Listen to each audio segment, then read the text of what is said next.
A thin female voice came from the night bar, slowly listing the small list of alcoholic drinks available at the bar. A young girl who worked as a waitress at the bar tried to explain to Mr. Schur that it was all because of the expensive alcohol they had. Mr. Schur unceremoniously placed his feet on the small table in front of him, on which stood 17 different bottles, and looked again at the menu that the girl had brought him earlier.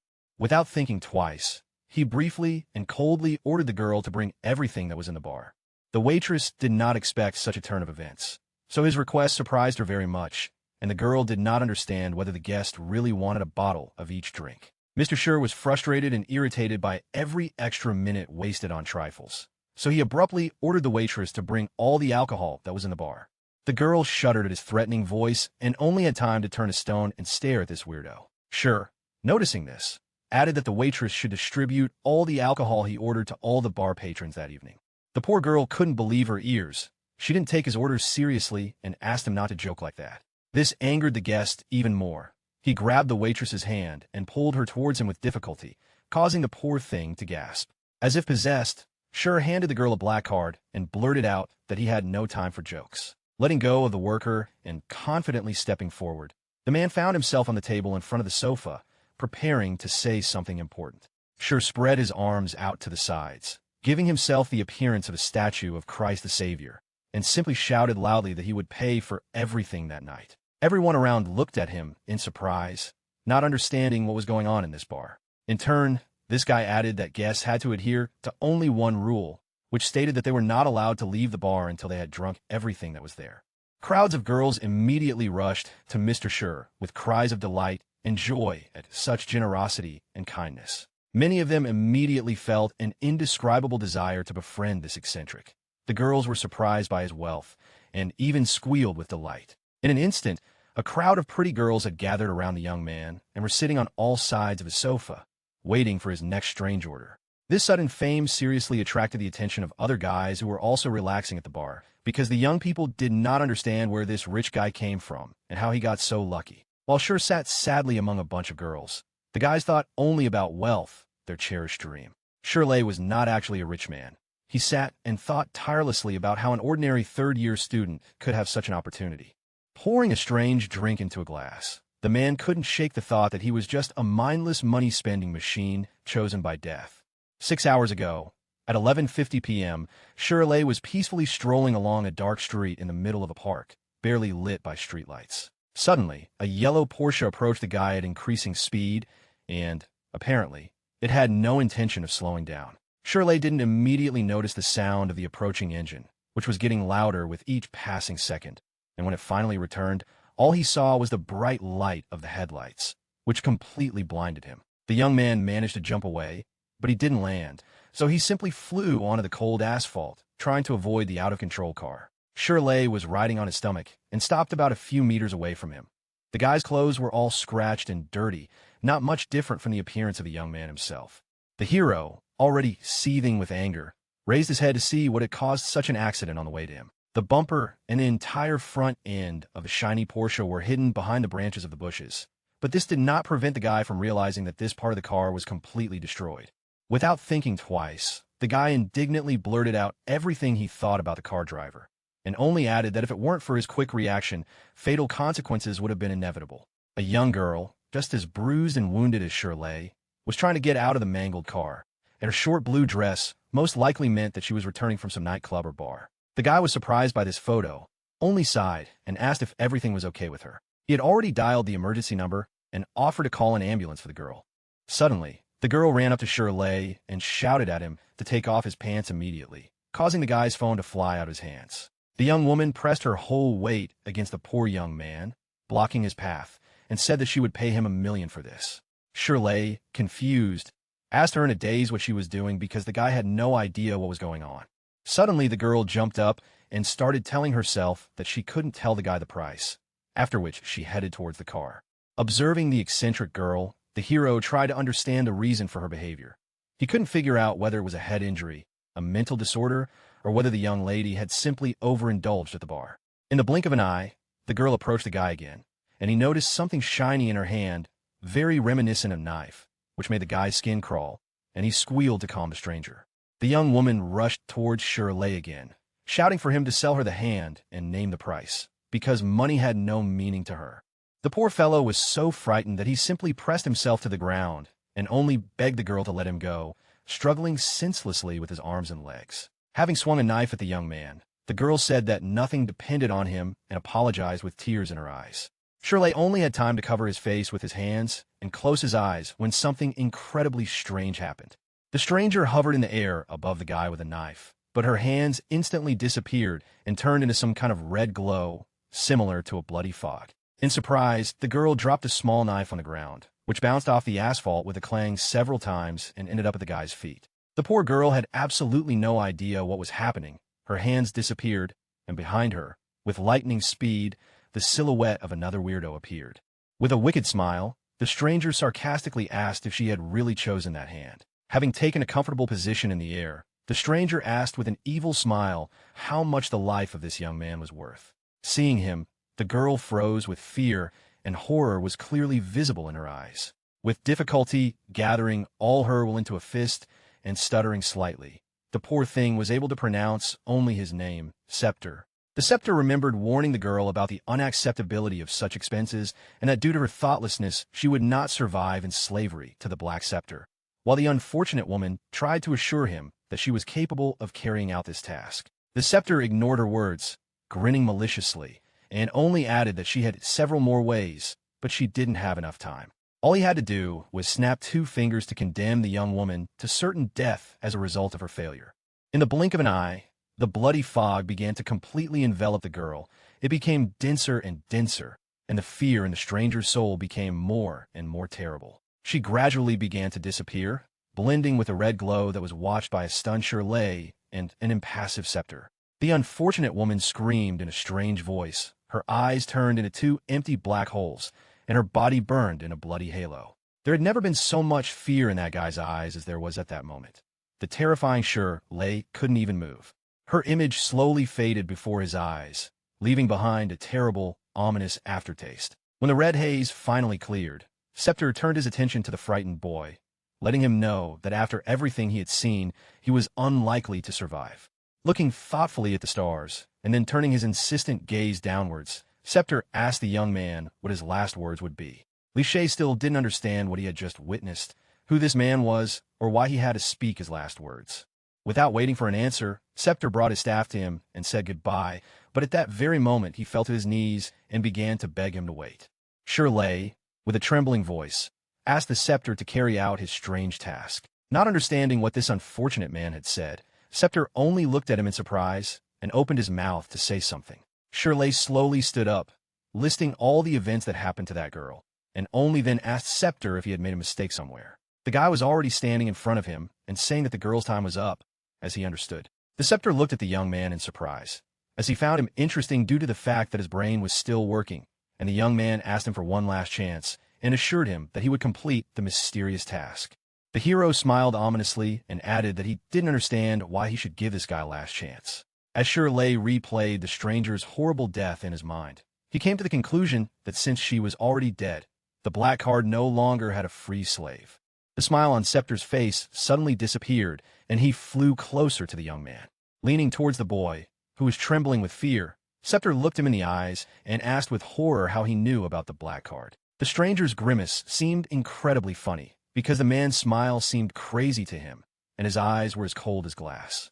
Despite this terrible picture, which one would think should have cooled his ardor, Shirley only gained some confidence and determination. In an instant, the guy gathered all his will into a fist and decided that it was time to take the course of events into his own hands.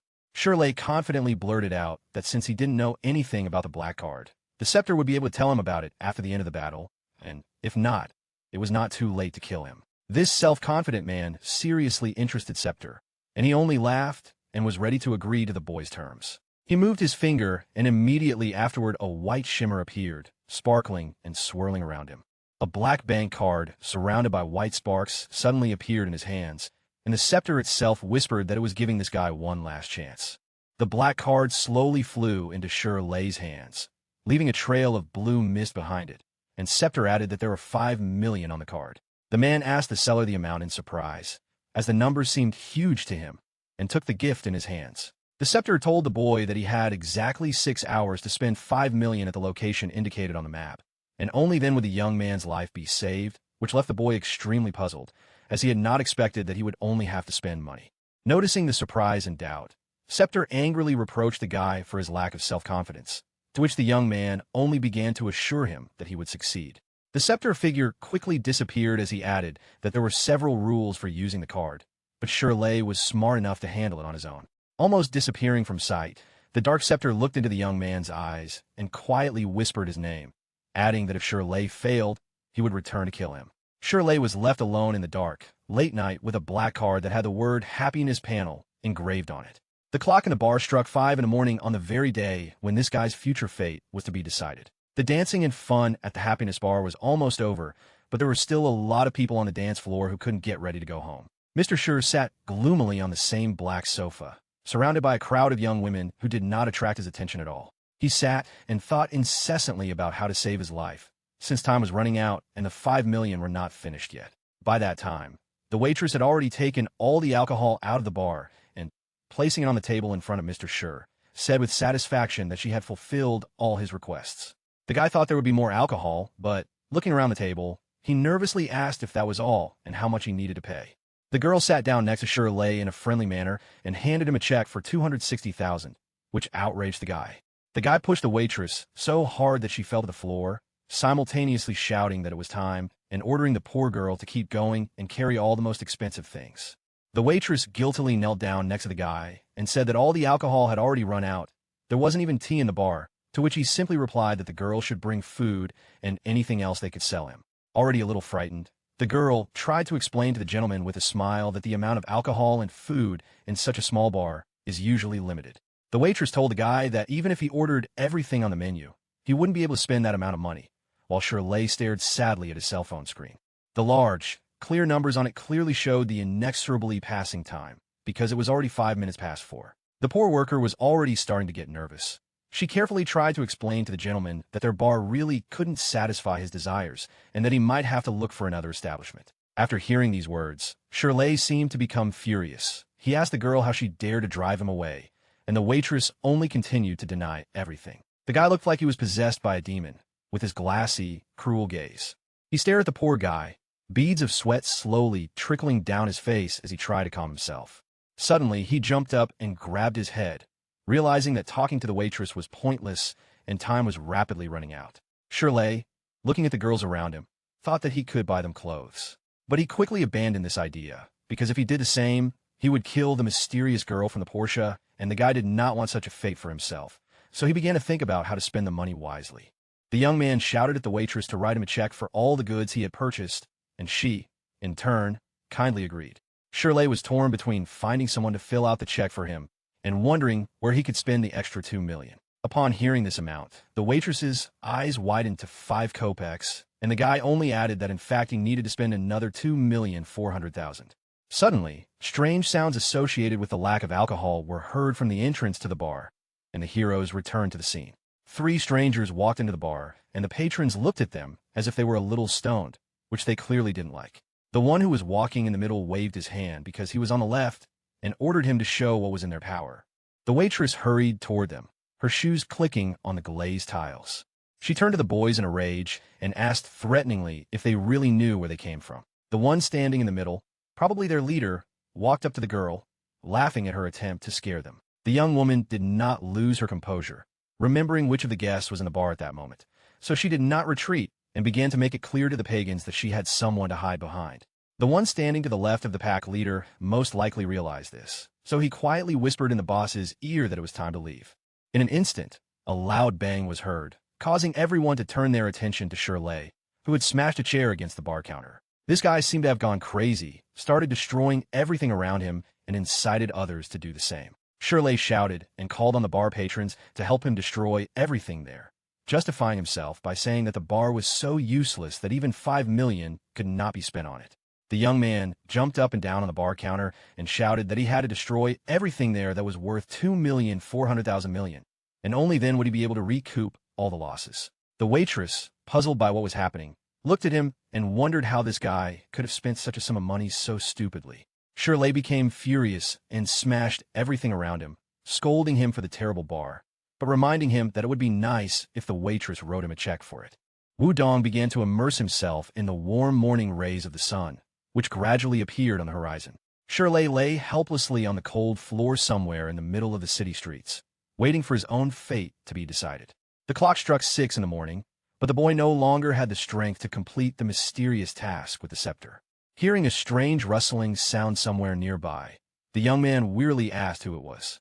Laughing at the guy's exhausted appearance, Scepter asked him if he had managed to spend the 5 million. Shirley showed him his hand, which contained the black card and check he had received from the waitress. Looking at the crookedly wrapped check, on which the numbers were barely legible, Scepter asked the guy in surprise why he needed it.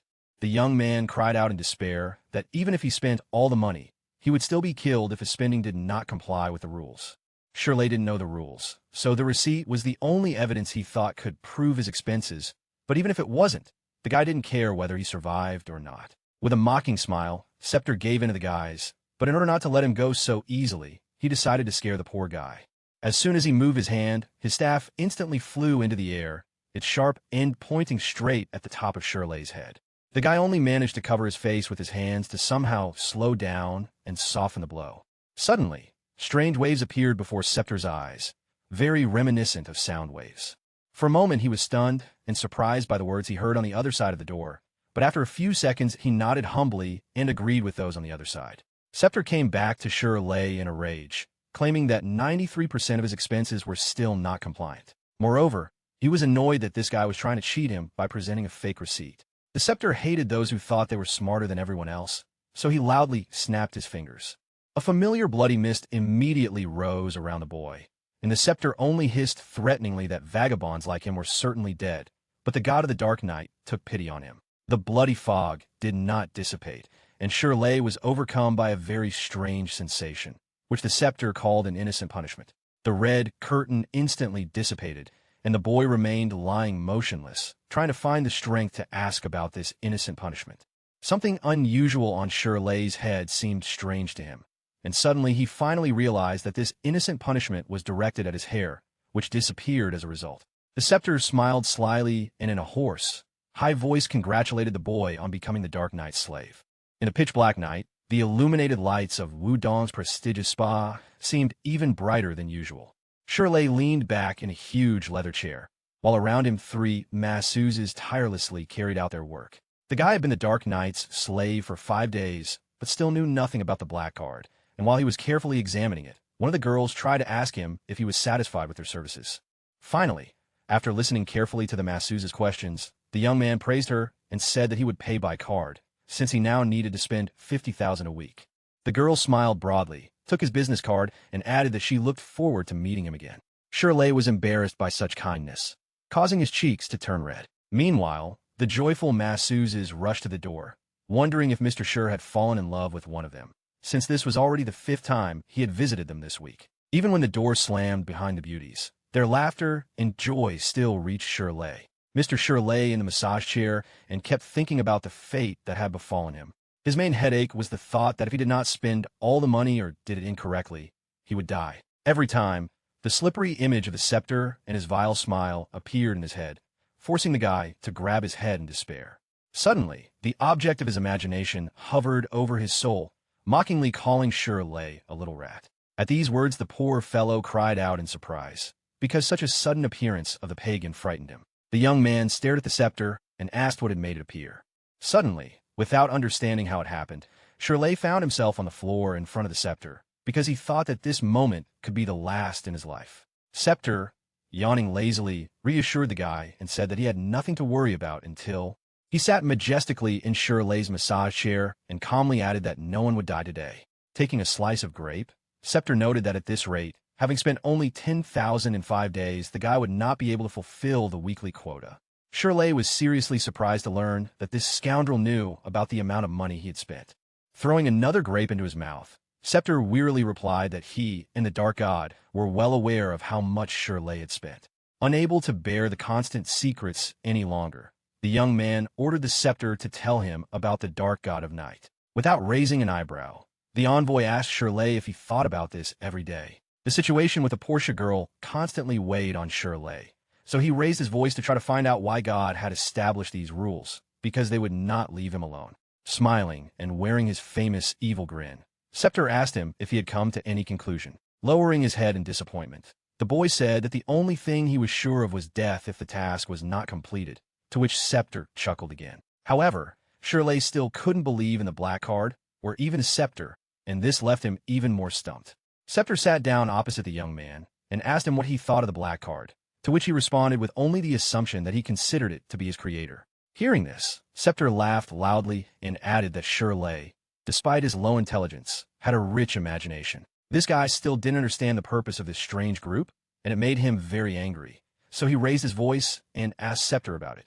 He had many questions about why he would die if he did not spend all the money, or what could be considered misuse of funds. Shirley, almost shouting, asked the Scepter many questions about the meaning of the black card, the rules for its use, and much more. Scepter, in turn, reacted just as calmly, only scratching the back of his head and lazily adding that Shirley had probably been thinking about his questions for a long time. The disgusting smile appeared on his face again, and he said that he had only one answer to all these questions. Suddenly, his sharp rod flew towards the guy again at a furious speed, stopping a few centimeters from the pupils of his eyes. Looking at the young man with a cold, heartless gaze, Scepter growled that slaves were not allowed to ask anything.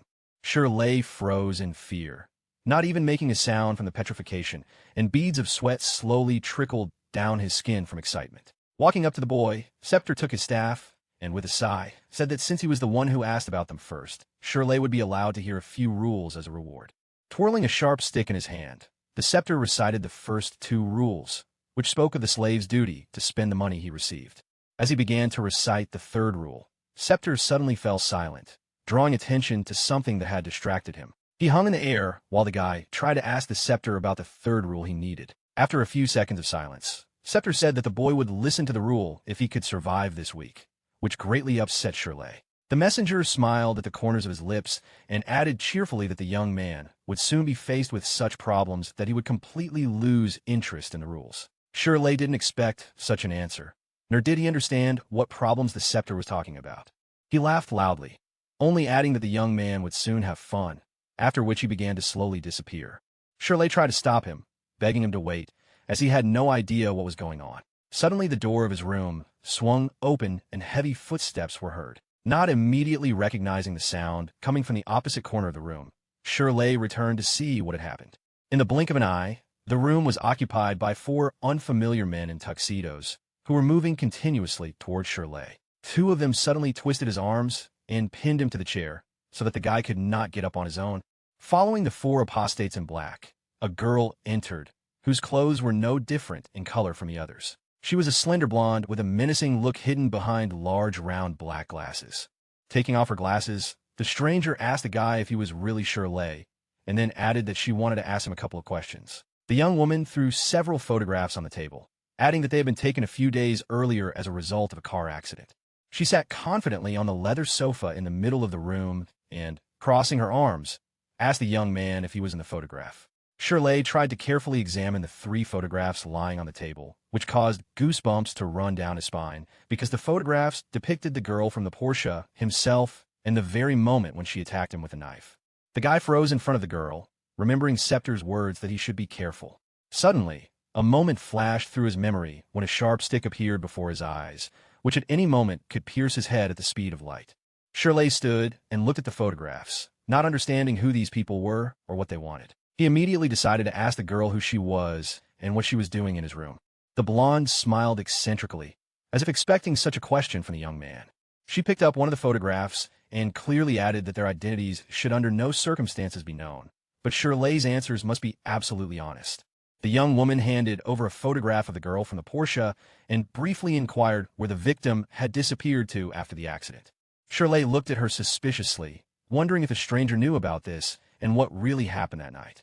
Thinking about that girl's death, Shirley became nervous, and the expression in his eyes changed from horror to tension. The blonde couldn't help but notice the change in the guy's eyes, so she was sure that he knew something. The young man still stood motionless, forgetting that he was wearing only a towel and that he had to answer some question. The young girl was nervous because of Shirley's silence. She slammed her hands on the table, demanding that the guy confess and not even try to lie, since his face was clearly visible in the photographs. Finally, the guy realized that the blonde knew nothing about the scepter and the black card, after which he came up with an idea of how he could get away with it. Shirley began to talk in an artistic manner about how he almost died in that accident and how he still had unfinished business with the victim. In his story, he mentioned the money he supposedly had to return to her and asked if the stranger and her 4 hefty men were worth it.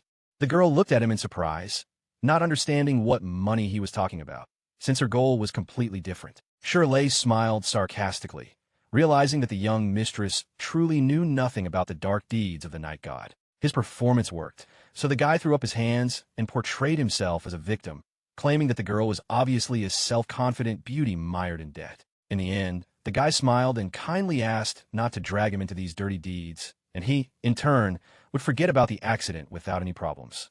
The blonde looked closely at the image of the inventor, and there was something about it that she didn't like. After a moment, she smiled, crossed her arms again, and added that the people from the Dark Knight Eyes were very good at pretending. Shirley's confidence suddenly vanished, and a picture in his eyes suddenly began to take shape because the Dark Knight God, the Dark Knight Scepter, and the Black Card all sounded too similar. Knowing that he had to keep everything a secret, Shirley tried to continue his performance. At some point, the young lady sighed, realizing that Shirley would not speak, but for people like him, she had her own methods. The girl named someone, adding a question about whether the mysterious person had appropriated Shirley's things. Footsteps were heard in the corridor again, getting closer with every second. A young man entered the room with a black card in his hands, and behind him walked one of the workers, holding Shirley's clothes in her hands. The girl turned to the guy who had just entered and said that she would find all the information about Shirley, after which she headed towards the exit. Standing behind her, she added that everything would become clear very soon. Shirley looked at the black card she saw in the stranger's hand and mentally screamed that it was definitely not her. He looked helplessly after the blonde, her friend, and the 4 big guys, but he couldn't do anything. The image of the scepter came into his mind again, and he repeated over and over that he would die if things went wrong. The guy couldn't stand the pressure and desperately shouted after the girl, demanding that she give him the card. Shirley grabbed her hand, causing her to scream and threaten to kill him. In an instant, 2 of the 4 burly men attacked the young man, completely ignoring his screams and requests to return the stolen things. With a sharp crack, the towel, carelessly tied to the guy's hips, began to slowly unwind and slide off. In the blink of an eye, the towel was on the floor, and those present in the room suddenly saw a magnificent sight. Poor Shirley naked.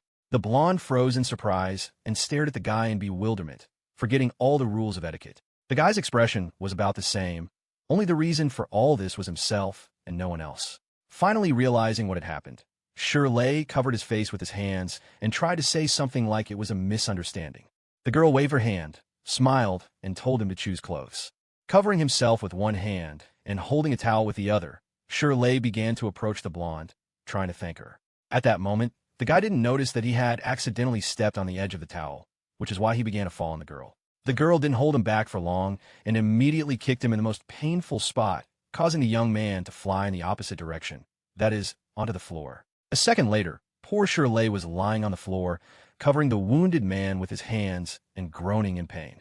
The blonde didn't believe at all that it was an accident, so she immediately pounced on him with reproaches and insults, ordering her husband to call the police. The stranger approached the girl, trying to calm her down, since the presence of the police would have put them in an extremely awkward position. The girl thought about it and agreed with her mentor, since she really didn't want her father to find out about this. The young lady stood there for a few more seconds, lost in thought, and then, turning abruptly, ordered everyone to head towards the door, except for Shirley, of course. The young man asked them to wait and not take his things, but all his requests were in vain, so the guy remained sitting in the middle of the room, covering himself with his hands. Even after they had already left the room, he was still trying to change something, begging for the card to be returned. Suddenly a man approached him and placed a wad of money at his feet, adding that this money could be considered compensation for his things. He stood up, turned around, and headed towards the exit, smiling and advising Shirley to take care of them. Shirley knew he couldn't lose the car because it would immediately mean his death, so he tried to catch up with the guy while the masseuse tried to cover him with a towel. Realizing that all efforts were in vain, the young man stopped, and the masseuse, standing opposite him, asked why Mrs. Wei looked so offended. Shirley grabbed the worker's hand and asked her directly if she knew Mrs. Wei, to which the worker only nodded fearfully. The masseuse said that the girl was the daughter of the Wei family from Wudong, which greatly surprised the guy. Later, Shirley walked confidently down the street in his hotel slippers, heading towards the place where he could find the blonde. Since the stranger and her friend didn't leave him any clothes, Shirley was forced to wear a strange duck costume that looked more like pajamas. Finally, a huge mansion appeared before his eyes, surrounded by luxurious gates, to which a red carpet was laid out, and 5 guards stood on each side. As he approached the red carpet, the young man thought that the Wei family was indeed incredibly rich, but he still tried to greet the security guard and asked if he had really come to the right place. Hearing his words, the guard didn't even move his ear, but continued to stand motionless, threateningly and emotionlessly. Shirley looked at the man, wondering why he was so cold like a statue, but it didn't change the situation at all. For a moment the guy thought he had simply not been heard, so he waved his hand in front of the guard's face and asked him again. Suddenly, everyone heard a strange sound, similar to the noise of a cucumber engine, which undoubtedly caused all the guards in Shirley to turn their heads towards the source of the sound. Suddenly, the guard standing in front of Shirley shouted loudly for everyone to get ready, causing him to jump. A huge red Jeep pulled up to the mansion, which was not at all like those typical of a wealthy family like the Wei. The man and the security guards were very surprised by the SUV, which suddenly stopped right next to the red carpet. As soon as the Jeep door opened, all 10 guards bowed deeply in unison, congratulating Ms. Song on her arrival. A girl with a short, bright red haircut, wearing a bright red leather jacket and black leather jeans, got out of the car, quite surprised by the luxurious appearance of the mansion. One of the guards kindly informed the girl that this gentleman was waiting for her and offered to take her to him. Hearing this, the stranger rolled her eyes and simply clicked her lips, making it clear that some of what was said did not suit her. The girl said that she did not consider discussing business matters to be the most important thing, but that something completely different was a priority for her, which she was going to demonstrate by taking out her car keys and pressing the button to open the trunk. With a barely audible creak, the back door of her Jeep opened slightly, revealing a bouquet of flowers, above which was written an invitation to marry her. After looking over her luggage with satisfaction, the girl happily asked Wei Sungyu, while the guard and Shirley looked at her strangely. Laughing joyfully, the stranger ordered the guards to call the girl, since she owed him 300 rounds of ammunition. The guy stood next to the security guard, looking at this fury in the red light, and did not understand who this impudent woman was. One of Miss Song's pigeons noticed that Shirley's bald makitra looked like a grain, so she instinctively sat on it, startling the young man. Miss Song finally noticed the guy awkwardly hovering around the guard and asked who he was. Without waiting for Shirley's response, the security guard decided to take matters into his own hands and said that Miss Wei was not at home, which shocked both the stranger and the guy. The two began to bombard the guard with a never-ending stream of questions about where Miss Wei had gone, which nearly made his ears bleed. Suddenly, the girl in red's gaze fell on Shirley again, as she was no less interested in this guy than in where her friend had disappeared to. Returning to him, the young woman again began asking the guy who he was and why he was looking for Miss Wei. Shirley again pounced on the bodyguard with questions about where the blonde had gone without answering Madame Song's question, which seriously angered the young lady. The girl's patience was running out, so she decided to ask Shirley one last time, reproaching him for not answering her. The guy's head was filled with completely different thoughts about Miss Wei and why the scepter hadn't helped him, so he didn't even pay attention to what the stranger was trying to tell him. At that moment, Miss Song's patience ran out, and the fist of her right hand flew towards the guy at a furious speed. Having hit him on the chin, Master Shui only added that this happened because the guy did not answer her. The poor hero was already lying on the ground, and the young woman was forcing him to explain what he was doing there and why he needed her girlfriend. Wiping his face with his hand, the man, not understanding what was happening, asked the stranger about herself, calling her an unbalanced and impudent person. The young man was very angry at Miss Song's rudeness, so he attacked her with indignant cries, claiming that Wei Sung had stolen his things, and that was why he started searching. Miss Song didn't expect to hear this, so she could only stand there with her eyes wide open. Not believing her ears, she asked Shirley again if the girl had really robbed him, to which he again answered in the affirmative. Baring his teeth, the young man angrily replied that she was dating a guy named Wei Qing. The girl was very surprised by this. She couldn't believe that little Qing was capable of such a thing. But upon hearing this, the girl came to the conclusion that they were dating, and at this thought, Master Shui broke into a smile. Turning to her car, Miss Song confidently walked there, adding that she knew where Wei Sungyu might be. The guard quickly ran after the young girl, shouting that she could not leave the mansion because the owner was waiting for her. And Shirley, hearing at that moment the phrase that the lady knew where Wei Song might be, certainly began to develop a plan. But without even looking back, Master Shui briefly remarked that she needed her matter to reach the Wei family, so it didn't matter who she spoke to. Miss Song happily asked the bodyguard to say hello to the gentleman as she opened the door of her Jeep. However, as soon as she touched the door handle, she was suddenly stopped by someone's hand. Looking at this impudent person, the girl turned her head to the side in surprise, and the level of her anger began to slowly increase. When the girl asked what he wanted, Shirley just smiled sweetly and asked the girl to take him with her to look for Wei Sung-yu. Master Shui looked at the guy with disbelief, not understanding why she needed such extra trouble. Shirley couldn't immediately come up with an answer, so he began to mentally review everything that had happened in the last few minutes and listen carefully to some of the young lady's phrases. This guy offered to help Miss Song meet Wei Sung, but for one reason, he stole money from him. Waiting for the right moment, the guy confidently blurted out with a smile on his face that he was Wei Xing's ex-boyfriend. The girl expected everything but this answer clearly interested her, and she invited the young man into the car. The car roared, made a wonderful circle, and headed in the opposite direction from the mansion, while Scepter watched it carefully from above. He looked at Shirley and the young lady, accompanying them with a cold gaze. He had that same sly smile on his lips as always, and he was just waiting for the moment when he could finally deal with this guy. Sunlight reflected off the facades of the modern high-rise buildings of the large city of Yudong, and a familiar female voice came from one of them. Wei Qing told Wei Song all the information he found about this guy, but there was nothing important in it other than the fact that he was an ordinary person. The girl was very angry, so she threateningly ordered the guy to look at everything more carefully, because she was sure that he had missed something. Wei Qing smiled awkwardly and tried to explain that this guy was such a simple person that nothing could be missed. Wei Sung-yu grabbed her head in anger, not believing that Shirley had nothing to do with the Dark Knight. The blonde had been chasing the Dark Knight ever since she found out about them, but she hadn't been able to do so, which made her very nervous. She finally managed to track down the girl in the Porsche, but she suddenly disappeared, and the guy probably ended up there by accident. While the girl was deep in thought, her partner pulled out a black card and said that they had one clue. The man showed Wei Xing a black card with Shirley's name and the number 50,000 on it. Wei Qing was alarmed by the fact that the number on the card was too large, which was completely unusual for an ordinary student. Hearing this, a new light lit up the blonde's eyes, as this card could bring her closer to the solution. After carefully checking the data on the card, Wei Qing realized that out of 50,000, only 40,000 remained on it. Having heard such a quantity of information, the girl could not believe her ears and asked her partner again. The young woman believed that even her partner's usual expenses did not exceed a couple of 100,000.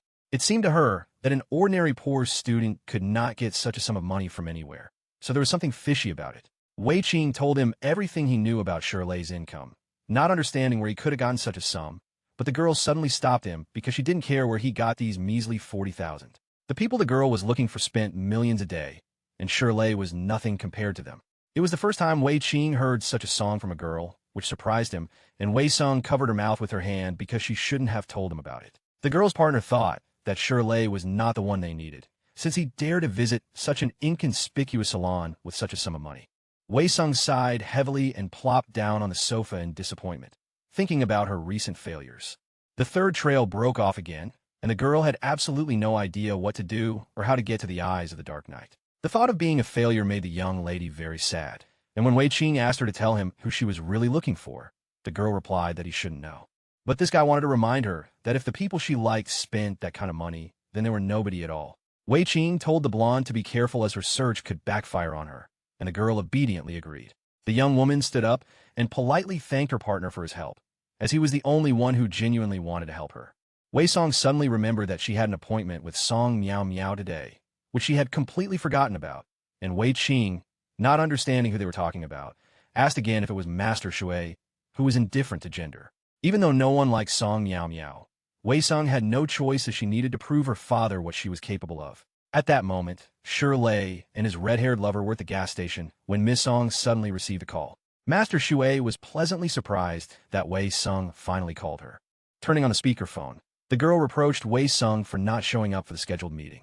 Winking at Shirley, Song Miao Miao happily stated that it was now Wei Sung's fault for causing her trouble, to which the girl apologetically apologized as she had had a very busy day. Wei Sung suggested that Song Miao Miao have dinner together, but she didn't like such a boring option at all, so Master Shui said that she would choose the place herself. The young woman said that if Wei Sung wanted to discuss business, she should show up at the country racetrack that evening and take part in the race. Shirley listened carefully to the conditions, because if Wei Sung won, Song Miao Miao would discuss everything with her, But otherwise, the red-haired girl wanted the three of them to have a great time together and called Shirley Wei Sung's boyfriend. Such impudence greatly embarrassed Shirley. And besides, Wei Sung didn't even immediately understand which guy this crazy woman was talking about, and Song Miao Miao explained that the bald guy was there with her. Shirley, looking at Master Shuya, was absolutely sure that the girl had gone crazy. Wei Sung didn't understand which bald man the red-haired girl was talking about, so she and Wei Qing started to go through all the possible options together. The friends immediately guessed who they were talking about, were incredibly surprised, and did not believe the impudence of this guy. In an instant, such screams came from Song Miao Miao's phone that the girl pushed him away at arm's length, and Wei Sung was indignant without stopping. Shirley listened with his mouth open to the dissatisfied blonde, who, in a fit of emotion, dropped out of the race, risking victory. Suddenly, the young man decided to take matters into his own hands, grabbed the phone, and shouted the girl's name, to which she called him a bald pervert. The guy's eyes were seething with determination, because he definitely needed to get the black car back. Confidently snatching the phone from Master Shuya, the guy shouted at the blonde to make sure she came to the race. Shirley teased the girl with information about the girl from Porsche because she really needed it, leaving Wei Xinggu no choice. The young man invited the blonde to come to the races, and if she wins, he will tell her everything. Wei Sung knew that he was hiding something or keeping silent about something, and this made her very wary. The girl finally agreed to take part in the race, asking her friends to wait for her. The blonde hung up angrily, realizing that she had created a lot of problems for herself. After getting dressed, the girl ordered Wei Qing to go with her to another place, to which the guy obediently agreed. In Miss Songshi's eyes, Lei was a charming young man, but completely unattractive. But given this, it seemed to her that Wei Sung had fallen head over heels in love with him. But the guy's charm wasn't enough, and Wei Sung caught him with some stranger in a Porsche. The girl asked him a bunch of questions that he didn't answer, so you, in anger, spanked the bald boy hard. Having collected her things, the girl ran away in tears, shouting to him that they were parting forever. Hearing this version of Shirley's meeting with her friend, Song Miao Miao laughed and added that it was very interesting. Watching her reaction, Shirley only thought about whether this girl was really that stupid, but he didn't have time to worry about it, as he needed to return the black card. Suddenly, the red-haired girl laughed, calling him a nasty tone, which Shirley did not immediately understand. Ms. Song said that anyone who could pick up her friend and then betray her had no guts at all. The girl laughed and asked the guy to tell her more about the girl from Porsche, and Shirley tried to ignore it. Shirley looked at Master Shui and thought that she was definitely empty-headed because she had misunderstood everything, and she was also laughing stupidly. Suddenly, behind all this, the guy, looking at the road, realized that something was wrong here. Miss Song's hands didn't touch the steering wheel at all, and the boy screamed in fear when he saw the car rushing towards them at high speed, and Song Miao Miao did nothing. The girl, in turn, did not react to his shout in any way, but only got behind the wheel and laughed. Shirley shouted at the girl to pay more attention to the road, because next time they might not be so lucky and carelessness could lead to an accident. The winding road led through blue-green hills, creating a picturesque mountain landscape where the race was likely planned to take place. At the foot of the mountain, there were many cars gathered, with people crowding around them. As with any race, a crowd of girls gathered around the cars, inviting visitors to come closer and look at the vehicles. Finally, Song Miao Miao's red Jeep arrived at the party site and stopped at high speed next to the dancing and merry young people. Master Shui, finally feeling calmer, happily got out of the car, after which she ordered Shirley, who was clearly not feeling well, to get out as well. The poor guy was sick, and Miao Miao just laughed at him without a trace of compassion, welcoming him to the street races. Miss Song immediately found herself in the company of wonderful girls, with whom she went off somewhere, laughing, and left Shirley alone. The young man kept an eye on the crazy woman, believing that she clearly didn't have everything she needed at home. The guy looked around and saw excellent roads, cars, many equipped places on the track, and even several world-famous racers. Shirley overheard a conversation between two young men who said that it would be very difficult for them to win a race against Song Miao Miao, because even though she was a pervert, there was no one better than her in racing.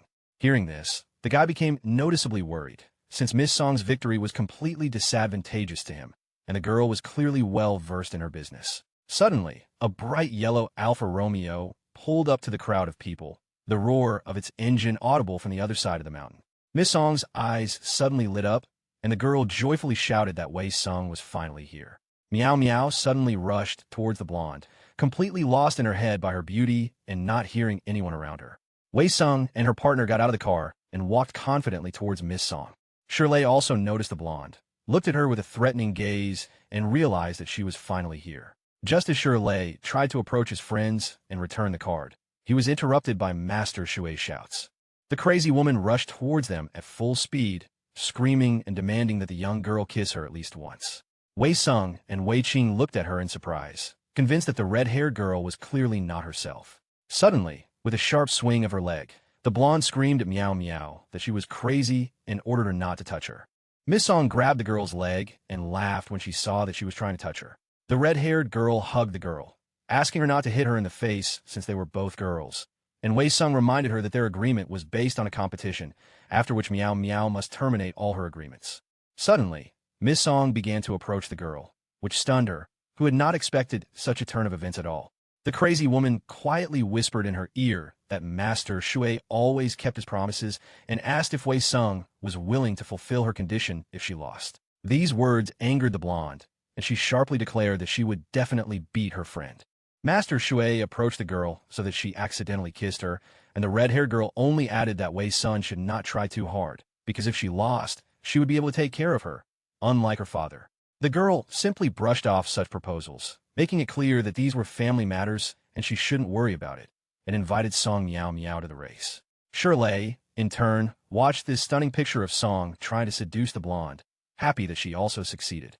From what Shirley heard, he concluded that Wei Sung was a daughter no one paid attention to, and that was why she was arrogant and suffered from bipolar disorder. Looking at the yellow Alfa Romeo, the guy suddenly wondered why he cared and ordered it to stop, as it was much more important for him to get the black card back.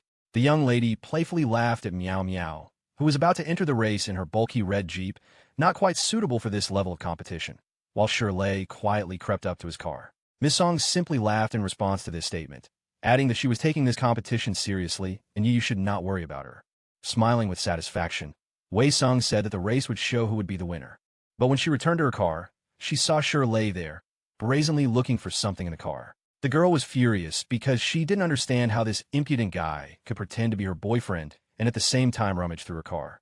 She came up behind him, kicked the poor fellow, and pushed him into the cabin, ordering him to get inside. The girl slammed the door behind him, got into the car, and did the same with her door, getting ready for the race. The guy, confused, began to ask the girl to let him go, but Wei Sung only added that if he introduced himself as her boyfriend, he would have to accompany her during the race. Clutching his briefcase, Shirley fearfully asked the girl to let him out or he would call the police, to which the girl responded mockingly by saying that he had gotten into her car himself. Laughing at his threats, Wei Sung told the guy to call the police, and then she would see who they would believe.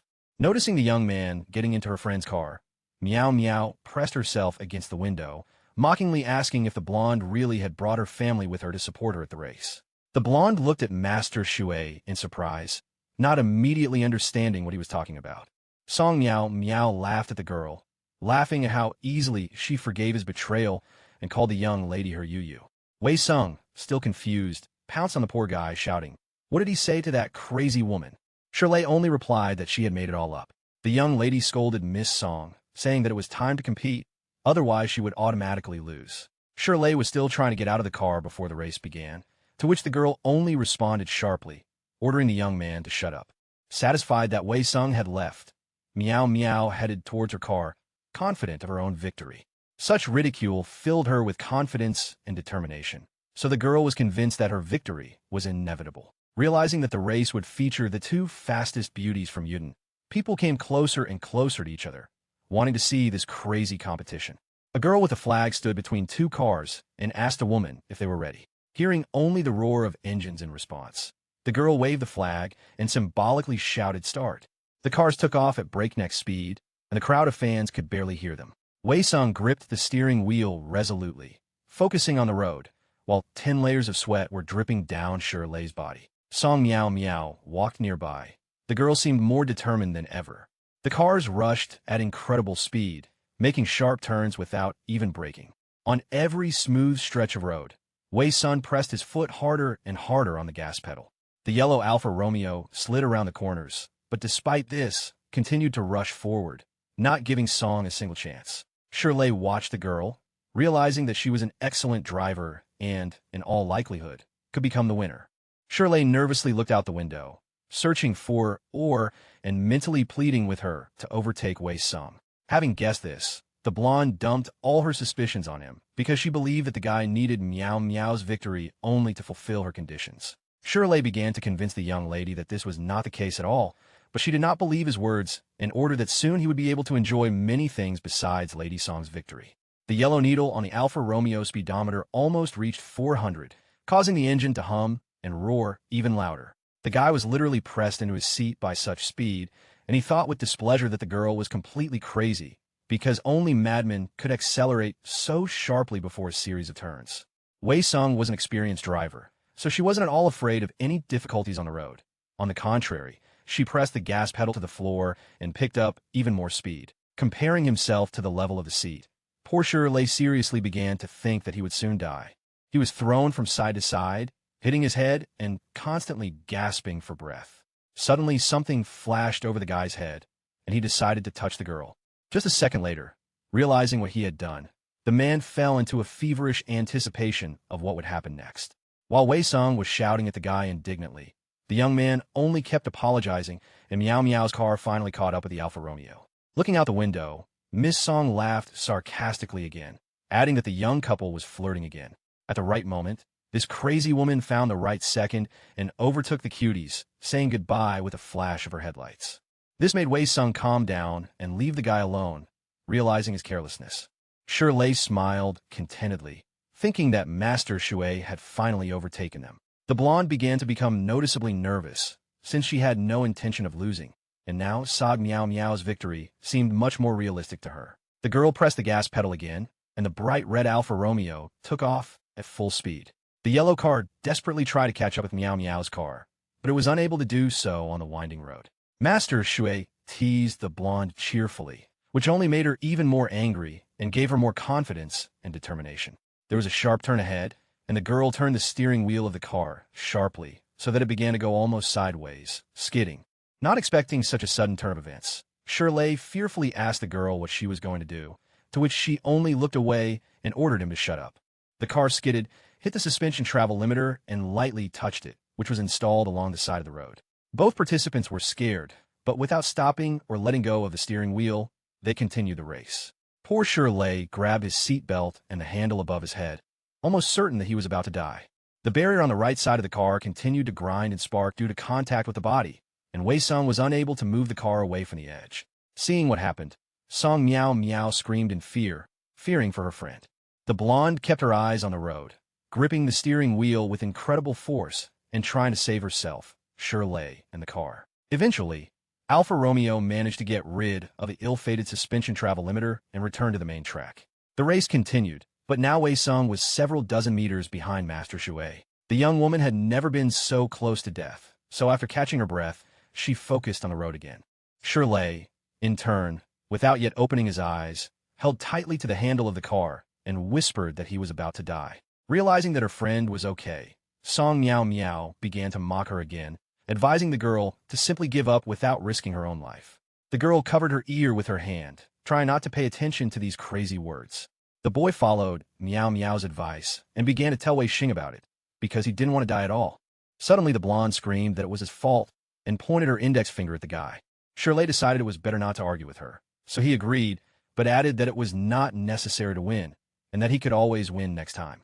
Baring her teeth, the girl threateningly blurted out no, gripping the steering wheel even tighter and pressing the gas pedal. The car picked up speed again, and the exhausted Shirley, clutching his head, again thought that he would soon die. This race was incredibly important to Wei Sung, so it was imperative that she win and take some of the pressure off her father's shoulders. The girl repeated that she had to save her family from danger as the car sped up again. Shirley instantly realized that something was clearly wrong with the car, but the girl did not pay any attention to it because she needed to win. The frightened boy looked ahead and screamed that they were about to fall off the mountain, clinging to the handle above his head again. It was the last turn on the home straight, so they had to do it. Not understanding this, Shirley shouted, "Why can't he just lose and fulfill Miss Song's conditions?" To which the blonde only replied that she would rather die. The evil Shirley simply called the girl stupid and said that if she died, she would lose absolutely everything. But the girl confidently added that there are things much more important than death, and they must be done even if you die as a result. Suddenly, the guy allegedly switched gears, grabbed the hand of the girl who was driving, and said he had an idea why the blonde wanted to win so badly. The guy cheerfully blurted out that dying is not at all necessary if you want to win. He was sure that his idea would slightly damage the girl's reputation, but it would be effective. Hearing this, the young woman looked at him in surprise, not even imagining what this pervert had in mind. However, when the guy finally told her about his idea, he got a huge blow to the face and, on top of that, screamed about how crazy he was. After the girl's blows, there was not a single living place left on Shirley's body and face, and he was already begging for the fight to be stopped. He advised the girl to focus on driving and listen to him if she really wanted to win, as this was truly a win-win idea. Since the blonde was distracted by him, Shirley recalled his recent incident while driving with Miss Song, when they almost got into an accident, and added that the young lady should also be more careful on the road. Laughter could be heard from the car ahead, where Meow Meow was sitting, as Master Shui undoubtedly thought she was the future winner. Shirley knew it was now or never, so the girl had to sacrifice something if she wanted to win. Having squeezed every ounce of energy out of the yellow Alfa Romeo, Wei Sung gradually began to catch up with this madhouse. The girl had little time to think, so after thinking for a bit, she agreed. Confidence and courage lit up her eyes again, which became the key to the successful completion of the mission. The girl pressed a button, and the car's roof began to slowly fold down. Shirley, amazed, hadn't even known the car was capable of such a thing, especially at such a speed. Having opened the roof, the girl told the guy not to look, to which he obediently agreed, since there really was no room left for life on his face. The man ordered her to switch places so that he could take the wheel while the girl was busy. Excited, Wei Sung suddenly shouted at Miss Song to make sure to look at her.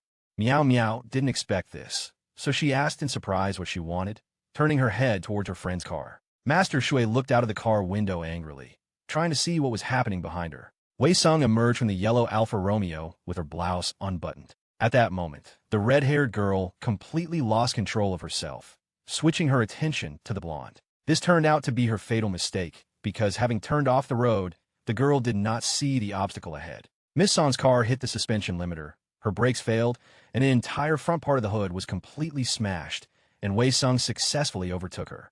After climbing out of the burning car, Meow Meow could only look at the yellow Alfa Romeo with admiration. Before she could even sit down, Wei Sung joyfully shouted that they had won, while Shirley struggled to hold onto the steering wheel. The delighted girl showered him with hugs, telling him how wonderful it was that she had listened to him. After such displays of affection, Shirley began to feel nervous and blush, because never in his life had a girl been so close to him. Noticing this, Wei Sung immediately recoiled, realizing that she had crossed the line. Since Shirley was a completely inexperienced driver, he immediately began to beg the blonde man to get behind the wheel again. And just a few seconds later, the bright yellow Alfa Romeo finally crossed the finish line. Cheers for Wei Xing came from all sides, but Master Shui's fans were seriously surprised by how easily their idol lost. Miss Yu's car was suddenly surrounded by crowds of fans who were simply ordering what a cool girl she was. Getting out of the car, the beauty kindly thanked everyone, and Shirley, watching from afar, carefully followed everyone. This guy didn't care at all about all the cheers and applause. He was incredibly happy that they returned alive. Clutching his lower back, he struggled out of the car, muttering under his breath that his worry had nearly killed him. But the guy had to admit that it wasn't all that bad, so he smiled and looked at the young woman with satisfaction. Suddenly, out of nowhere, Song Meow Meow appeared from the crowd of people, ran up to the blonde, and shouted that she was a true master of her craft.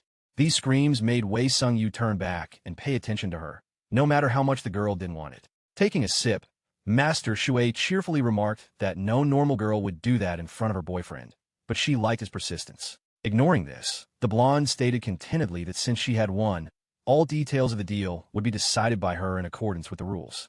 Lowering her head and smiling, Meow Meow said that her victory was not entirely fair, since such tricks were carried out solely for the purpose of seduction. But the red-haired girl still agreed. Grabbing Yu's hand, Miss Song pulled her along, as such matters could not remain unresolved for a second longer. As she slipped away, Miss Wei added with satisfaction that she had no interest in impudent people like Meow Meow, but victory was victory. Shirley, in turn, watched closely as Wei Sung tried to persuade Miss Song to admit defeat. The guy instantly realized that since the blonde had won, he would have to tell about the girl from the Porsche. The girls were still standing and animatedly discussing something, especially Song Meow Meow. She seemed to agree, but at the same time, it seemed like she didn't. The cunning woman said that she would agree to any conditions, only if the blonde would allow her to look again. Wei Song was instantly tired of this conversation, So the girl ordered the red-haired girl to stop and called Wei Qing to her, who turned out to be Wei Qing. The girl told her friend to check whether Master Shui had signed all the documents and then bring the documents to her office. Taking advantage of the young lady's distraction, Shirley again tried to slip away unnoticed to avoid talking about the girl from the Porsche. While the company was discussing important matters, this guy slowly ran away from the scene, holding a briefcase in his hands. Suddenly, just as the guy started to appear, Wei Sung suddenly looked in his direction, while Miao Miao was still unsuccessfully trying to persuade the girl to show her it a few more times. The blonde indignantly shouted at Shirley to stop, to which the guy didn't even have time to come up with a response. Taking advantage of this, the young woman ordered him to quickly get into the car and wait for her. Smiling, she gestured with her finger, commanding the young man to come with her. The confused young man pretended not to understand anything, and sweat poured down his face as the black car seemed so close. But something stopped him again. On the horizon, the sky gradually began to turn pink, and the stone building of Wudong stood motionless, like a concrete jungle. Despite the late hour, there were still plenty of cars on the city roads, among which was the familiar yellow Alfa Romeo. While driving, Miss Yu looked very concentrated, and the guy was unable to say that he wanted to get out. Suddenly, the girl received a threatening phone call from Shirley, who was told to remain silent or else he would lose his head.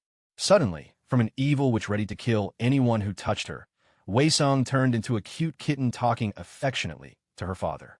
The father told the girl that Song Miao Miao had signed the contract and paid all the necessary expenses, but the question of how his daughter agreed with him left the girl stunned. The girl simply brushed it off, saying that girls have their secrets, and ended the conversation by saying that she was leaving with a friend. Shirley looked at the girl and couldn't believe that she had such a childish, innocent side, because in his eyes, the young lady looked like a formidable shark with 3 rows of teeth. Seeing that the guy was staring at her again, the girl did not like it at all and began to threaten him again. Shirley tried to thank Miss Wei for driving him into town and ask him to get out of the car so he could drive home himself, but the girl stubbornly stood her ground, and so she took the guy to a restaurant for dinner. The guy nervously tried to explain to the girl that he needed to go back because he didn't have time, to which she indignantly replied that he could agree to have dinner. Shirley noticed that the blonde man was getting nervous, so he changed his manner of speech and said that it was absolutely not worth eating at Miss Wei's expense, but he could order something with his roommates in the dorm. The girl immediately couldn't stand it and yelled at him again, assuring the guy that this was not a simple dinner at all, and he, in general, promised to tell her something. A second later, the girl pulled a black card out of her pocket and twirled it in front of the young man's nose, adding that she still had his card, so it would be more profitable for him to go with her. They rode the rest of the way in silence, and Wei Sung, frowning in resentment, thought that as soon as she invited someone to dinner, she was immediately rejected. The couple arrived at one of the best restaurants in Wudong, and Wei Sung immediately asked the waiters to bring them the best bottle of champagne and, as always, made an order. The waiter nodded obediently, and the girl Shirley walked up to the table. There were already many dishes on the table, and on the side was a pink bottle of champagne, which Shirley saw for the first time in his life. The guy, looking at the dishes on the table, couldn't sit down, so the girl herself decided to invite him to the table. The young man sat dejectedly, staring at his feet and greedily clutching his briefcase to his chest.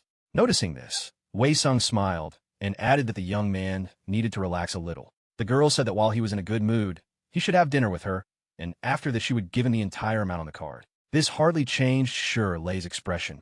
He tensely clutched the glass of champagne in his hand and looked at him. To lighten the mood a little, Wei Sung decided to have a drink, and suddenly the bell rang, causing them to knock over their glasses. The girl raised a toast to today's victory and, enjoying it, took a sip of champagne.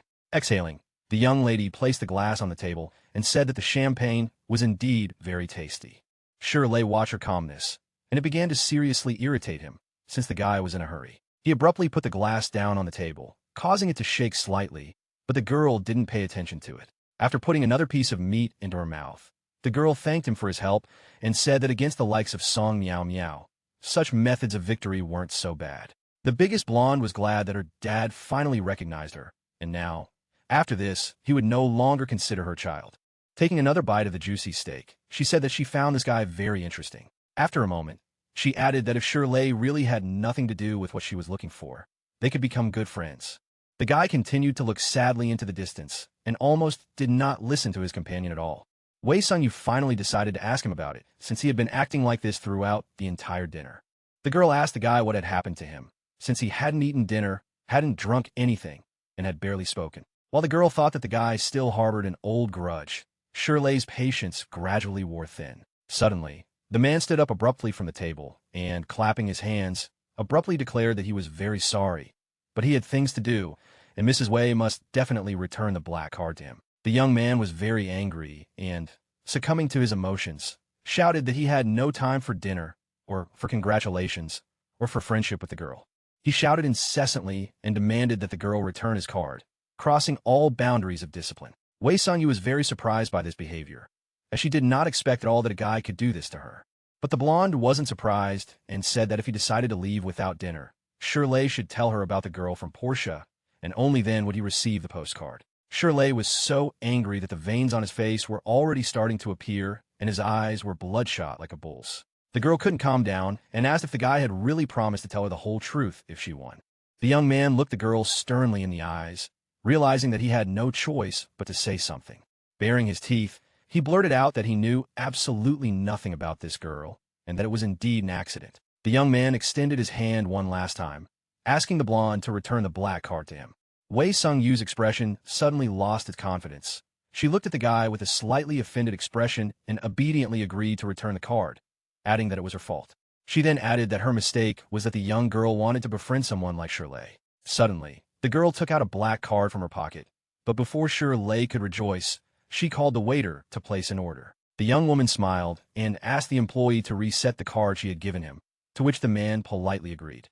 The waiter slowly swiped his card across the terminal, selecting the reset option, when suddenly there was a creaking sound and the money was debited from the card. Shirley's face suddenly displayed a full range of emotions that he could only experience at that moment. The blonde, in turn, unceremoniously turned around and headed for the exit, advising Shirley to enjoy the dinner he had been in such a hurry to escape from.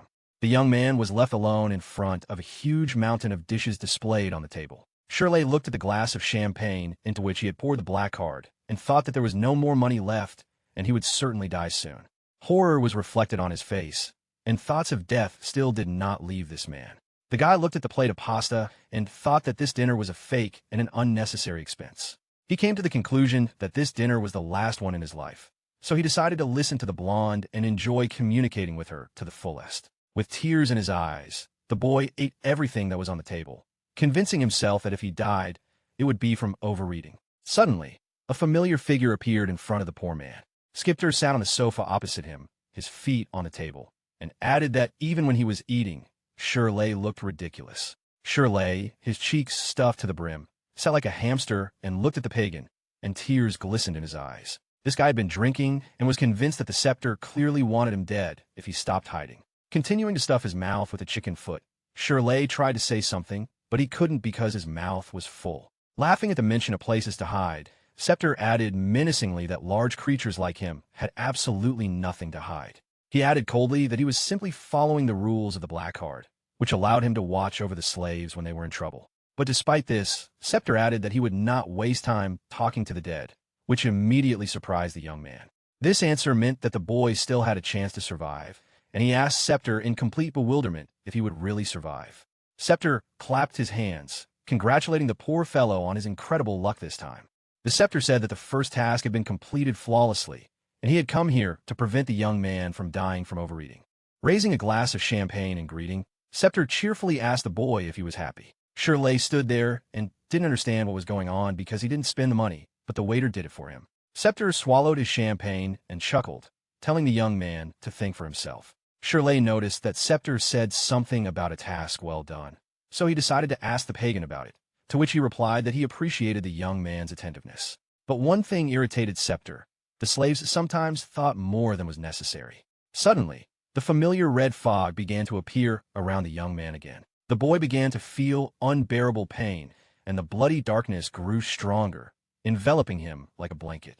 Shirley didn't understand why the Scepter was punishing him, because he had completed the task, and very well. With a smile, Scepter agreed with the boy, but added that the young man remembered that he wanted to see him die. Looking mockingly at the poor fellow, Scepter added that he had indeed guessed correctly, because the scoundrel really enjoyed watching such a spectacle.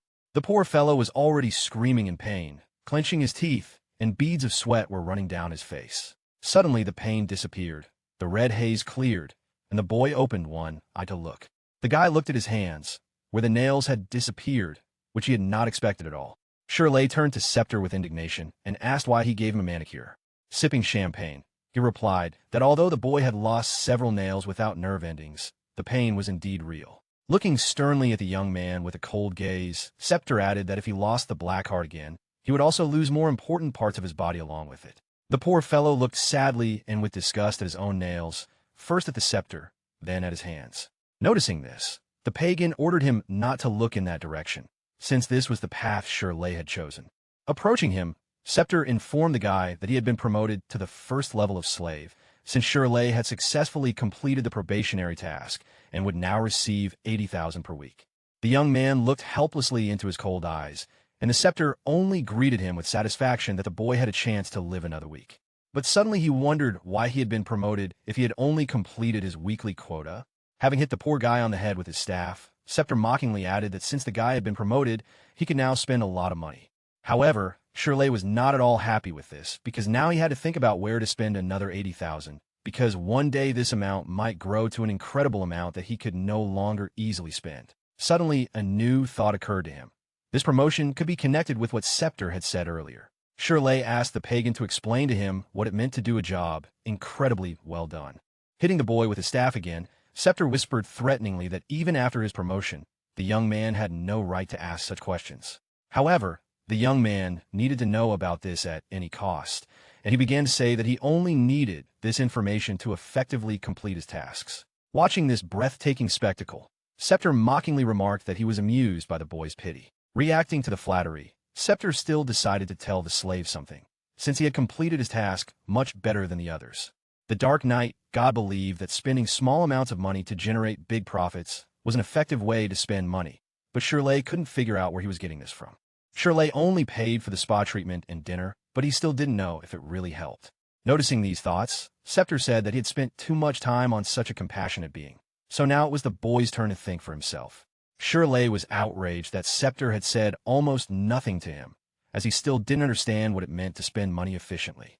The young man muttered quietly that he expected some kind of reward for his achievements, after which the Scepter, already heading for the exit, suddenly stopped. Seeing this, the guy did not understand why he stopped and was surprised, thinking that he could actually get some kind of reward. The Scepter lazily turned to the guy, without even changing his facial expression, and agreed with the young man. But, returning to the table, Scepter slowly said that he did not want to give these awards to this guy at all, since he did not like him. Hearing this, Shirley thought that he was such a pathetic freak that he didn't even think to ask about such things. Seeing Shirley's expression, Scepter suspected that he was mentally scolding him, so the scoundrel asked if he really wanted to go without a reward. Suddenly the boy seemed to turn into an impatient puppy, jumping around and asking his owner to give him a reward. The Scepter snapped 2 fingers, and a game board of dozens of glowing cards appeared in front of Shirley, and according to the Scepter, he only needed to choose 2 of them. The scoundrel ordered the young man to go and choose, and Shirley stood frozen in front of a stack of brightly colored cards. He looked at the huge selection before his eyes and did not understand how he could choose 2 cards out of 81, thinking that the black card system was somewhat pointless. Zev, Scepter snapped, this guy has no right to question the black card system, so he just needs to make a choice. Having chosen a card, Shirley barely touched it before it began to blink, sparkle, and spin before his eyes. Seeing that the millionaire card had fallen unluckily, the Scepter smiled sarcastically and said that this was not bad, because this card makes a person incredibly rich for 24 hours. Hearing this, the guy immediately imagined an expensive car against the backdrop of the skyscrapers of a big city. The young man imagined himself as a world-famous star, surrounded by crowds of paparazzi and fans. The mere thought of such miracles made Shirley's mouth water, and the guy himself began to look like a madman. However, the Scepter did not wait long, and with one blow to the face, dispelled all his dreams, ordering him to quickly choose the next card. Shirley grabbed his cheek and asked the Scepter to give him time to think, to which the scoundrel only sharply ordered not to waste precious time. Having chosen another card, which again fell out and turned over, the guys began to wait with interest to see what the young man would offer himself this time. However, upon seeing the map, they both froze, and even Scepter opened one eye. He got a top-ranking card called the Golden Investment Finger, and Shirley found it disgusting. These words seriously angered Scepter, who scolded Shirley and explained the importance of this card, since it had almost never appeared before, which meant that the god of Dark Night had decided to give a gift to the slave. Upon learning of this, The boy enthusiastically asked how he could use it, to which the scoundrel laughed and added that only the highest-ranking representatives of the Dark Knight could use this card. Feeling a little sad and calmer, Shirley asked him if he could exchange the card for another one, which, unfortunately, turned out to be impossible, according to Scepter representatives. As the scepter slowly faded away, he added mockingly that if he were sure, he'd better think about how to live to see the day when that card could easily fall into his hands. Shirley was left alone again with the black card and a table full of food, staring intently after the disappearing scepter. The guy looked at the map with the thought that a new difficult week had begun, during which his task would be to survive. From one of the tallest and most expensive buildings in the city came the contented cries of a young man enjoying his new home. Shirley stood in the middle of the room, littered with boxes, and was happy that he had finally moved into a new house. While concentrating on writing something down in his notebook, the guy said out loud that he had spent $58,000 in 3 days, which was 3/4 of the weekly norm. Shirley was satisfied with his achievements, so he plopped down tiredly on the soft sofa and put his feet on the table. Being rich didn't seem so bad to him because he wore new clothes, lived in a new house, and still had some spare money. Although it was partly thanks to Song Miao Miao, the boy still thought she was crazy for even coming to his school to discuss him. The crazy woman talked to his friends and invited them to her house to spend time together, which scared the innocent girls a little. Looking at all this, the guy didn't understand how Miao Miao found out which school he went to. Shirley was glad that he had few lessons left that year and could hide in the new house, as Master Shui scared him to death. Now that he was living on his own, the guy could easily invite guests whenever he wanted, stay up all night, have fun, and not worry about electricity bills, and maybe even date a girl. The young man liked this life, but he needed to calmly think about how to spend the reward for a job well done. In fact, after that night, the boy asked the scepter to tell him how to complete the task in such a way as to receive a reward. Since the young man had been obedient and kind lately, the scepter decided to take pity on him and tell him a secret. The scepter reminded the boy of his dinner with Wei Xing, but he didn't understand what was so important about it.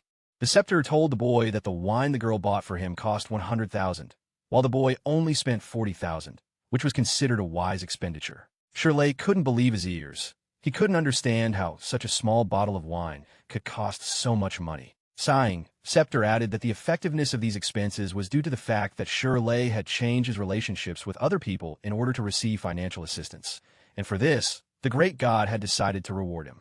Shirley listened to his mentor with surprise, but also with interest, as he was very interested in the topic of the great god.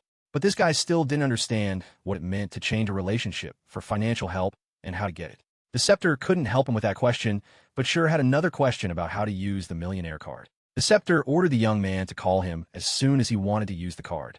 Shirley sat down and thought about all the information that his mentor had previously told him, because he now realized that the people close to him could provide him with useful assistance. Despite all this, he still could not understand why and for what purpose God makes people spend money in the Dark Knight. Yawning, Shirley thought that if he could understand the great God's intentions, he would live his life to the fullest. With so many thoughts, the guy quickly became hungry and decided to eat something. Getting up from a couch, the guy thought that the life of the rich is really strange because not everyone can spend 100,000 on a bottle of champagne. As the boy headed towards the door, his head was full of thoughts about how to get others to help him spend money, as well as how to make friends with them in general. Suddenly, a brilliant idea came into his head, which he had not even expected. Shirley suddenly remembered Wei Sungyu, with whom he had recently quarreled. Suddenly the guy slapped himself in the face, scolding his mind for even thinking about the girl. For a moment he even felt ashamed that after all her help, they had such an unpleasant quarrel in the end. Suddenly the young man heard some strange sounds behind him, which undoubtedly made him turn around. In the corridor of a high-rise building, a surprised Wei Sun, who was all he could think about, suddenly appeared in front of him. They both stood there, looking at each other in shock, not understanding where they came from. The guy's mind was full of thoughts about why the girl was here, how she found him, and whether she really wanted to ask him about the Dark Knight eyes, while he was thinking the same thing, looking at the guy with bewilderment. Shirley waved his hand shyly at her, spoke first, and remarked that this was an interesting coincidence. Without thinking, the young woman turned sharply and headed in the opposite direction from the guy, demonstrating with her appearance that the girl was offended. Finally, overcoming his fear, Shirley rushed after the young woman, shouting her name. The girl turned nervously to him and asked in a raised voice what he wanted. Quite unexpectedly for her, the young man kindly invited the lady to dinner, which greatly surprised the girl. Sometime later, the couple was already sitting calmly in one of the best restaurants in Wudong and tried to order something from the huge menu. Wei Sung sat with her head resting on her hand and watched the guy, thinking that for some reason she didn't like him and not understanding how she could just follow him. In turn, Shirley ordered the waitress to bring them the most expensive dishes the restaurant had to offer. After ordering dinner, Shirley began to justify himself, saying that he could not even imagine that he would live next door to this blonde. The girl, barely listening to him, simply waved him off, saying that this wasn't even her house, and that she was temporarily living with Wei Qing. When a young man asked why she lived there, the girl told him the story of Song Miao Miao. A crazy woman blocked the exit from her house and forced her to move, hiding outside. Hearing this, Shirley enthusiastically began to tell his story of being persecuted by Master Shui, which amazed the girl, as she didn't expect that even this guy would be watched so closely. But, deciding to take advantage of the situation, the young man added with a broad smile that thanks to Miao Miao, he had the opportunity to have dinner with the blonde and apologize. The girl was embarrassed by such pleasantries, adding that the invitation to the Yul-Yuterd restaurant fully confirmed the sincerity of his intentions. The guy didn't understand which blonde Yul was talking about, and Wei Sung, realizing this, told him that Yul-Yuterd was a world-famous chef who opened this restaurant. The guy was a little confused because he didn't know anything about it and generally didn't understand much about the restaurant business. The guy added that this was the first time he was inviting someone to dinner, and so he chose a restaurant that he liked and could afford. After closing himself off for a few seconds and looking at his companion, the guy suddenly lost the power of speech, but came to his senses in time and added that he was also trying to choose a place where Miss Yu would like the dishes. The young woman sat and looked at Shirley with admiration, thinking that he was truly sincere with her. Playing with the glass in her hand, she agreed with him, while thinking that she suddenly stopped hating him, and therefore decided to forgive him. Shirley was overjoyed, finally smiling and reassured that their relationship was safe. Suddenly, a young man in a scarlet suit approached their table and joyfully announced that he had finally found such a beautiful girl. Looking away from the beauty, the stranger laughed at Shirley and made a rude joke about him. Turning his gaze back to Miss Yu, the eccentric man boldly invited her to dinner to get to know each other better. Ignoring the insolent woman, Wei Sung focused on what she was photographing on her phone. The eccentric guy didn't like the girl's reaction at all, so he brazenly jumped onto their table to attract attention, which greatly angered Shirley. The man introduced himself as the promising, handsome, and attractive, famous in San Shao, and smiled broadly at Miss Wei, while Shir began to slowly boil. After such impudent words, Shirley laughed unceremoniously at Shao, noting that he was not only not the only son, but also the third in the family, so his words were worth nothing. Hearing this, and San, infuriated, lashed out at Shirley with threats, to which Shirley calmly replied that the third son was always useless, and therefore he should leave. The man calmly sat down at the table, and the security guard tried to subdue the unruly stranger, who had been shouting various threats at the couple throughout their visit to the restaurant. San Shao's assistant begged him to calm down, since the event involving Mr. Yule was just around the corner, and this guy shouldn't spoil his relationship with him. A little later, the upset and San calmed down and only told Shirley that this time he would voluntarily let him get away with it. Snorting, San Shao turned around and headed towards the exit with his assistant, who only watched them leave with a stern look. As he headed towards the door, San Shao noticed a waitress who was probably bringing food to Shirley's table. On her stroller, there was the number 11, which became a direct indication of the place where the worker was heading. Suddenly, the scoundrel stopped the poor girl, asking if there was food for the bald guest, to which the waitress calmly replied the following. San Shao thought he had a brilliant idea and offered to let the girl earn some tips. At that moment, Wei Sung clapped her hands enthusiastically, praising Shirley's ability to irritate people. The guy smiled sheepishly but supported his girlfriend's flattery, and the girl, in turn, told him a little about the Yin family, which, as it turned out, was one of the most successful catering companies in the area. Miss Yu felt that her family now seemed to have some kind of relationship with Mr. Yule, whom the stranger's assistant remembered, so she asked Shirley to be careful with this weirdo. At this moment, the waitress finally came to the table and kindly placed a dish covered with sachem in front of the man, and Shirley confidently declared that, "Madam, you had absolutely nothing to worry about." When the waitress lifted the net, the young man saw something underneath it that caused him to cry out indignantly, because there was some kind of garbage on the plate of an incomprehensible composition and consistency. The staff member smiled and said that it was a gift from the Insan Shao restaurant in the form of a special dish prepared especially for the guests. Shirley's anger level was off the charts. The guy was furious, spilling out all his anger on the poor girl who brazenly sold herself to a pagan. The girl, without losing her composure, tried to explain that Mr. was a VIP client with diamond status and therefore had only good intentions. Hearing this, Wei Sung mockingly ordered the waitress to serve him the same dish. Hearing her friend's idea, Shirley categorically disagreed with it, abruptly stopped the waitress and ordered her not to do it. The guy said that San Shao was so polite that he simply couldn't leave him without a decent gift, and Shirley was already thinking in his head about using the millionaire card. A few minutes later, Shirley's indignant complaints could be heard from another part of the restaurant. This guy was arguing with Scepter because it turned out he couldn't use the millionaire card exactly when he wanted. Scepter, who was sitting quietly across from the guy and listening to music, explained that the problem was not that the card couldn't be used, but that it couldn't be used immediately when the owner wanted it. The mentor said that all cards have a certain expiration date, and the millionaire card can be valid from 12 noon until the clock strikes 12 again. That is, all day. However, if a young person still wants to use the card, the effect of its use will be several times less, as will the time of its use. Finally, taking off his headphones and clasping his palms together, Scepter added cheerfully that in this case the result would be far from ideal.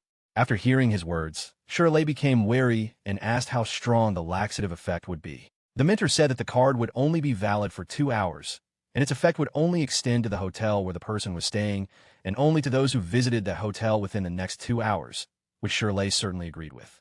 The Scepter liked the guy's determination, so he asked him what he wanted, and he was a little surprised by such speed. Shirley quietly whispered his wishes into the Scepter's ear, telling him all the details of his plan, and the mentor, listening attentively, smacked his lips slightly and agreed. San Shao and his assistant stood outside while the guy talked to his boss about how he thought the idea of the dish was too cruel. And San responded to the panicker with a smile, saying that nothing bad had happened, and assured his friend that he had not only given a surprise to a guy with a bad reputation. But the guy with the really funny glasses didn't calm down, saying that cooperation with Mr. Yul would greatly help San Shao strengthen his position outside the family, which he simply brushed off. Suddenly, a luxurious Mercedes, equal in size to several ordinary passenger cars, pulled up to the restaurant. Mr. Yul got out of the car and walked up to San Shao with a smile, who greeted him warmly at the restaurant, expressing hope that he would appreciate their desire to cooperate. Mr. Yul invited them to a restaurant to discuss all the issues there. However, upon entering the establishment, he heard loud complaints and shouts from one of the visitors. A little depressed, Mr. Yul looked towards the loud noises, asking in surprise what was going on, while San Shao tried to refuse him from visiting the disgruntled table. Mr. Yul clearly disagreed with the man, claiming that his clients were gods to him, so he absolutely had to find out what had happened. Mr. Yul and the pagan walked confidently towards the table where Shirley was apologizing to the girl for the restaurant being terrible. Seeing the young man, Mr. Yul exclaimed joyfully, not believing his eyes that his old friend Shir was standing in front of him. The man rushed towards the boy with a hug, claiming that he could still feel his aura despite the long week of separation, and behind the gentleman stood the stunned face of San Shao. Shirley also walked towards Yuli, his arms wide open and surprised by the appearance of his old friend, while Wei Sung, standing behind him, only watched everything that was happening with admiration. They hugged each other tightly in front of the astonished Wei Xing and San Shao, patting each other on the back. Shirley, who was standing behind Mr. Yule, looked satisfied, and all his thoughts were occupied with the fact that this was exactly what he needed, and the effect of the millionaire card was excellent. The young man ordered the Scepter to make Uthard his best friend for many years in order to humiliate the pagan and ruin his business. At this time, Mr. Yule had already joyfully grabbed the young man by the shoulder, invited him into the restaurant, and ordered that he be served the best possible service and only the best dishes, while behind them, the still perplexed Yu and the two eccentrics watched them. As he left, Shirley quietly told his friend that the service in this restaurant was terrible, which seriously surprised him. Seeing the pile of garbage on the guest plate, Mr. Yule's eyes widened. Mr. Uthard, waving his arms, shouted in displeasure, not understanding what was on the plate or what was happening in his restaurant. A frightened waitress stood nearby, unable to say anything to the owner, and Shirley mockingly reproached her for the fact that just recently she had so sweetly talked about a sincere gift. The man added with a smile that she was talking about some special VIP client, while an angry Mr. Yul stood nearby, and San Shao looked at them fearfully from around the corner. Uthard understood everything and therefore asked Mr. Shao to explain the situation, and he, in turn, began to justify himself, saying that he knew nothing about the friendship between Shirley and the teacher. Yul was outraged because he didn't understand how San Shao could compare Shirley to their friendship, since in Mr. Yul's restaurant, Customers were already considered gods. Mr. Yule reproached the guy for his VIP status, which the young man had successfully destroyed along with the gourmet's soul, and San Shao at that moment tried to apologize to the gentleman, still hoping for cooperation. Yudert abruptly interrupted the young man's proposal, making it clear that there would be no cooperation, and from that moment on, San Shao ceased to be a VIP client of the restaurant. And San, confused, began to beg the owner not to do this, but he did not listen to him, and resolutely dismissed the waitress who decided to serve the dish. The waitress also tried to save her career by convincing the man not to do it, but he remained adamant. San Shao sat in the middle of the restaurant, confused, declaring that it was all over and that he was now in big trouble, while his assistant tried unsuccessfully to calm him down. The young man stared at the floor, not knowing what to do next, and Shirley said with satisfaction that this was not the end, since he had a gift for the poor man. The man carefully packed the remains of the food from the plate into a beautiful gift bag and handed it to San Shao, congratulating him on the successful deal. San Shao cursed and insulted the guy, shouting what more did this impudent man want since he had already humiliated him. Wei Sung, who was standing behind Shirley, mockingly added that if he didn't want to enjoy the gift now, he could eat it at home without any problem. Shirley smiled and placed his hand on San Shao's shoulder, saying that he was truly a genius for being so clever as to ruin his relationship with the Wei family's daughter, which left the brazen man in red very surprised. Upon hearing the mention of the Wei family, Master Yule was also surprised, wondering if the blonde man had suddenly become the financial manager of the Wei family corporation. Yudert looked closely at the girl who stood just a few steps away from him and smiled sweetly at him. With a smile on her face and an outstretched hand, Wei Sung affectionately introduced herself by name, adding that she was Shirley's friend and a big fan of Mr. Yule. Mr. Yule happily shook the girl's hand, adding that Shirley's friend automatically became his friend, and it was a great honor for him to meet such a wonderful woman. Confused and frightened, San Shao, watching the spectacle, was extremely surprised by his audacity, because he managed to flirt with Wei's own daughter. The impudent man looked at Shirley, not understanding who this person was, because an ordinary person could not be a friend of Mr. Yule and the daughter of the Wei family. When San Shao finally left the establishment, Master Yule sincerely apologized to the couple and offered to cook them dinner for two, which made Shirley wonder about the time limit on the millionaire card. Hearing about such a wonderful offer, the blonde of course agreed, because they could not miss such a wonderful chance to try dishes from Mr. Yule himself. The guy suddenly had the idea that this situation had brought him incredibly closer to the girl, since she was convinced of his complicated relationship. Mr. Yudert, in turn, embraced his friends and went with them to the best table, ordering that he had already completely decided on what he would serve them. You looked at Shirley with admiration and thought that he was really very close to Yule Yudert. The girl thought that this weirdo really had a lot of skeletons in his closet, which brought a sweet smile to the young lady. Several hours later, barely distinguishable words or sounds were heard from the exit of the restaurant, the source of which was very difficult to determine. To the left of the exit stood Mr. Yule with a waiter holding his hands, and to the right of the exit, in the same position, stood Shirley and a girl. Both men were dead drunk. The cheerful guys offered each other a drink. Shirley persuaded Yudert to take 3 more bottles, and Wei Sung indignantly stopped the guy, ordering him that he could no longer care about anything. Suddenly, the boy broke free from his girlfriend's tight embrace, and, laughing and giggling cheerfully, flew towards Yudert. The young man convinced the man that he could do absolutely anything, while the waiter and Wei Sung frowned as they watched the spectacle. Poor you thought the friends met at some fancy event, but in fact, that was not the case at all. As it turns out, Shir saved Yul from 2 birds that attacked him in an alley, and they have been close friends ever since. Yudert told this story with great pleasure, making the girl listen to him attentively, and the young man even blush a little from such a blatant lie. The poor waiter, having fallen to the floor, whined that he could not hold Mr. Yule at all, and kindly hugged the worker and Shirley by the shoulders. The woman couldn't believe it, but she still wanted to go in the same direction with the guy, so she decided to take him home. Shirley, joyfully shouting and laughing, told her completely incomprehensible things, from time to time asking where his drink was, to which the blonde only sighed tiredly.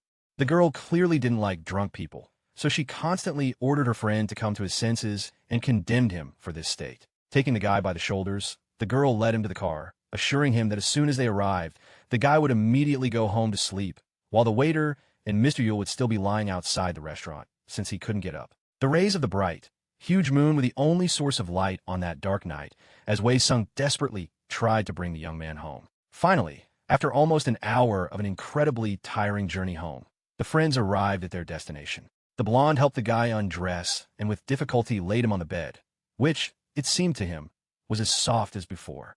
In Shirley's mind, it was already morning. The young man opened his eyes and, as if in a fog, tried to understand what had happened. The boy slowly rose from the bed, carefully sat down on him, and grabbed his square head, wrapped in felt.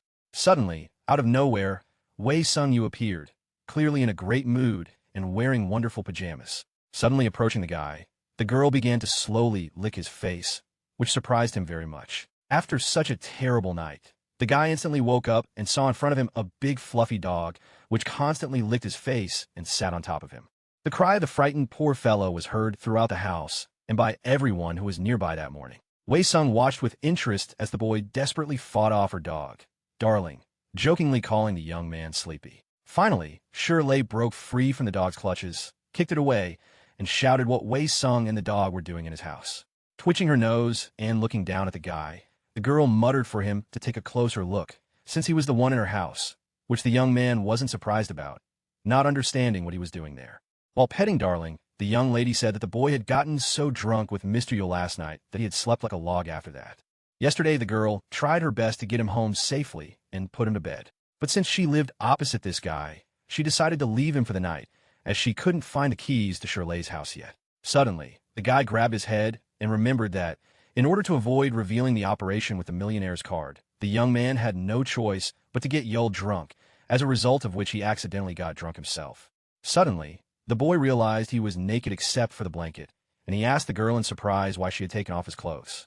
The girl merely snorted and added that she hadn't seen anything new there. A scene of his accidental fall in front of the girl on the first day of their acquaintance surfaced in the guy's memory, from which Shirley even blushed slightly, embarrassed when the blonde only looked at him mockingly.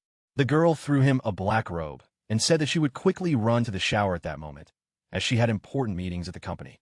Having called Darling, the girl finally said that she left the money on the table, and the guy could take as much as he wanted. Embarrassed, Shirley refused to accept the documents, saying that he had caused his friend a lot of trouble yesterday, and so this time he would pay for it himself.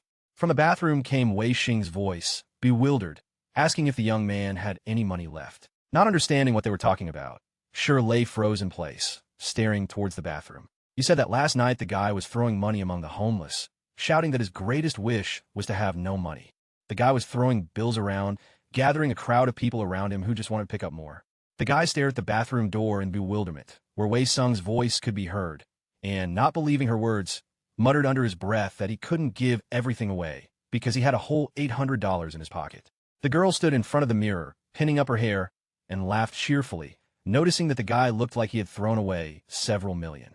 Finally, stopping laughing, the young girl added that the boy was now penniless, so she had to take care of him, and that was why he had to bring her breakfast. Shirley, in turn, froze in fear and tried to figure out what he was hiding, because it was impossible to so easily and thoughtlessly distribute the Dark Knight God's money.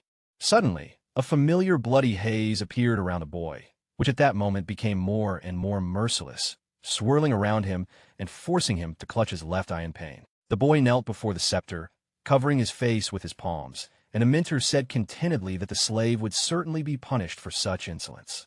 The young man lay on the floor, screaming in pain and holding his face, while Scepter just watched, doing nothing. Shirley could shout as much as he wanted, since the teacher had already sealed off the space around them, and no one would hear him. Shirley, still covering one eye with his hand, decided to raise his head and look at the scepter. The mentor was furious at the boy's nighttime trick, showing that he should be grateful for his mercy and for only taking one of his eyes.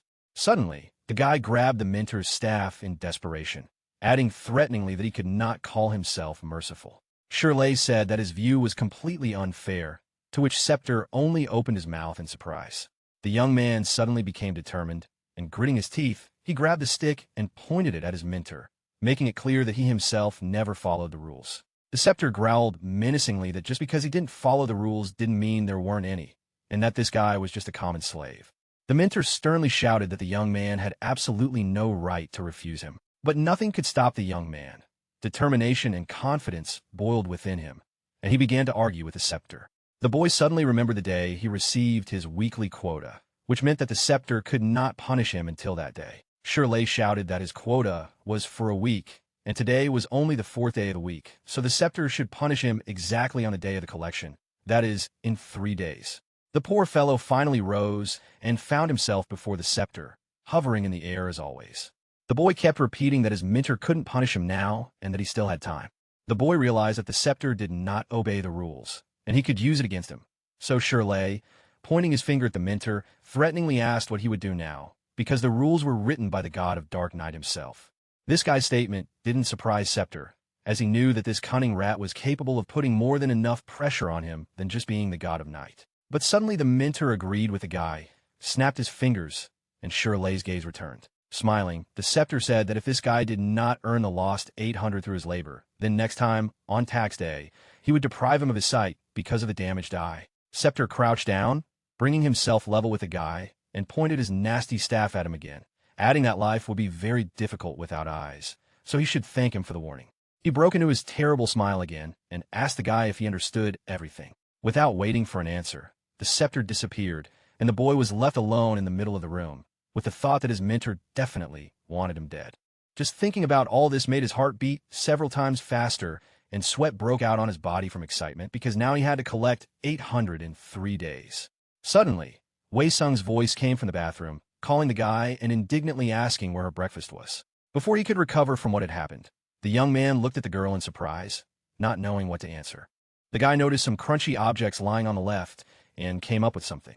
He justified himself to the girl by saying that he had very important things to do and offered her some crispy chips, to which she only called him an idiot. Instinctively putting one crunchy piece into his mouth, the boy realized it was dog food and immediately spat out everything he hadn't managed to swallow. The huge white house that Shirley was heading towards was bathed in the morning sunlight. As he approached the door, the man couldn't stop thinking that he needed to return the 800 to save his life. He was wearing a purple and yellow cap with a huge Los Angeles Lakers sign on it, which he was nervously adjusting. One of the guy's friends recommended him for a great job, where he could earn 300 an hour, and the guy was very impressed with the conditions. As the young man pressed the doorbell, he continued to think that it was impossible to pay a huge sum for such work, so he was definitely in for a surprise.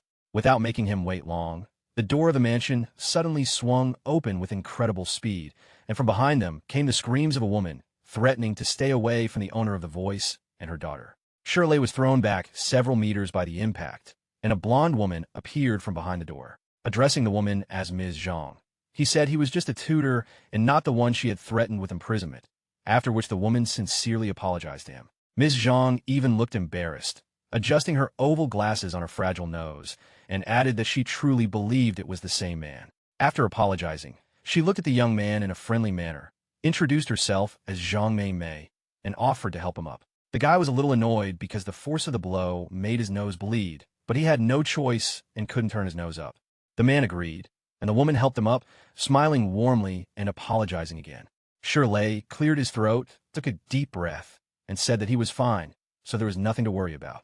Hearing this, the lady happily invited the young man into her home, slamming the massive oak door with a loud slam. Shirley found himself in a huge living room on a giant velour sofa, and Mei Mei was sitting opposite him, carefully studying his resume. The resume stated that the guy was 20 years old and had studied at Dune College, where he had quite good grades, which pleased the woman. The image of Wei Sun suddenly appeared in the young man's mind, and he immediately thought that there was definitely a huge difference between the two girls, even though they were from similar families. After finishing looking through the resumes, Ms. Zhang told the guy that he could start working as she had to go to work soon, which even surprised the guy a little as he didn't expect it to happen so quickly. The guy felt that the woman should have at least inquired about his level of knowledge, to which she merely replied that there was no need for this, since she had hired a tutor for other purposes. Coming closer to the young man, the woman said that she had hired him only to look after her daughter, and all the young man's duties were to be a nanny and, at best, teach the girl something. Sure, not expecting this, was a little confused and did not immediately respond to the woman's instructions, so she had to bend down to once again make sure that what was said was clear. The boy nodded, and Miss Zhang handed him 600, adding that it was payment for today's lesson, for which Sure happily thanked him. Doubt and excitement suddenly flashed in the stern woman's eyes.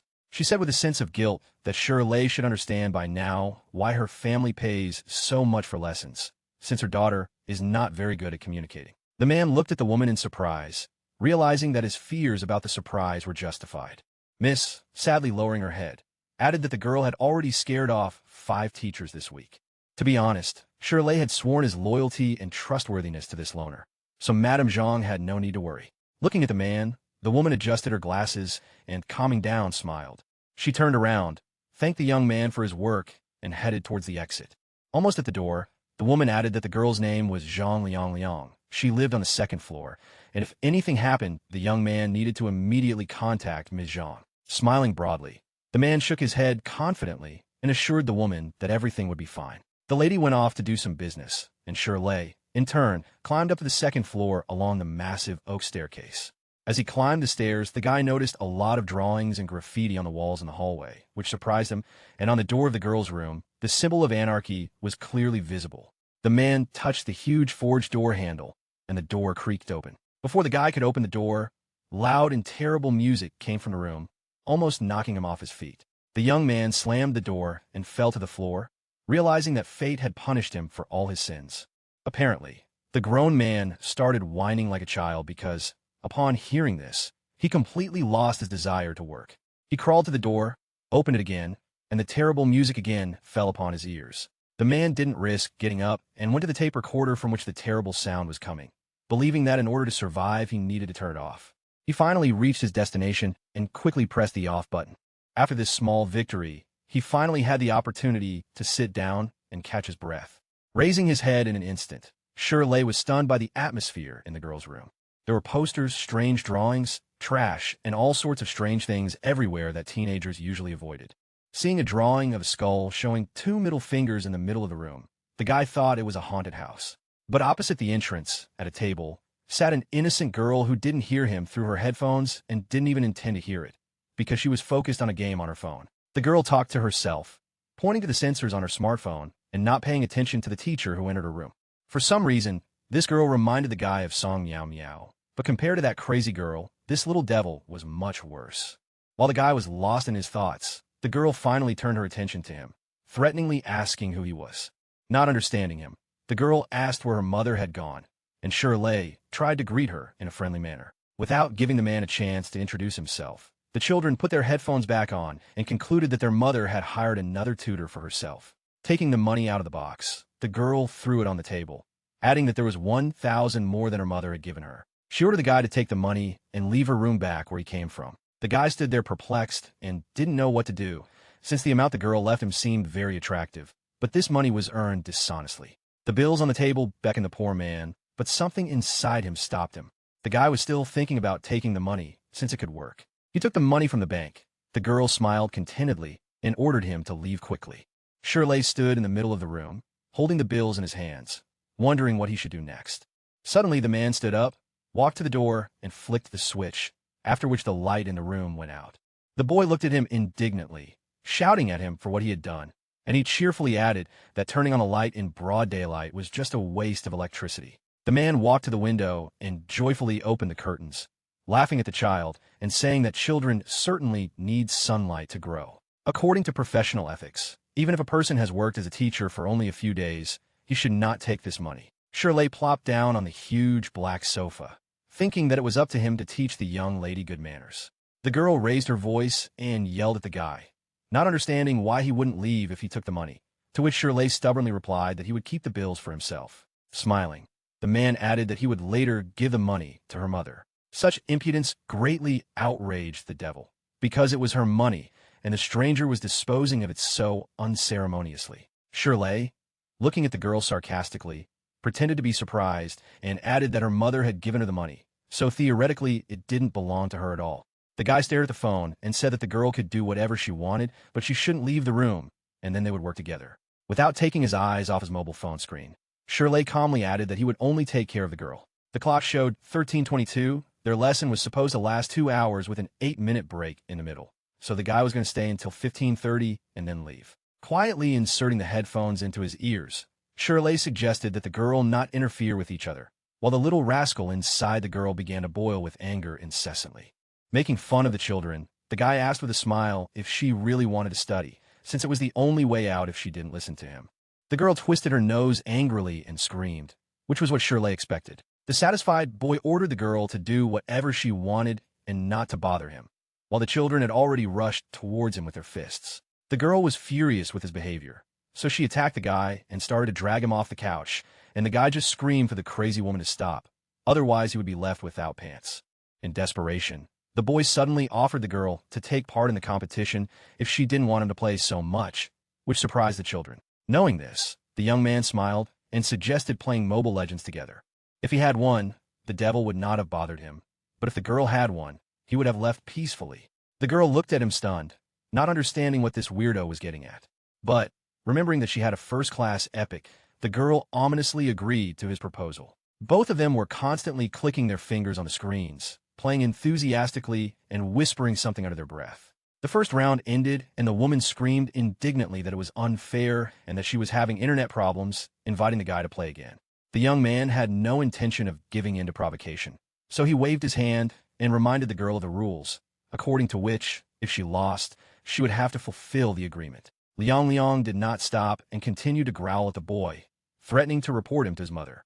The resourceful Sure came out to give the girl a chance to win back, but to do this she had to solve 10 problems. The young woman snatched the book from his hands, ordering the guy to wait, which surprised him as he had not expected such a quick reaction. Sitting at the table, Zhang concentrated on writing something, without raising his eyes or stopping. 5 minutes later, Shirley was already sitting with a book in his hands, checking the girl's completed assignments. To his surprise, everything was absolutely correct. In a fit of excitement, the young girl persuaded the guy to play again, because she was sure that this time she would definitely win. Smiling, the guy agreed to another game, since he even liked the guy's hobby. Shirley also showed extraordinary interest in the game, so he happily ordered the children to watch and learn. Liang lost the next 10 rounds and was therefore forced to perform the ill-fated tasks again. The girl didn't understand how the guy kept defeating her, because her hero's rank was 3 units higher than that of her mentor's hero, which seriously irritated the young lady. Smiling, the man said that he would teach children if she taught English tomorrow, which she, deep down, did not agree with at all, but she had no choice. The girl angrily wrote her homework, muttering under her breath that she would teach this impudent guy how to play. Shirley watched the girl and mocked her, calling her both boring and beautiful at the same time. Without taking her eyes off her work, the girl quietly reproached the guy, saying that his age did not mean that he understood everything. The girl sat sadly at the table and wrote down the tasks she needed to complete, sniffling slightly. Suddenly something flashed in the window and caught the teacher's attention, but he did not immediately understand what it was. A moment later, Shirley shouted and ordered the girl to lie down, rushing towards her with all his strength. Suddenly, a bottle flew into the room, punching a huge hole in the window, and the guy covering Liang fell down. The girl was very scared, and anger was gradually growing in the guy's eyes, since the incident could end badly for both of them. The girl looked at her savior in horror, unable to utter a word. The young man slowly began to rise, avoiding the shards of glass scattered throughout the room. When the man got up, he saw a huge, empty bottle, similar to a wine bottle, in the middle of the room. Still frightened, the girl, worried, grabbed his clothes and asked the teacher if everything was okay. Suddenly, both of them heard terrible screams from outside. A man was shouting and cursing, demanding that Zhang Mei come out to him. Shirley, not understanding what was going on, but understanding who this man was and what his intentions were, looked at him sternly. Poor Liang's eyes filled with tears, and she grabbed the guy's clothes even tighter. The guy was very surprised and didn't quite know what to do, as he had never been in such a situation before. He stroked the children's heads affectionately and added that as long as he was around, she had nothing to worry about. The man in the yard did not stop and shouted even louder, reproaching the owner of the mansion. He scolded Mei, complaining that she had left him penniless, and threatened to take away half of her property. After hearing all the insults, Shirley suggested that the girl call the police, as he did not know what the best course of action would be. The girl pressed herself even closer to the teacher and explained that security would take care of everything. And indeed, in the blink of an eye, the voices of the security guards were heard rushing towards Mr. Zhao, threatening to call the police and, consequently, get into trouble. The man and the children sat in the room and watched what was happening, trying to ignore the threats the man was shouting. The young man tried to understand and remember where he had heard this person's name before, and suddenly several names came to his mind. Shirley instantly recalled how he had been slammed in the face with the door that morning, and how Madame Mei had then screamed her husband's name and threatened to send him to prison after his death. Now the guy understood everything and asked the girl if she had a father, after which she broke free from his arms and ran away, screaming that she had no father. Shirley thought that it was precisely because her mother had kicked her father out that the girl hated her and did not listen to her. Hearing this, The girl indignantly shouted that it was none of his business, and he shouldn't have stuck his nose into something that wasn't his business. Suddenly, it dawned on the boy, and he was finally able to put together all the details he had noticed that day. The guy clenched his fists and quietly said that he finally understood everything, because it really did get through to him. He blurted out that the girl was actually her mother's daughter, but since he had no time for her, the girl rebelled and went on strike. The harsh words suddenly shocked the little ones, so she turned the blade again. The girl screamed at the top of her voice that this was absolutely not true and that she did not need this woman at all. She started pushing Shirley out of the room, claiming that he had already received the money for the lesson, so it was time for him to leave. The guy decided to take advantage of the fact that the girl had still not won over him and twirled the phone in front of her nose. He sat down on the couch with a smile, telling her that she just needed to clean up, finish the job, and they would continue, but teasing was completely inappropriate for her at that moment. The anger raging inside the baby was boiling at an incredible speed and was about to burst out. Suddenly she screamed that if the guy didn't leave, she would leave the room. She didn't wait for an answer, but rushed out of the room so quickly that he didn't have time to say a word. Having opened the door with her foot, the girl ran out of the house and ran in an unknown direction. She sat down on the bench and, drawing her knees up, hid in her mini-house, crossing her legs and arms over her chest. In despair, the girl cried inconsolably and could not stop because the topic of fatherhood caused her great pain. A moment later, Shirley appeared out of nowhere in front of her and kindly handed her a napkin.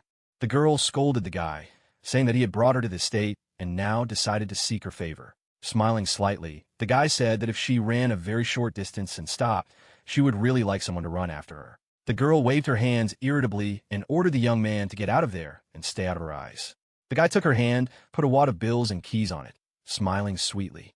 The girl looked at him in surprise, not expecting such an action from him. The guy cheerfully added that if the girl sees a hint of sadness in her mother's eyes, she will definitely worry about her. The girl drooped and, lowering her head, said irritably that the guy was sticking his nose into other people's business. Shirley only sincerely added that although he wouldn't be able to teach the lesson, he would tell May that her daughter didn't need a teacher, but she herself did. He turned around and reminded the girl not to forget to call the owner, who would fix the window, and also told the girl to be careful when removing the chips. The girl looked after the tutor with slight excitement, because at that moment he didn't seem so bad to her. Among the dozens of tall concrete buildings in Wudong, there was another one just like it where Zhao Mei worked.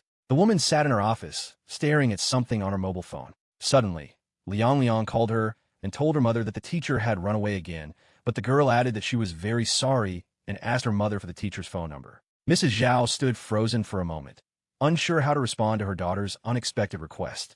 Mei was very surprised because she did not expect this from her daughter, who usually chased away teachers herself. It was already dark outside, and a tired Shirley walked slowly down the street, thinking that after such a busy day, he was very hungry. The money in his hand seemed very tempting, and the guy even thought about spending it on food, but immediately abandoned the idea. Despite the road, the young man accidentally turned into a very dark alley where repair work was being carried out. Looking at the mobile phone, the guy realized that even he, unable to bear the tension, took it and shot.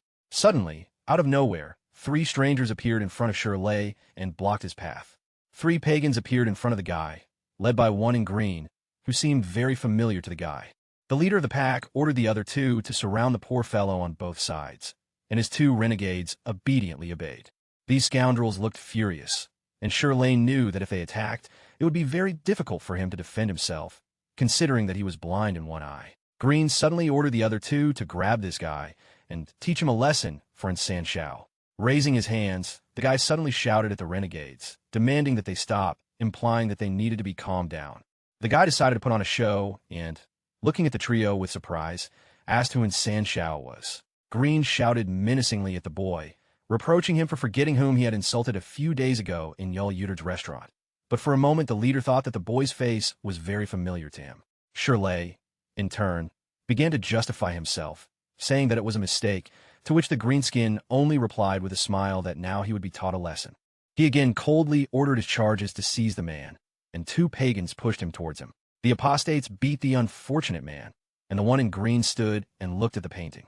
Even the guy's voice seemed very familiar to the one in green, but he couldn't remember where it came from. Suddenly it dawned on him, and the thief remembered that he had seen this guy in the happiness bar a few weeks ago. A little scared, the green-haired man shouted to his friends to stop and not touch the young man. Suddenly, The leader of the pack began to apologize guiltily to Shirley, explaining that he did not recognize him right away. The bastard sat down next to the beaten man and tried to explain that this was how they were trying to make a living. An enraged Shirley, his face covered in rags, angrily wiped his lips with his hand and looked at the strangers. The fat man, a renegade from the green one, asked his friend incomprehensibly why they had stopped and why the leader was stretching out like that in front of the loser. After such impudent words, the fat man immediately received a blow to the back of the head for not recognizing this man. Green reminded his friend about the weirdo who had trashed the happiness bar a few weeks ago. Suddenly, it dawned on all three of them. They began to look at each other with their mouths open because they instantly realized who they were attacking. The group of thieves took a few steps away from the boy, discussing how they should leave him alone since he might be from a rich family and then they wouldn't need a blood transfusion. The apostates agreed with their leader and decided to retreat, considering that the task was completed. The thieves turned around and, apologizing again, headed in the opposite direction from the guy. Suddenly, 3 bills he earned from tutoring accidentally fell out of Shirley's pocket. The fat man noticed the fallen money and cheerfully added that he would take it. He walked up to the exhausted man and picked up the papers, which turned out to be his fatal mistake. Shirley suddenly grabbed the fat man's arm and ordered him to stop. The man was not going to back down, so he grabbed his arm tightly and began to say that if they attacked him, they would not dare touch his money. Shirley squeezed the fat man's hand even tighter, causing his limbs to turn blue, and ordered him to return money. The fat man was a little angry that this guy needed exactly these 300 yuan after he thoughtlessly spent 5 million at the happiness bar. The guy's patience instantly ran out, and he bared his teeth and decided to act. This guy attacked the pagan with his fists, without holding back or trying to control his actions. However, the poor guy didn't take into account the fact that he was still blind in one eye, so he missed and fell down. Shirley successfully stopped himself, hitting his face on the asphalt, and the astonished fat man stood behind him and watched what was happening. As soon as the man tried to get up, someone's foot pinned him to the hard asphalt. A voice came from above, saying that they would still teach the young man a lesson for good behavior. In an instant, the guy grabbed the leader by the leg and pulled him down so that he fell to the ground with all his might. Green screamed in pain as Shirley loomed over him menacingly, waiting for his next move. The chief grabbed him by the head, shouted threateningly that he was not playing games at all, and then sharply ordered his renegades to beat and kill the boy. All 3 of them again attacked the poor young man and began to beat him with all their might. Shirley tried to protect himself by covering his head with his hands, but the young man couldn't shake the thought that his eyesight was still poor, and this worried him greatly. As fate would have it, without giving the guy even a second to come to his senses, the green one again attacked him with his fists. The thief hit the poor man in the face so hard that it dislocated his jaw. Suddenly, almost without looking, Shirley grabbed one of them by the clothes and dragged him along with him. It turned out that it was the leader of the trio who, completely unexpectedly, rushed at the guy without resistance. Shirley appeared above the green lawn, and the other 2 stood behind them. This guy started beating the pagan with all his might for what he did to him. Green tried to cover his face with his hands, begging the guys to stop and show mercy. The man strangled the thief and ordered him to return the stolen money. Suddenly, a small brick hit Shirley's hand from somewhere, although it didn't make much of a difference. The guy threw a brick at the green-skinned man with loud screams, demanding his money back. The terrified expression on the green-skinned man's face was unparalleled. He lay there, barely defending himself, awaiting death with a relentless expectation. However, Shirley didn't have time to hit the bastard with a brick because the fat man found the same brick and decided to point it at the guy. Shirley's eyes suddenly darkened and he felt dizzy, but he didn't even move, let alone fall. On the contrary, even greater rage and thirst for revenge appeared in his eyes, which he could no longer contain. At that moment, Green was screaming continuously, begging him to have mercy on him and let him go, claiming that the guy didn't even have any money. Suddenly, the young man stood up and returned to the other 2, who were watching the fight with fear. Shirley let go of the green one and walked up to the fat man, who gave him the money and began to apologize for the attack. As soon as the man bent down to pick up the bills, all 3 suddenly started running, screaming about how scary he was. Picking up the money, the beaten man looked at it wearily and, smiling slightly, sighed deeply. A moment later, Shirley's body fell to the ground, leaving the boy lying motionless in the middle of the cold, dark street. After some time, the guy finally managed to open one eye, but it was very difficult for him. Suddenly, the young man exploded and began to look around, not understanding where he was, and believing that he had already died. The terrifying expression on Scepter's face suddenly appeared before the boy's eyes, and he heard his words that death was already near. In an instant, The man found himself tied to 4 chains, which were stretching and tightening more and more with each passing second. The scepter snapped its fingers and said goodbye to the slave, and at that very moment, clouds of bloody mist appeared above him. The boy opened his eyes and saw a doctor and a nurse in front of him, who were sincerely happy about his awakening. This terrible guy jumped out of bed, not understanding what was happening, and the doctor tried to calm him down. The doctor said that the man was in the hospital, which surprised him greatly. The nurse told him that a group of homeless people had picked up a guy on the street and left him 800 yuan. Seeing the boy's astonished expression, the nurse said that the homeless people claimed that the money belonged to the young man. Suddenly, the boy remembered the night when, being drunk, he gave money from the god of the dark night to a bunch of homeless people. Shirley realized that the people he had helped back then had now helped him by saving his life. Now that he had money, this guy needed to spend it, and then he wouldn't die. Suddenly, the man's doctor asked how he was feeling, adding that he had been in a coma for 2 whole days. Shirley seemed to have a fever and was completely oblivious to what the doctor was saying about his heart, which suddenly started beating very fast, which startled the nurse. The man suddenly jumped out of bed, grabbed the doctor by the hand, and asked what time it was. The doctor tried to calm the patient down, but he only screamed and asked what time it was. The doctor helplessly noted that it was already a 15-minute drive to the north, expecting some kind of violent outburst of emotion from the man.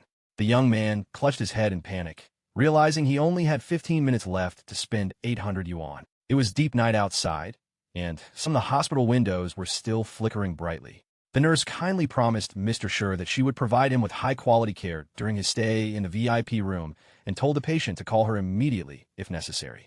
The man asked the nurse to leave him alone because he wanted a rest, to which she, of course, agreed and left the room, wishing him a good rest. The girl almost slammed the door behind her, and the guy at that moment tiredly closed his eyes, deep down glad that he had been spanked. Shirley lay tiredly on the bed and looked at the clock hanging on the wall. The clock hand was almost at 12, and the guy was going over all his weekly expenses in his head, trying to convince himself that he had done everything right. The clock struck midnight, and Shirley suddenly felt strange movements in his blind eye. Shirley clutched his eye because something suddenly pierced and hurt him inside, something he didn't expect at all. The strange sensations disappeared as suddenly as they had appeared, and the boy removed his fingers from the damaged eye. The scene before his eyes suddenly became more detailed, and Shirley realized that his vision had returned. Carefully holding a glass of water in his right hand, the guy sat up on the bed, trying to get something out of his pocket. Shirley took out the black card, examined it carefully, and sighed happily, glad that he had survived another week. Suddenly, as always, the scepter appeared above the young man's head and informed him that he had spent a week without any special rewards or punishments.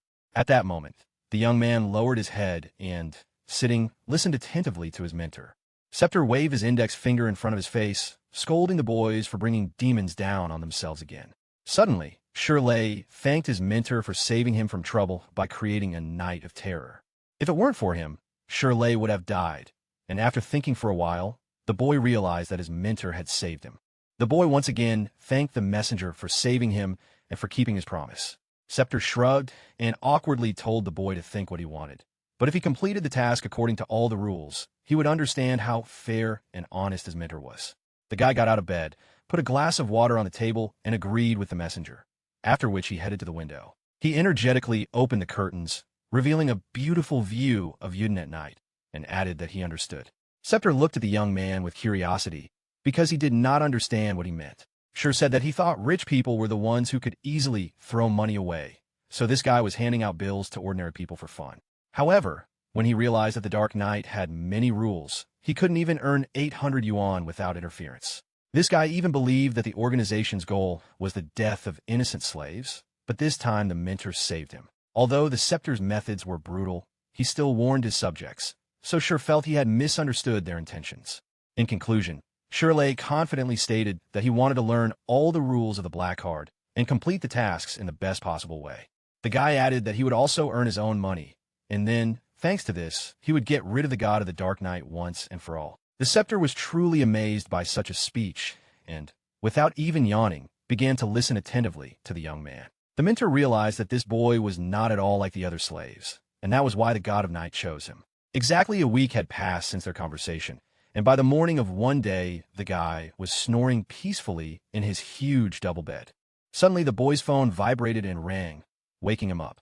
The name Zhang Liang appeared on the screen, which surprised the guy, but he canceled the call turned around and snored into the pillow on the other end of the line.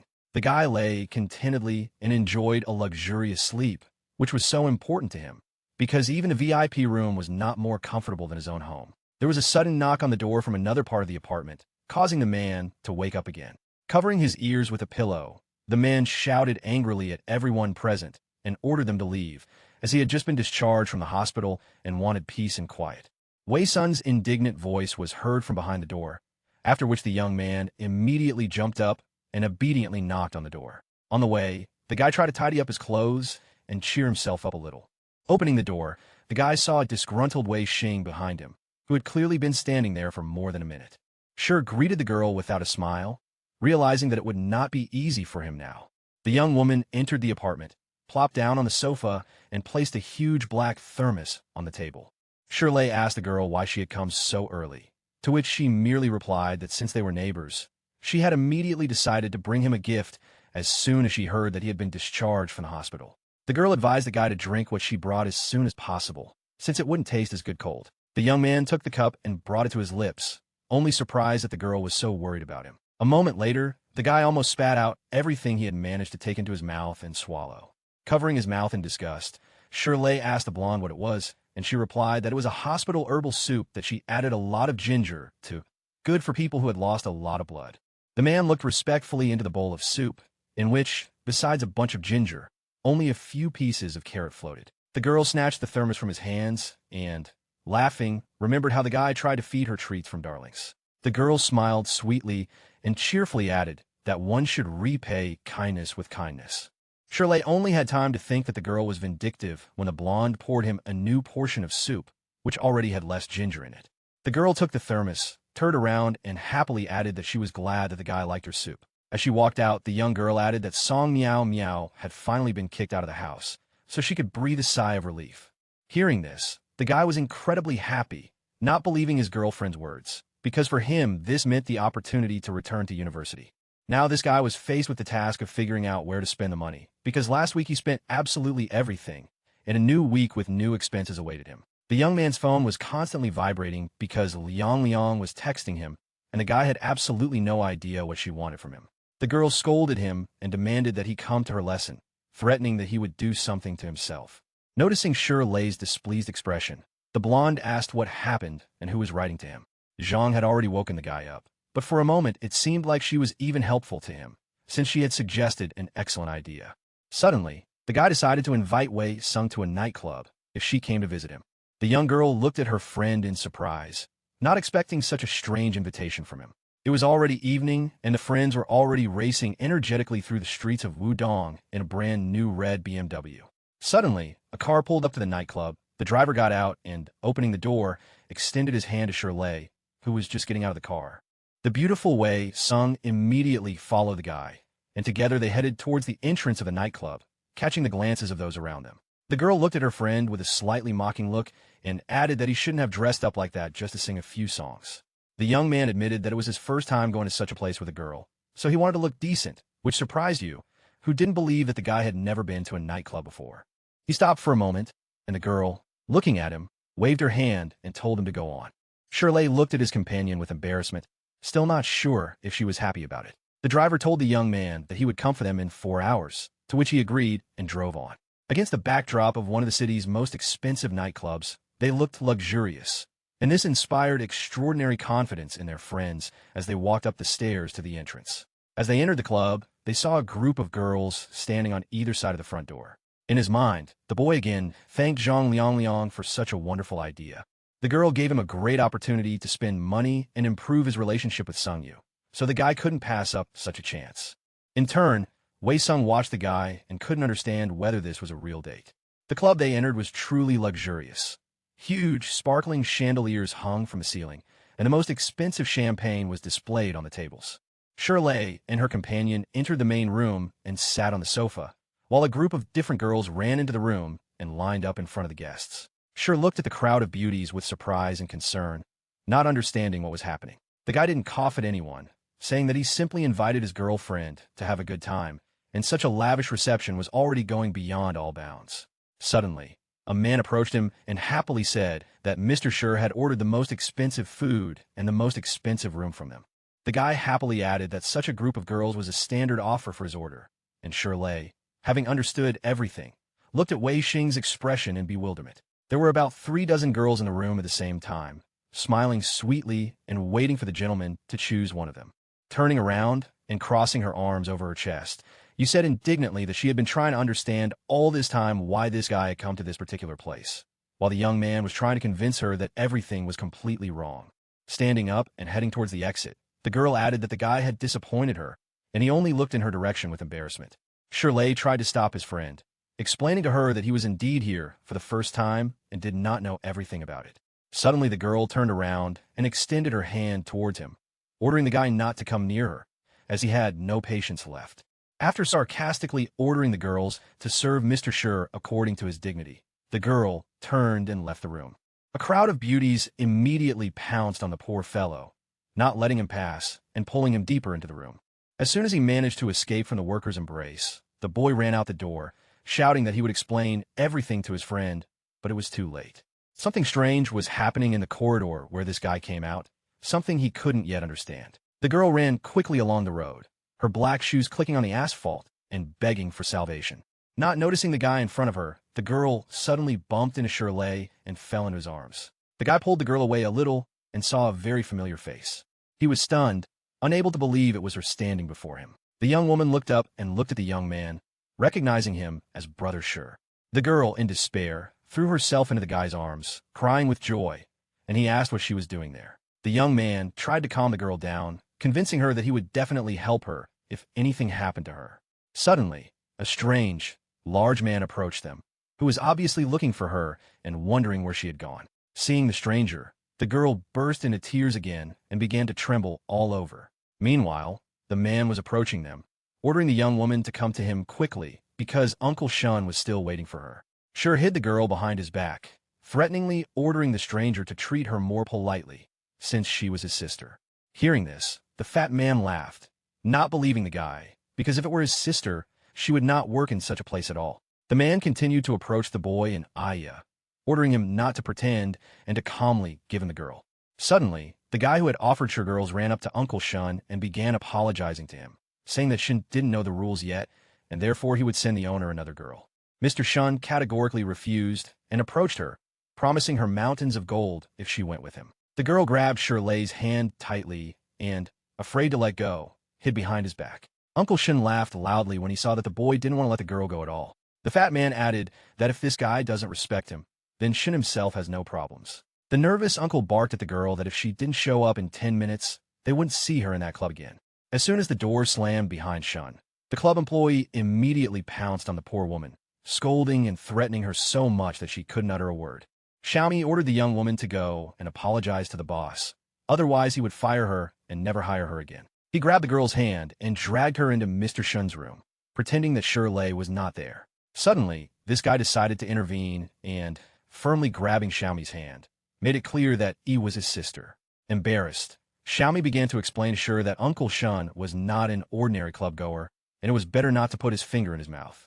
The guy tried to smooth things over by assuring Shirley that his family ties wouldn't stop everyone from having a good time, which only made the guy even more angry. Suddenly, an upset two ran up to him and asked him not to do this because she really needed this job. The girl turned and headed towards Mr. Shin's room, and Shi tried unsuccessfully to stop her. Knocking sadly on the door, the girl apologized for her behavior and asked the man to let her in. As soon as the girl entered the room, the voice of a fat man, who was clearly already quite drunk, was immediately heard from there, and the young lady tried to apologize. Shirley was extremely nervous about the situation, and the longer the girl stayed in the pervert's room, the more angry Shi became. Unable to bear it any longer, the boy suddenly knocked down the door to Mr. Shun's room and rushed inside. Seeing the angry guy, even the fat man himself became worried. Seeing a bunch of guards in the room, the guy had to figure out how to get out of the water unharmed. Suddenly, the guy walked confidently across the room, relaxed, and plopped down on the sofa between Shun and Yi. Smiling maliciously, Shirley offered the man to entertain him instead of the girl, but he immediately began to refuse and shout that he was not like that. Hearing what he expected, Shi grabbed his sister's hand with satisfaction and pulled the poor woman towards the exit. The guy loudly declared that he and the girl, in this case, were leaving. Suddenly, Mr. Shun's guards blocked their path, forming a human wall and ordering the fugitives to stop. Returning to the fat man, Sure loudly declared that he agreed that Brother Shun came to the club to have fun. Suddenly, the guy quickly approached the gentleman, threateningly demanding that he would receive a good sum for his services, since the girl was only selling alcohol and did not want to be disturbed at all. Throwing up his hands, the guy offered to pay all the expenses for Shun's room in exchange for him letting his sister go.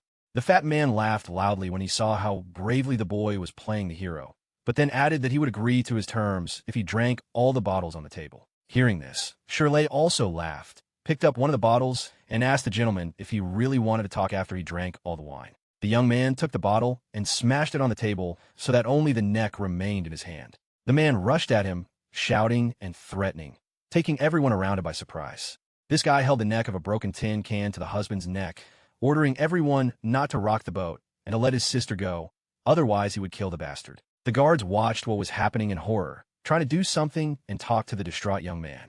An enraged Shirley, in turn, ordered E to immediately call the police. But the girl did not listen to him and only got scared, adding that she would only go with him, which surprised the guy. Actually, the guy was planning on running away when she did, but he rolled his eyes and thought that it would be okay because he liked that after all these years. The girl still trusted him. The man grabbed her arm while he was still holding the broken can to Mr. Shin's neck. Suddenly the door to the room opened again and 3 pairs of legs appeared on the threshold. Seeing who entered the room, Shirley couldn't believe his eyes, thinking that this simply couldn't be happening. The guy's old friends, a trio of cowards he had fed them in a dark alley, entered the apartment. Seeing them, he became frightened and said that they were famous local sadists, and Mr. Shun, in turn, laughed cheerfully and introduced them as his friends.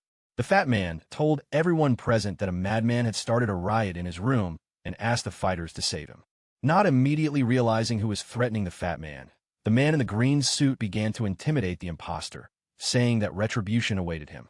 However, looking more closely, he suddenly realized that there was a man in green standing in front of him. The 3 fighters stood motionless as Uncle Shin confidently demanded an apology from Shirley, threatening to teach him a lesson if he didn't. In an instant, the man in green started running towards the trio standing in front of him, while Shun continued to anxiously order his man to retreat. The leader of the thieves immediately hit Uncle Shun in the face with such force that he even fell down. The pervert lay in the middle of the room, face down, and didn't even intend to get up, not making a sound. Everyone looked at him in surprise, trying to understand whether this fat man was still alive. A few seconds later, the green one was already looking at Shur with tenderness and, ingratiatingly, asked why his brother hadn't warned him in advance that he would come to look at their affairs. Placing one foot on the invulnerable Uncle Shun lying on the floor, the green-skinned man grabbed the young man by the shoulders, apologizing for the old pervert's insolence. Shirley liked this kind of flattery and decided that he had scared the thieves well last time, so he needed to take advantage of it. The young man indignantly attacked the green one, recalling old images, to which he only laughed in bewilderment and continued to object, trying not to create new problems for himself. During this wonderful conversation, the fat man finally woke up and, not understanding anything, asked the green one what was going on. At that moment, the leader of the pack attacked the fat man, demanding that he apologize to Mr. Shido and his mistress. The girl, who was still watching what was happening from behind her brother, heard this, became embarrassed, and tried to object, but did not have time. The young man threateningly made it clear to the girl in green that this beauty was his younger sister. The girl was a little upset by this answer, but she hardly showed it, while the girl in green again began to apologize to Shur for not understanding everything correctly. The scoundrel offered the fat man to buy 10 dozen beers from E, after which Shirley decided to ask the girl what she thought about it. The girl asked in bewilderment whether it was really about 10 dozen, since the number was so huge. Zeleny assured the girl that if this was not enough, the fat man would order more, but the girl refused, saying that it was a waste of money. After hearing this, the guy ordered the greens to bring 10 dozen, and then give him an alcohol menu so that the fat man could calmly enjoy everything that was in the club. Shirley and her sister turned around and headed towards the exit this time, and the 3 thieves behind them obediently bowed, wishing them a safe journey. Shun, amazed, looking at all this, did not understand why the green one was apologizing so much to the eccentric. The frightened leader only sighed heavily, thinking about what to answer. A horrible, cartoonish image of an angry young man with a huge, spiked brick in his hand appeared in his mind, and the young man himself rushed at the green one with all his might. Throwing aside the bad thoughts, the greenskin only quietly told the gentleman not to ask him about it, since even the thoughts frightened this guy. She and her brother were sitting on the couch, looking at the girl's phone, which had just received a message about the amount of money she had earned the previous night.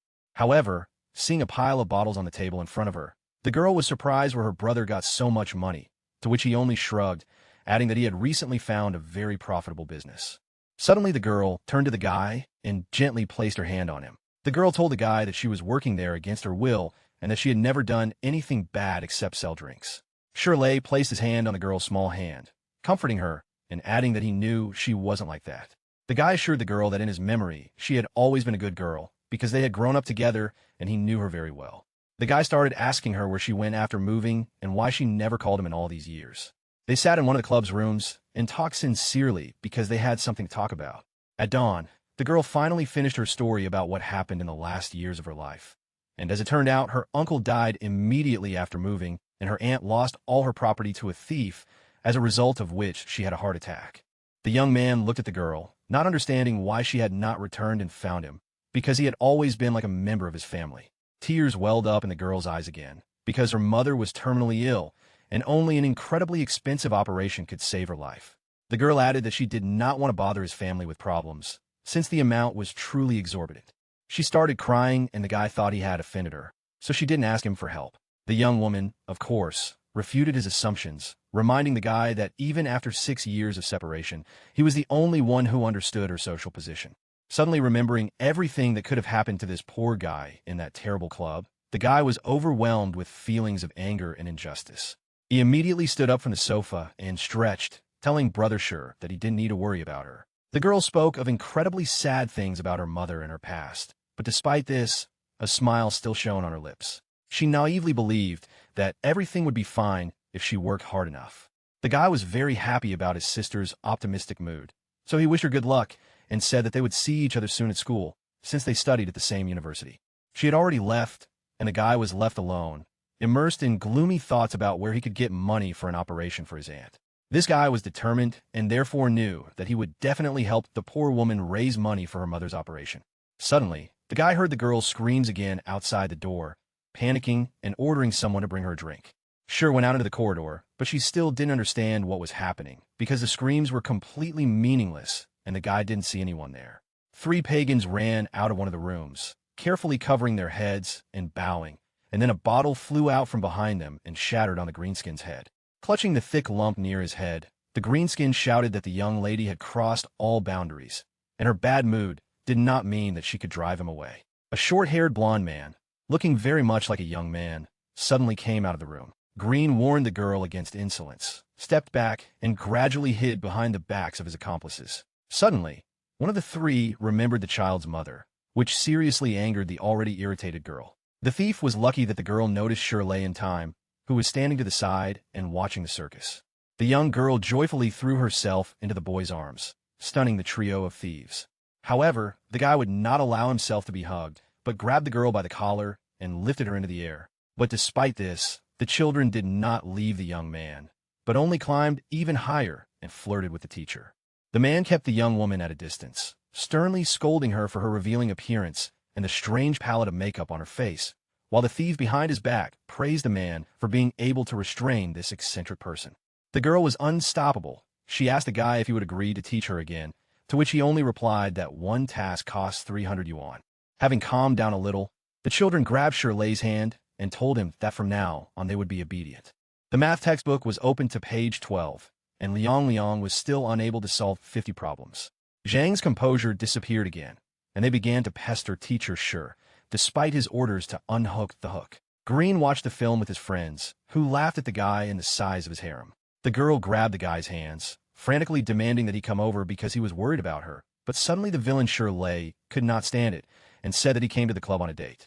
Hearing this, Liang was furious, wondering how he dared to go on a date with someone behind her back.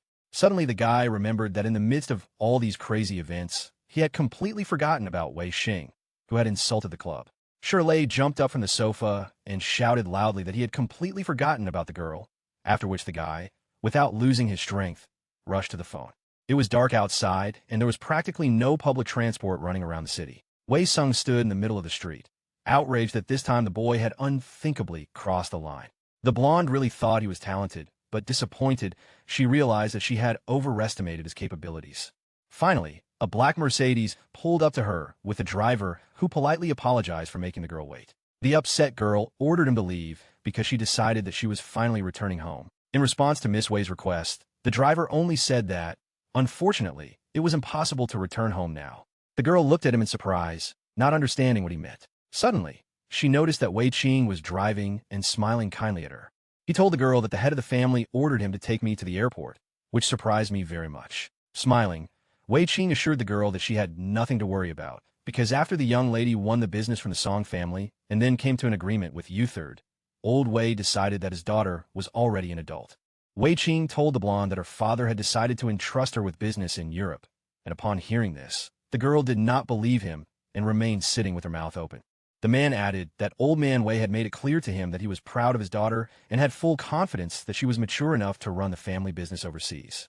The blonde smiled contentedly and said that she would call her father now and calm him down. Before she could pick up the phone, Shirley's name suddenly appeared on the phone screen. The girl looked at the phone in confusion, not understanding what to do with it.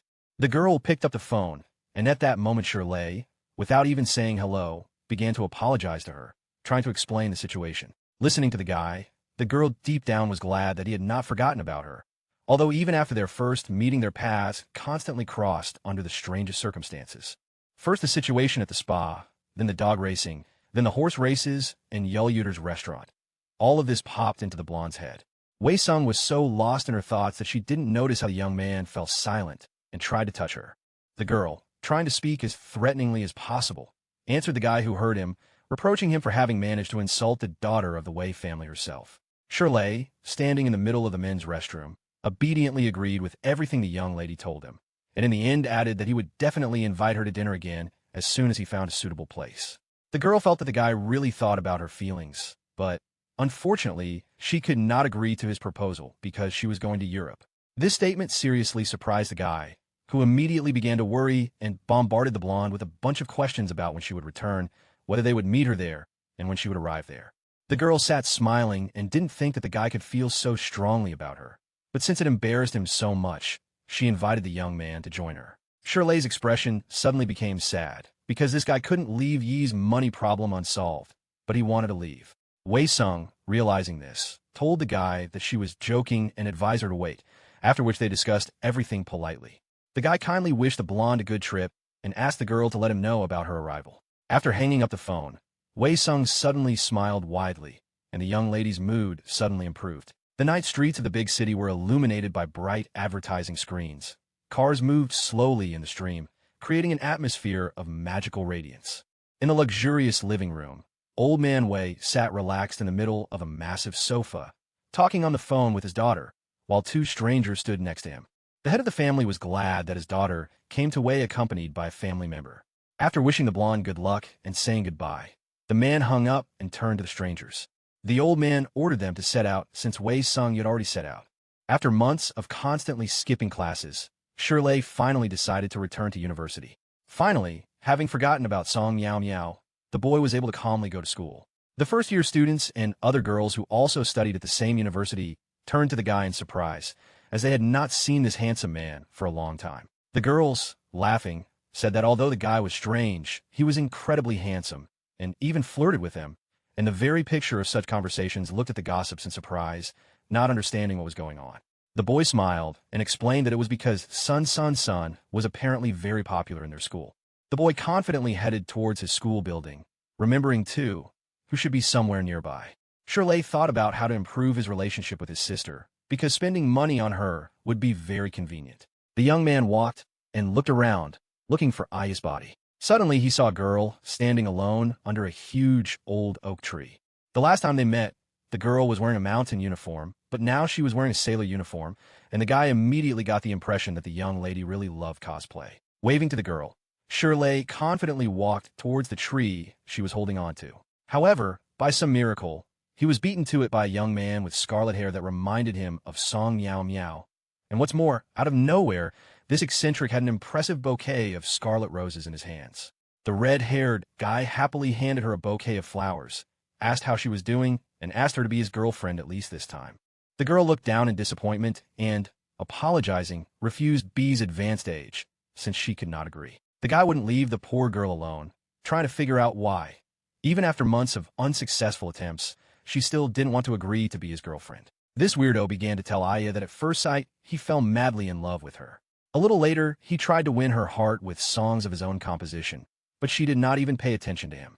This guy arranged special dates for the beauty and swore that he was ready to spend all his money on her, since he came from a wealthy family.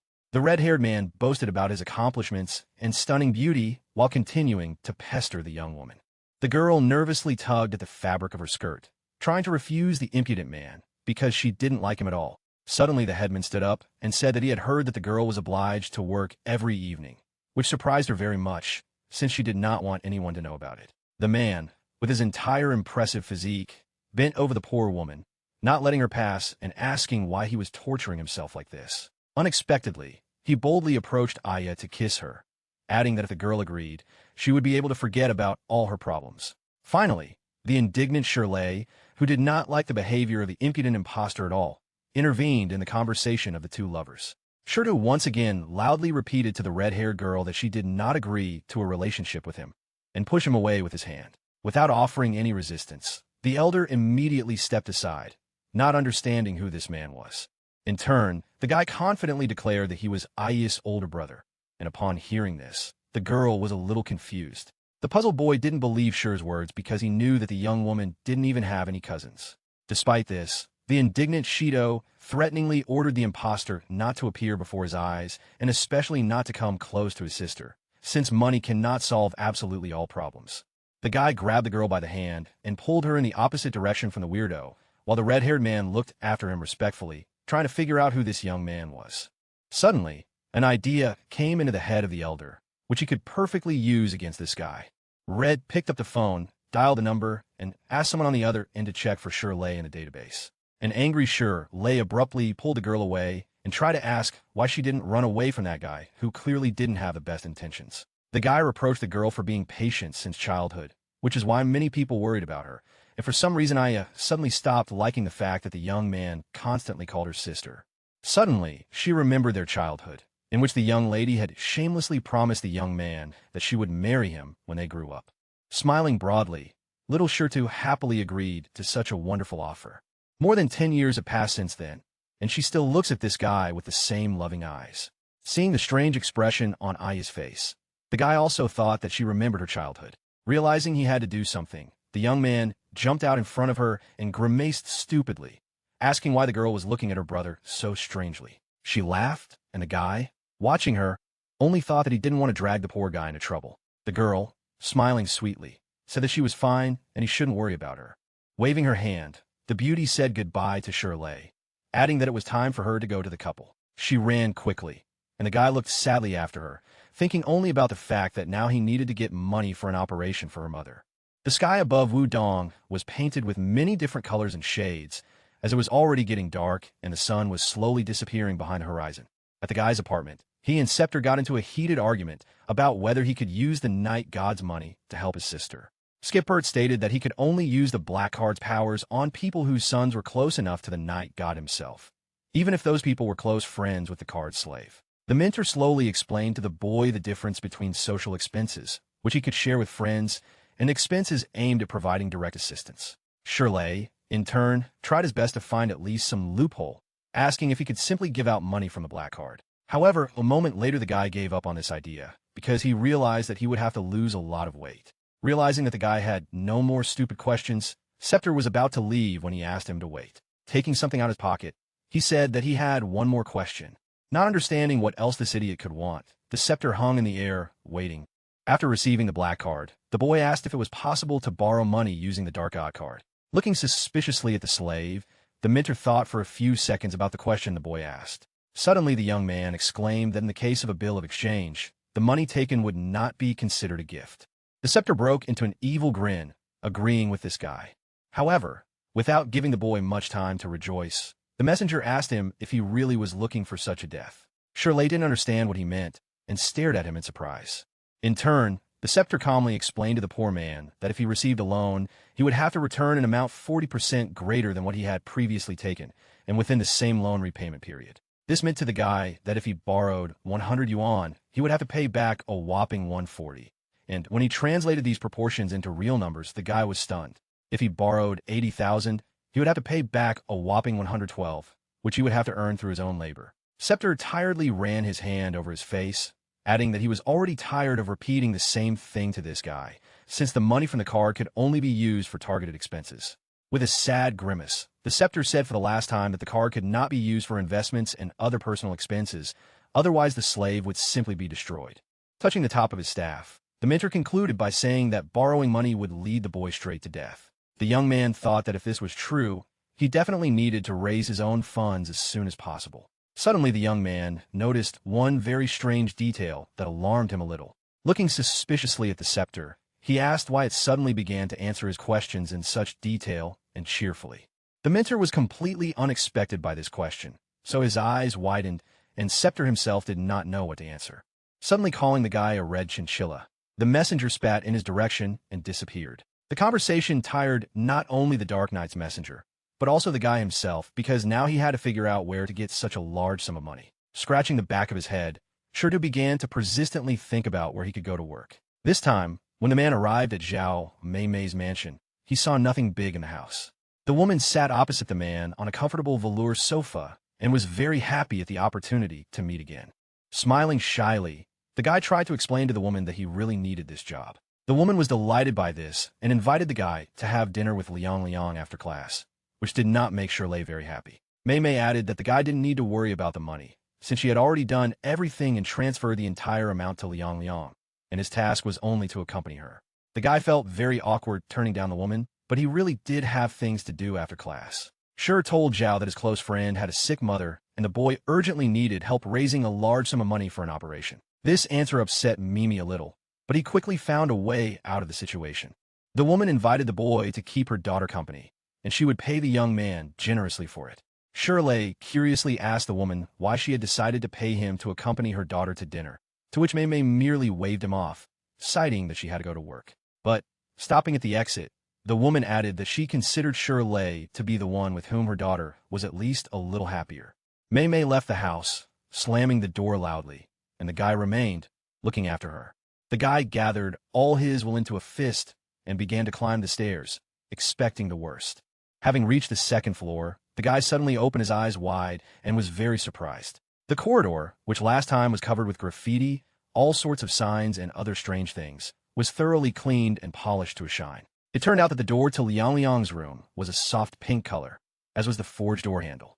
Entering the room, the guy saw perfect cleanliness and a girl sitting politely at a table by the window. Shirley looked at the young lady in surprise, not believing that it was Zhang Liang. Hearing the teacher's footsteps, she turned to him and affectionately asked why he didn't recognize her. The guy sat down on the pink sofa, greeted the girl seriously, and added that girls, like young ladies, should be very energetic. The girl suddenly hugged the teacher, saying that she could feel his heart beating fast. Raising his left eyebrow, the boy looked dispassionately at the insolent man, pretending that he didn't care. Suddenly, he took out a folder and hit Liang on the head with it, reproaching her for flirting with the teacher and ordering her to get her textbook and find the 20th problem. The young woman looked at the guy with confusion, not expecting that he would force her to complete this task, after which she guiltily added that he needed to have dinner with her today. The girl attacked the young man again, saying that she wanted to go to dinner right now. The man pushed the children away from him, hitting her on the head with the folder again, causing a whole bunch of things to fall out, and then ordered her to obey him. The girl lay down on the floor and started acting up because she really liked the teacher and she just wanted him to love her. Shirley immediately felt disgusted by all this and stood up abruptly, declaring that she would no longer be her tutor. The girl stood up, jumped up, and ran after the guy, grabbing him by the jacket and begging him to wait. She fell at his feet, begging the guy to stay and not leave her alone, at least that day. Tired of all these requests, Shido sighed and agreed, since he really needed the money. The girl first offered to eat, and then promised to do all the housework, while the young man considered that helping her was much more important than helping these children, so the guy agreed. The young woman dragged Shido into a completely inconspicuous restaurant, which, according to her, served incredibly delicious food. Sitting down at the entrance to the establishment, Shirley carefully studied the menu and was surprised by the 4-digit prices the owner set for ordinary dishes. Smiling sweetly, Zhao Liang asked the guy if he would like to treat her. Returning to the girl and grimacing like an old miser, He threateningly declared that he had no money except the 600 yuan that her mother had paid him. Joyfully stating that the girl had expected such an answer, she invited Shirley in, waving a gold bank card in front of his nose, which the young man stared at in surprise. Noticing this, the children added that the card was given to them by their mother herself, since it was her fault. Surprised that the girl knew about her mother's income, the guy suggested that she go somewhere else, since the prices in that restaurant were abnormally high, which Liang categorically refused. Zhao was outraged that the guy didn't want to go to her favorite restaurant, not understanding why he was so worried, because she still paid for dinner, to which Shi later agreed and obediently left after her. The girl seemed to change instantly, turned around and ran away, angrily screaming that she was no longer hungry because every year on her birthday, everything repeated itself. The girl walked in the opposite direction from Shirley, indignantly declaring that she couldn't spend her birthday normally with anyone, and the guy looked after her in confusion. The guy finally realized that the girl really did have a birthday that day, and so Mei insisted that he celebrate it with her. A tearful Liang sat alone on a bench, trying to wipe away her tears with the sleeve of her blouse. Shirley approached the poor woman and handed her a napkin, trying to cheer the girl up with jokes. The girl grabbed a napkin, pretending to barely pay attention to the guy's jokes. The young man sat down next to her and said that on her birthday, she should cry the least, since it was usually a fun and interesting day. Even though the young man only had 600 yuan, he invited the girl to go with him and pretend they were flying away somewhere. It made him incredibly sad to see children crying, because for people like her, a birthday was still a very important date that needed to be celebrated as loudly as possible. The largest shopping mall in Wudong was just starting to open after 6 p.m., its shop windows gleaming with bright lights, inviting visitors inside. Shirley and the young lady strolled happily along the spacious street, and the young lady happily chewed candy with both cheeks. This guy watched the happy children, and it warmed his soul, because giving joy to others was his favorite pastime. The girl was as happy as ever, holding a regular cotton candy and cola in a plastic cup. Seeing the slot machine with toys inside, Liang immediately ran up to it, and Shirley simply could not refuse the beauty of birthday present. A happy girl laughed and hugged a bear and a piglet she had won from slot machine, while a guy behind her gloomily clutched a small rooster in his arms. It was the best day of her life, and it was all thanks to her, the teacher, that is Shirley. Plopping down tiredly on a wooden bench, Liang thanked the guy for a wonderful birthday, which made the guy happy too, because the girl was genuinely happy. But, taking a small bag from behind his back, the young man sweetly added that this day could be even better. The girl looked with admiration at the small pie in his hands, not seeing the limit to her joy. But this guy wasn't going to just give the cake to the kids. He had other plans. In Zhang Mei's office building, even though the clock had struck 10, the lights were still on everywhere. The woman herself, barely able to move her legs, wearily approached her car, glad that this day was finally over. While singing the congratulatory song, Liang suddenly approached the car holding a cake in her hands. The mother looked at her daughter in surprise, not understanding why she had arrived at the gloomy parking lot so late and where teacher Shi had disappeared to. The woman excitedly began asking Liang what the teacher had done and where he had gone. The girl told the woman that the guy told her that since it was her birthday, they should celebrate it with their mother. Mei looked at the girl with bewilderment, because she always thought that children did not like spending time with her at all. Quite unexpectedly, Shirley appeared in front of the girls and reproached the woman for the fact that every child madly loves their mother. Suddenly, an image appeared in the young girl's head of how, as a child, her mother beat her father, protecting her from him. Liang burst into tears and called her mother her heroine. The girl said that she loved her very much. Unable to contain herself, Zhang Mei also burst into tears and ran up to the girl. Satisfied, Shido watched the girls, thinking that he had completed the task assigned to him perfectly. Mei and Liang hugged each other tightly, not letting go of each other for a second. After standing there for a while, they finally turned around and headed to the car, planning to cook dinner at home and stop at the store for more food on the way. Opening the car window, Liang happily waved her hand to teacher Shi, saying goodbye to him. The satisfied young man waved his hand at the girl in response, smiling happily. Now the hero's main problem was how to get home, because it was already late at night outside. Suddenly, Hao Yuan received a call from the investigation bureau, who informed him that the man he had asked to solve the case had very serious connections, which the impudent man did not immediately believe. After hanging up the phone, the young man's eyes sparkled with anger and confidence, because Shirley was not his rival at all, and he could very soon become one. Shirdu walked and stared intently at his mobile phone, on which Mei had just raised his salary. Now it was 500 yuan per hour. After counting, the young man realized that he had already collected 3,000 yuan and decided to give this money to E while visiting his aunt. The man walked down the escalator in a huge shopping mall, his eyes glued to his phone, begging her to answer him. The guy called the girl again and again, but each time the call was unsuccessful. Suddenly, in the cafe opposite, the guy noticed a girl who looked very similar to Tu. The guy confidently walked into the cafe, opened the glass door, and went inside. Tu waved his hand amiably at the young woman, only adding what an interesting coincidence this was. Suddenly the guy's attention was drawn to something that he didn't expect to see there at all. Hao Yuan sat down opposite her, folded his hands, and smiled sweetly at the young girl. The guy offered to help the poor girl because he really liked her. She had absolutely no choice, since the guy had a rich family, and she desperately needed the money. In the blink of an eye, the red-haired girl broke into a malicious smile that reminded Lei of the scepter's smile. Hao Yuan wasn't going to give the girl a huge sum of money so easily, but the guy handed her a contract and a pen for her sign. She sat there, confused, looking at the man, not understanding what kind of contract he had shown her. The boy justified himself by saying that he would have to report to his parents on how he spent this amount, and in this case the contract would serve as strong evidence. The girl stared at the bastard, trying to understand what she was agreeing to. Hao Yuan pressured the poor girl by mentioning her mother, who needed an operation, and promising that he would immediately pay the money as soon as the girl signed the contract. Under pressure from heartless people, the girl took the contract in her hands, trying to at least read it. Taking the girl by the hands, the red-haired man tried to pretend to be a good boy, promising her mountains of gold, care, safety, and love. With tears in her eyes, he decided to sign the contract that Wu Hao Yuan offered. At the last moment, before the poor woman could sign, Lei snatched the contract from her hands, ordering her to let him look at it. Having carefully studied the piece of paper, the young man realized that by signing this document, his sister would sell herself into slavery to this scoundrel. Wu Hao Yuan suddenly sarcastically remarked that this matter only concerned him and E, not her brother. Ignoring the pagan's words, angrily threw the piece of paper on the table, yelling at her for planning to sell it for 80,000. The girl began to cry, trying to convince Tu not to interfere, as it was her own free will.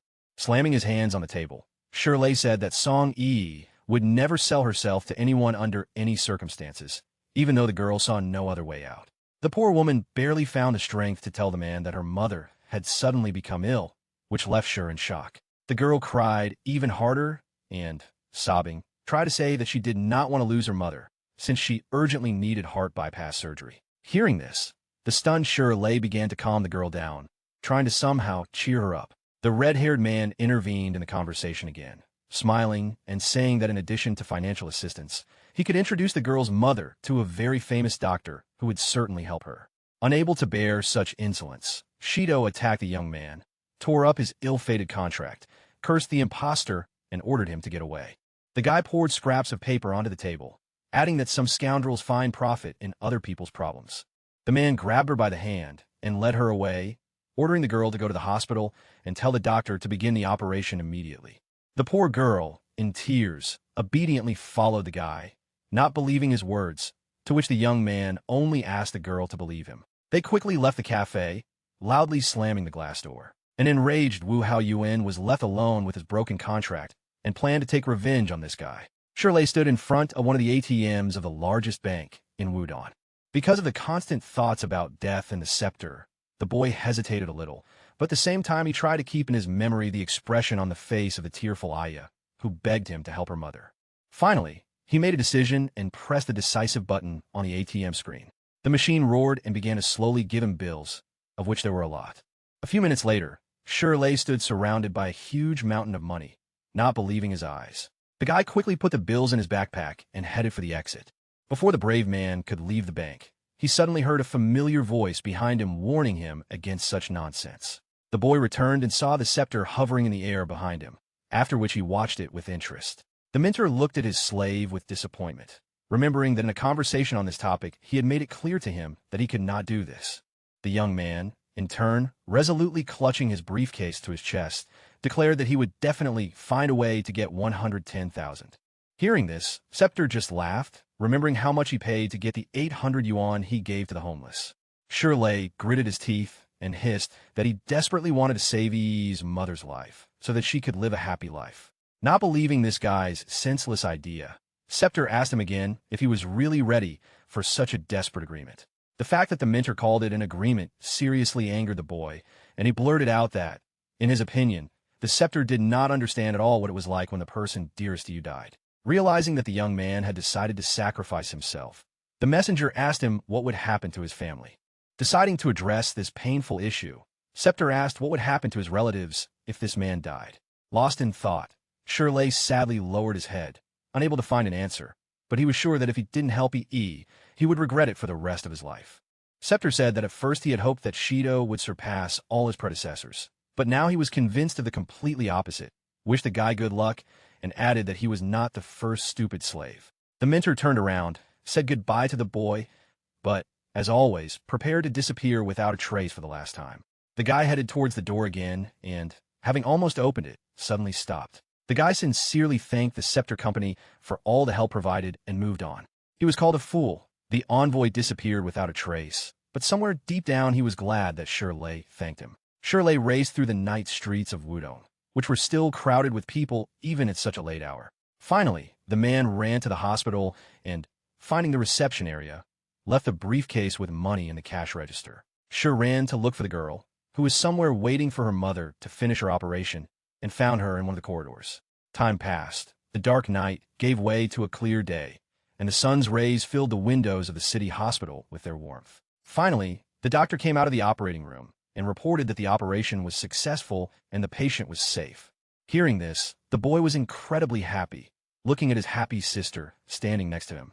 With tears in her eyes, too, in turn, did not stop to thank Brother Shido for his help, holding the boy's hand. The cheerful guy gently stroked the girl's head and added that she should take care of herself and her mother in the next few days. Realizing that retribution was just around the corner, the young man turned and, without hesitation, left, saying goodbye to Panic. At the same time, who was tightly clutching something in her hands behind her back, turned to Shirley, walked up to him, and handed him a piece of paper. The guy looked at the girl in surprise, then at the piece of paper, not understanding what she was giving him, but made it clear to her that he did not expect a return of the money. The girl insisted that the guy take the piece of paper, otherwise she would be very embarrassed in front of her, and the guy eventually agreed. As soon as he took the piece of paper in his hands, the girl immediately ran away, blushing. The guy looked at the piece of paper, thinking that after it disappeared, no one would even remember this receipt. As always, the scepter suddenly appeared in front of Shirley's face, confirming that the girl's daring flight looked truly tragic. Shirley pounced on his mentor in anger because he had scared him to death 10 times. The scepter ordered the young man to watch himself and his behavior, calling him a dead slave. Hearing this, the boy was surprised, thinking that the scepter had come to take his life. Taking his sharp staff in his hands, the messenger asked him with interest what he thought about his death. Shirley, with his arms outstretched, ordered him not to hesitate or waste time, as he only wanted to die as soon as possible if it was inevitable. Calling the young man a silly Mickey Mouse, Scepter noted that the boy had a wonderful imagination and the best of intentions. Noticing the boy's surprised expression, the mentor monotonously added that, unfortunately, he would not be able to fulfill his request, since it had already been expressed. After these words, Scepter headed for the exit, and Shirley, muttering under his breath behind him, tried to squeeze an explanation out of his mentor. With a sigh, Scepter congratulated the lucky man on his promotion to the 2nd rank, adding that he had received a 5-star rating. The envoy slowly walked towards the stairs, and Shirley tried to catch up with him to find out some information. Ignoring the boy's request, Scepter moved on to the next question and said that if he wanted, he could find out everything himself. In conclusion, the mentor added that the answer was hidden in the boy's hands, after which he eagerly began to study the piece of paper, realizing that it was by no means a receipt. Shirley decided to unfold the piece of paper and read it carefully to understand what was going on. Shirley's eyes rolled back, and the boy stood there, petrified with fear, unable to even close his mouth.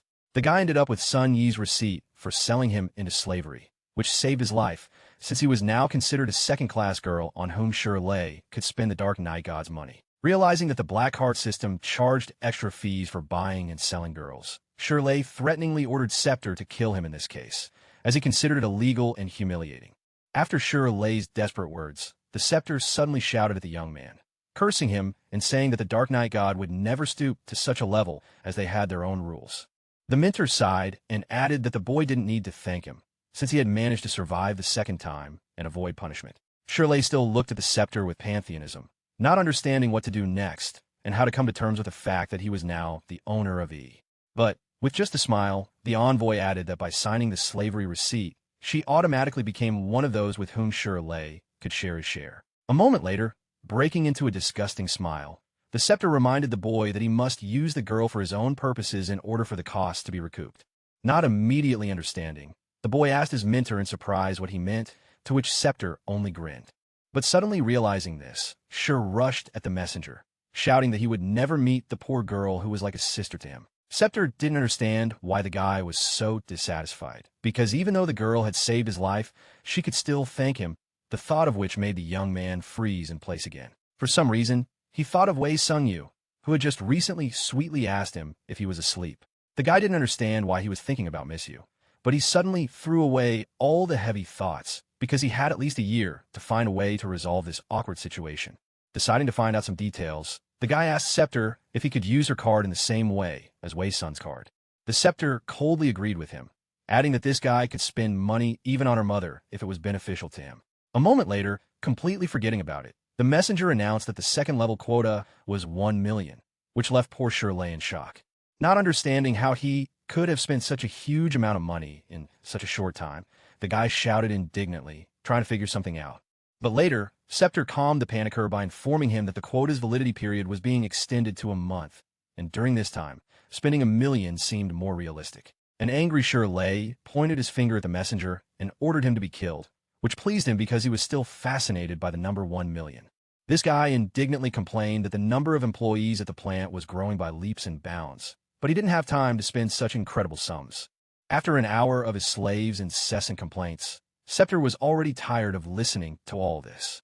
Suddenly, after these words, apparently the guy no longer had any problems, the computer gradually began to disappear. As always, at the last moment, Shirley asked him to wait, trying to ask him as much as possible about the second level. The guy was interested in how many levels were left after the second and what the maximum quota was. In an instant, the staff was once again at Shirley's eye level, meaning that the young man had said something wrong. The Scepter strictly made it clear to the boy that the second-tier slaves had no right to know information about the slaves of the subsequent echelons. Starting to get angry, Scepter told the guy that he was only claiming his exceptional suitability as a second-tier slave. Seeing that the mentor was starting to boil with anger, Shir asked him to explain the difference between the rules of the second and third levels, and Scepter, sitting, looked at the young man with the thought that the god of night would one day choose this rat. The messenger began to talk about how the transition from the second to the third level usually takes 10 months, and theoretically there are 10 levels in total. Extending his index finger, Scepter added that only when the slave's consumption of substances reached the required level would God be able to move him to the next level. Shirley thought that this guy had been progressing from level 0 to level 1 for quite a long time, so reaching level 10 would be very difficult. The intrigued young man immediately asked Scepter if that was why additional expenses affected his points, while he, bored, pondered the answer. The Scepter confirmed Shido's suspicions, and he said with satisfaction that without additional costs, the process of his transition should have slowed down. After these words, the mentor hit the boy with his staff on the Makitra, ordering him to think carefully. The Scepter added that if this didn't end within the 10th cycle, the guy wouldn't get any points and would probably die at the end. Rubbing the bump on the back of his head, Shir thought he had figured it out. The black card system wasn't that simple. In conclusion, Scepter advised the guy not to give up on his idea about money, as it might come in handy now. Suddenly the boy's eyes lit up brightly, and he himself immediately perked up, starting to ask his mentor how much money he already had and how much he could have. Suddenly, the Scepter pulled out his wand, enchanted the number 93 with it, and weakly added that only 9,300 yuan could be exchanged at the moment. Moreover, the mentor told the boy with a smile that upon reaching the next level, he would have the opportunity to invest money. After hearing all this, Shirley realized that he could finally start saving money for his own enrichment, which was one of the steps towards freeing himself from the Dark Night God's dependence. Leaning his head on his hand, Scepter explained in a bored tone that this card had special rules for use, and that was why he would download a special program onto the slave's phone that only this guy would see. Finally, the mentor began to disappear, hanging peacefully in the air, and Shir did not take his eyes off him. Without hearing a word from the guy, the messenger stood up and added that it was time for him to go, since they had discussed everything. Suddenly, Shirley shouted again and asked him to stop, intending to ask another question. Closing his eyes in frustration, Scepter asked the guy what else he needed. This time the boy kindly asked Scepter if he should be given some reward for obediently managing all the money. The mentor immediately narrowed his eyes, wondering what kind of rat this tramp was. The Scepter scolded the guy, but still charmed the wall of 81 cards, from which the guy had to choose two. Shirley looked at the cards confidently, wondering which one to choose this time.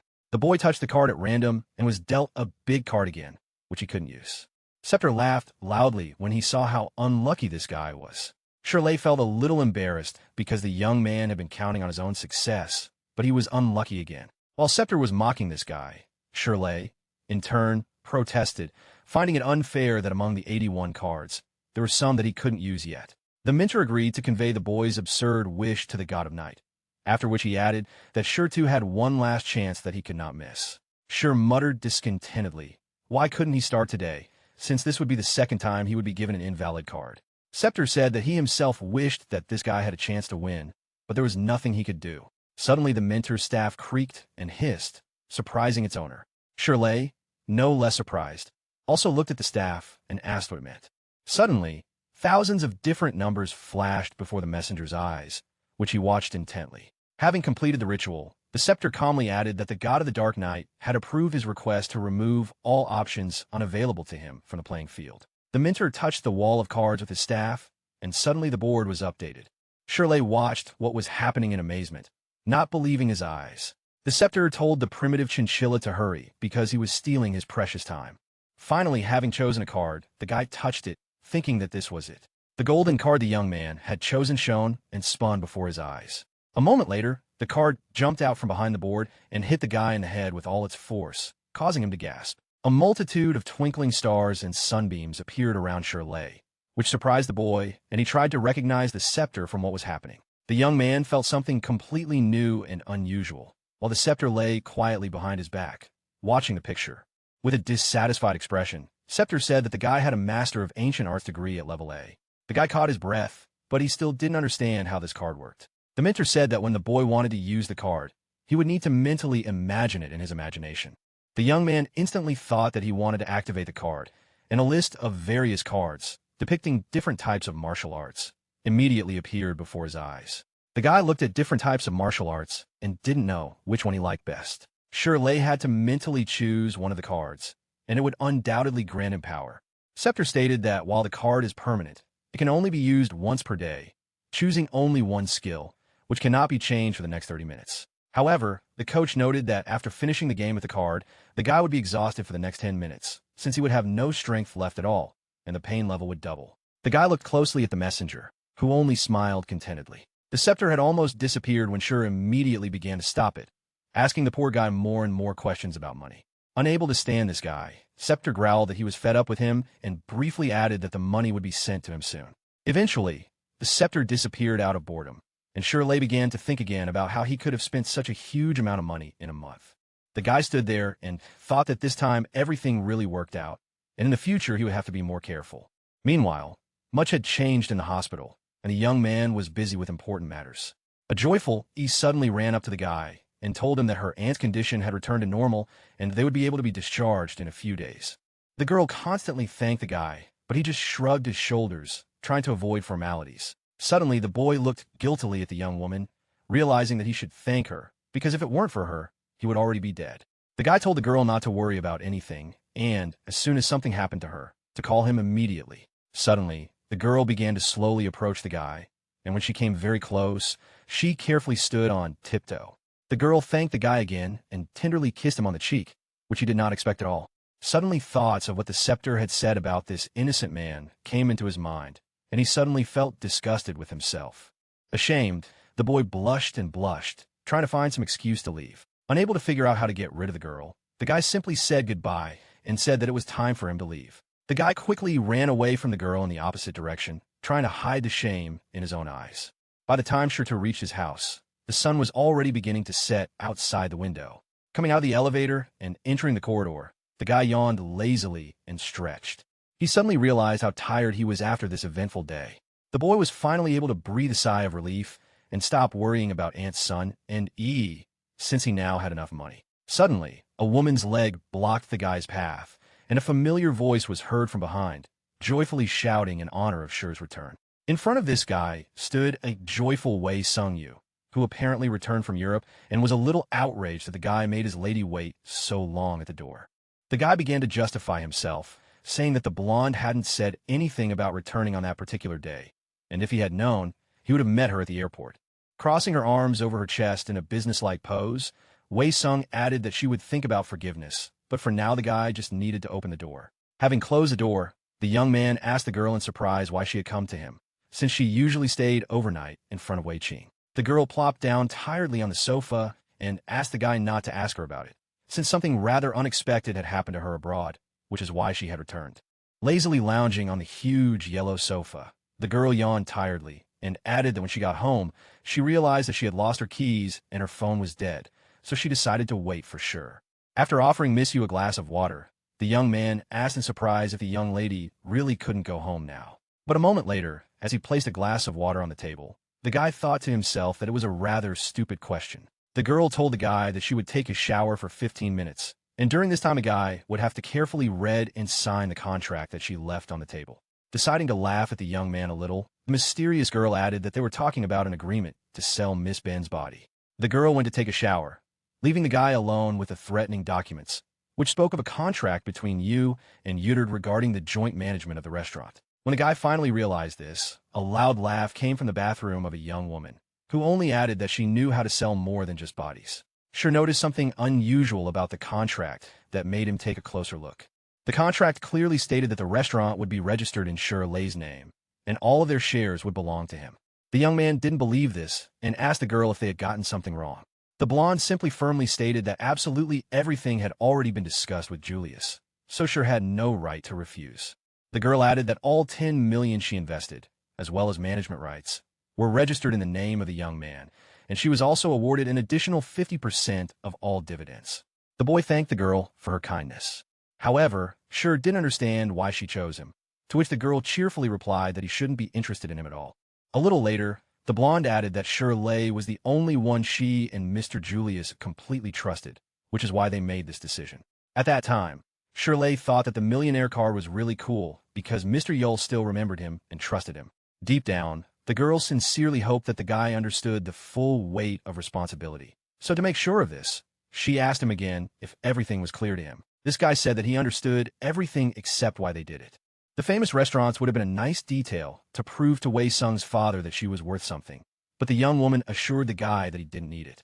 The girl said she didn't want the restaurant to be considered the property of the Wei family because she was trying to prevent contact with the organization they were going to tell this guy about. After a short pause, the girl clearly added that the organization she was looking for was called the Eye of the Dark Knight, and this made ants crawl up the guy's back. Hearing the name of this mysterious organization, Schur Lei suddenly began to encounter a mystery. Finally, coming out of the bathroom, the girl said that they had been talking about the organization through which they had once met him.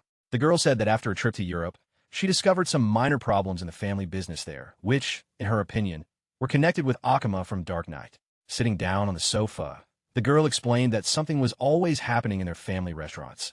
Either the restaurant burned down, and then the manager and his team quit, or the suppliers suddenly disappeared.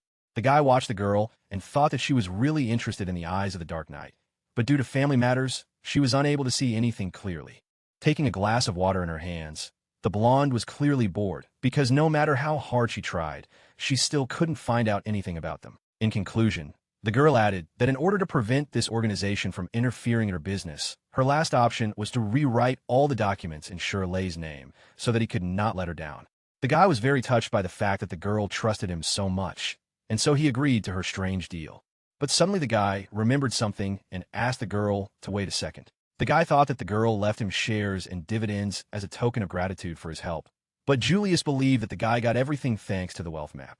The main question that came to Schur Lei's mind was whether the Dark Scepter would consider that this guy would have to spend the profits from the business in the same way as the fund from the black card. Thinking out loud, the guy suddenly blurted out that he could invest his 10,000 in a joint business, and in this case, everything would be fine. The guy sat down next to the blonde and told her that they could easily transfer all the documents to his name, but 50% of the shares was too big a share for him. Schur offered the young woman to invest 10,000 in their restaurant, and they, in turn, would credit him with 1 share. The young woman, frozen in surprise, asked threateningly. Mr. Schur was a sound mind. The girl, screaming with indignation, scolded him for daring to refuse 50% of the shares and dividends that were offered to him for free. Despite all of Yu's reproaches, the guy just laughed and ordered her not to underestimate him by 10,000. Suddenly, pretending to be arrogant, the blonde blurted out that although such conditions suited Shirley, it did not concern her at all for now. But a moment later, the friends joyfully shook hands, agreeing to each other's terms. At some point, Yu's towel began to slowly slide down, and Shirley, noticing this, accidentally did not take his eyes off the girl, which is why he later did not receive a greeting for his perversions, and then he was instructed to order wine. Laughing, the young man added that he would buy a bottle of wine worth 1 million yuan, which again angered the girl, who did not like the fact that, having such money, he was ready to give her only 10,000. Claiming that the guy had angered her, Wei Sung turned around abruptly and went to change her clothes, sternly ordering the guy not to peek. Laughing loudly at the blonde's regal manners, the guy quickly headed for the door, as his order had just been given to them. Shirley was a little surprised at how quickly the waiters brought the bottle of wine. The young man opened the door and a young courier appeared in front of him, asking if he was really Shirley. A second later, the guy happily added that he had come from the eyes of the Dark Knight to serve him and give him a package. Shirley's eyes widened instantly, and the boy stuttered as he repeated the name the courier had told him. The worker handed Shirley a strange box with the Eye of the Dark Knight emblem on it, and added that he had come to give this man his personal money. The man took the parcel in his hands, not understanding why it was sent directly, and the courier, having handed over the box, said that it had been successfully sent. Noticing this too late, Shirley still tried to ask the guy to wait, as he had several questions. But even when the young man looked out into the long, huge corridor, he saw no one there. From behind Shirley, the scepter's voice was heard again, confirming that the boy now had his own funds. The boy flinched at the unexpected appearance of his mentor, who only advised him to quickly get the money and try not to get burned. The man stared at the ambassador in surprise, not understanding what he was talking about. A second later, the bag in the man's hands suddenly burst into blue flames, causing him to suddenly scream. The young man threw the bundle on the floor in fear, and the scepter laughed merrily at the slave. When the packaging had completely burned, a stack of banknotes remained on the floor, which Shirley carefully tried to extinguish. Having put the whole picture together in his head, the guy angrily listed everyone who was connected to the Dark Knight and told the scepter about it, to which the scepter only ordered him not to pretend, since he already understood everything perfectly well. Shirley immediately remembered Wei Xing's words that the Dark Knight gang was working against her family, and if he could find out a little more about this organization, he would definitely be able to help his friend. Knowing that his mentor loved flattery, Shir approached him respectfully, persuading him to tell him more about the Dark Knight organization. But, succumbing to the young man's bold flattery, Scepter agreed to tell him something. The master said that the Dark Knight organization was created by the great god thousands of years ago to solve the problem through human means.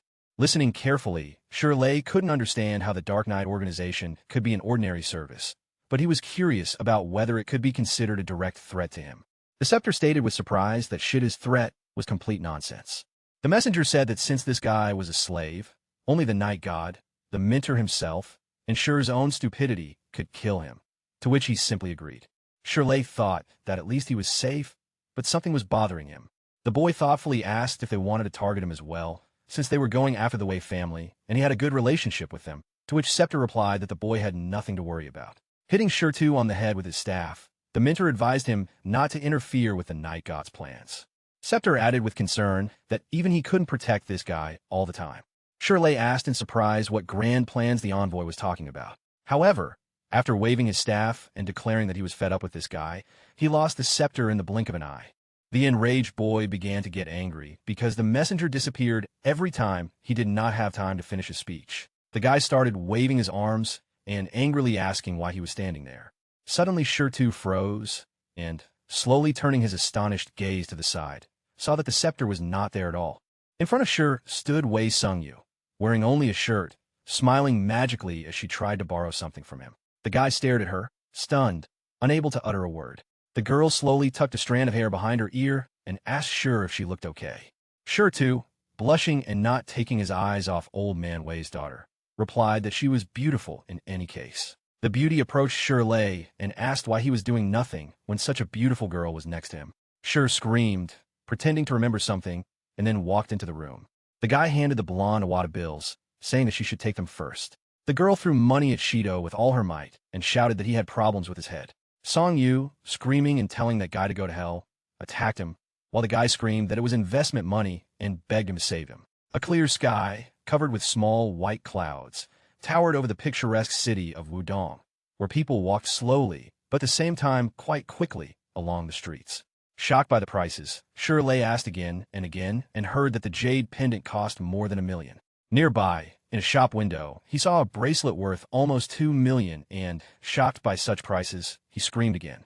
Staring at the glass display case, the young man looked at the bracelet and thought that it didn't belong there, since the jewelry in this store was completely out of his price range. However, despite this, Shir continued to run around the store, looking at each piece of jewelry with delight. Shir suddenly became confused, realizing that he could now easily spend all the money. The young man became interested in a piece of jewelry, walked up to the display case, and, saying that he really liked the piece, asked the store owner to get it for him. The salesman took the jewelry in his hands and asked Shirley if he hadn't heard his conversation with the salesman, because the owner already remembered that women jewelry was a very expensive category of goods, especially in this store. The salesman advised Mr. Shir to make a frivolous investment in women because he would not be able to gain the necessary knowledge in such a short period of time. The man replied that he was able to absorb knowledge gradually, so he would buy the jewelry right away, to which the owner replied that if he had bought it, Shirley should have known that this store did not deal in obscenities. The owner politely hinted to the seller that it would be better for him to go elsewhere and buy the jewelry there, which he categorically refused. Although the young man was an amateur, he worked incredibly hard and was confident that there would be no problems with this store. The owner asked Shirley again if he really wanted to buy the jewelry, to which he heard a firm, familiar answer. It seemed as if the men were fighting a duel under the endless expanse of a stormy sky. Shirley received a kick in the ass and flew out of the store with a crash and a jump, stopping right at its doors. The shop owner, no longer smiling, said that, unfortunately, the shop had closed unusually early that day. Thanking the boy for looking up to the things, the shop owner did not leave him without a gift, throwing a box called Bodhi Shinya into his hands, after which he slammed the door of the shop. The gift from the madman was not so bad, because the wooden box had an elegant pattern. After reading the name of the shop owner on the box, Shirley thought that he could be considered a clown just because of the name given to him. The guy opened the box and saw a wonderful necklace inside, the name of which was similar to Wei Sun's name. So he probably liked the gift. Taking out his phone and calling the girl, the guy asked with interest where she was, adding after a few seconds that she would be there soon. Mr. Shir looked at the antique shop behind him with annoyance, thinking that the owner was certainly an interesting person, but this guy was definitely planning to return there for his future investments. The shopping mall where the friends had agreed to meet was 4 stories high, so finding the young girl among the piles of shops was incredibly difficult. Having met Shir, the girl suddenly began to be indignant at his lateness, but as soon as the guy reminded her that she was late, the girl stated that she had the right to be late. Shirley didn't argue with the stubborn blonde, but simply agreed with her, and she replied that she didn't just come there to choose clothes. Wei Sung made it clear to that guy that there would be many important people coming to the restaurant's opening ceremony, so a lot of time had to be spent on choosing clothes. Almost without listening to her friend, Shirley handed her a gift as a token of gratitude, which surprised the girl a little. The girl looked at the young man in surprise and did not understand why he suddenly decided to give her such a surprise. Opening the wooden box, the girl saw a blue boot inside, which sparkled and shimmered in the rays of light. The guy happily added that, upon hearing the name of the necklace, he immediately decided who would become its owner, after which the lovers flirted a little more.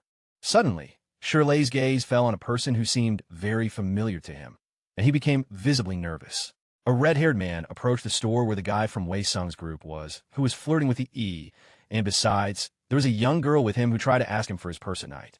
With his back to Yuan Hao, Shirley hoped that the bastard wouldn't notice him, but luck was not on his side this time. Taking a closer look, Yuan Hao exclaimed in surprise. Could this really be Sun Yi's older brother? Judging by the look of things, he waved his hand in a friendly manner. When the young man returned, he ordered the pervert not to scream so loudly, and Wei Sung tried to ask the guy who this man was. Yuan Hao and his companion came closer, and he began to talk nonsense about the relationship between Shirley and Yi, calling him a wonderful older brother. The red-haired man boldly declared that the girl he met was 3 points more beautiful than the current Shirley, involuntarily distracting himself in the conversation.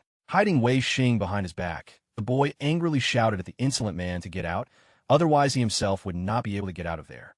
While the imposter was trying to flirt with Wei Xing, Shirley was thinking about using the martial arts card to teach the vagabond a lesson. Yuan Hao tried to slander this guy in every way he knew, and Wei Song stood there smiling and listened to it all. The redhead, as expected, began to boast of his fortune, beauty, and wealth, trying to lure the blonde to his side. Unable to bear the filth the man was carrying, Yuan Hao's girlfriend grabbed him, reminding him that he still had a girlfriend.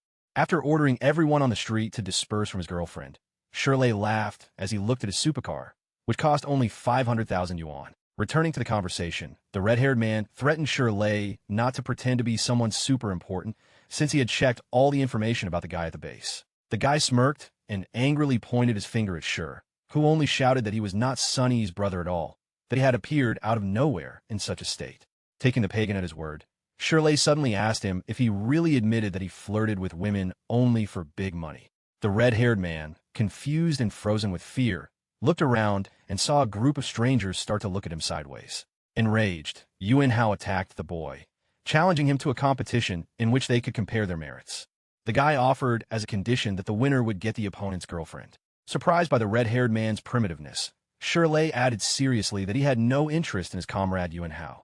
If he won, the red-haired man would run naked through the streets. The eccentric enthusiastically agreed, adding one more condition: the loser must leave the city.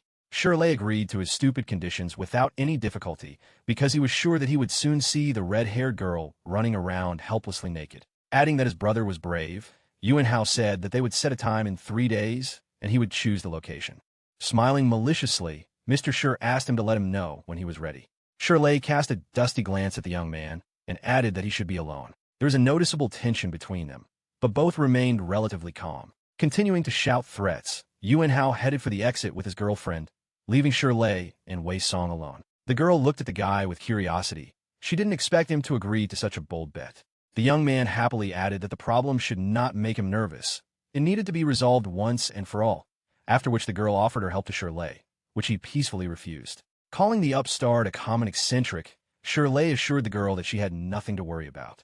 With her arms spread joyfully, the young lady prepared to ask the next question. Addressing the boy as Sun Yin's cousin, whom he had abandoned, the girl asked what was going on.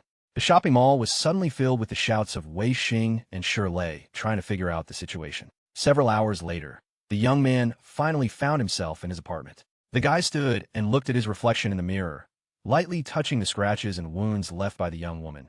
But despite this, the young man was very glad that he was able to explain everything. Scepter sat in this guy's living room, laughing at the idea of Shir ever dying at the hands of a woman. The angry young man ordered his mentor to stop gloating and talk about business. The purpose of his meeting with the envoy was to agree on using the rich man's trump card against Yuan Hao. This guy wanted more pomp and luxury while he had the chance.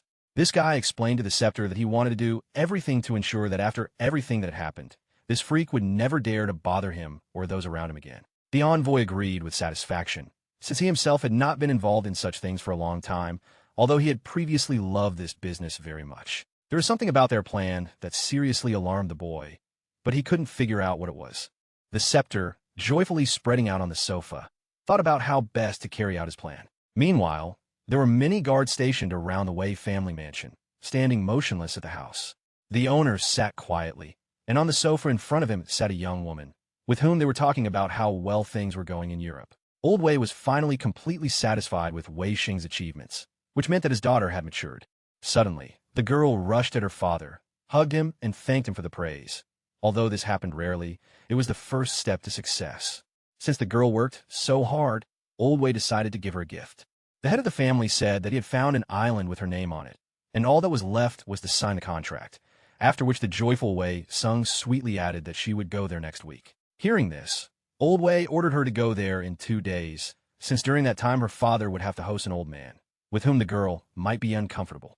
The young girl looked at her father in surprise, not expecting him to throw her out the door so easily. Suddenly, after all this arguing, the man ordered the guard to call them. The man humbly addressed his daughter and ordered her to return to her room, as he still had work to do. Leaving the girl, Old Wei added that the girl would leave in 2 days. Despite the fact that the girl tried to tell him something, the man only wished her sweet dreams and left. Turning in her direction one last time, he wished the blondes good night and left. Wei Sung, left alone in the room, also shyly wished her father sweet dreams. Suddenly, right before her eyes, 2 people appeared out of nowhere, a guy and a girl.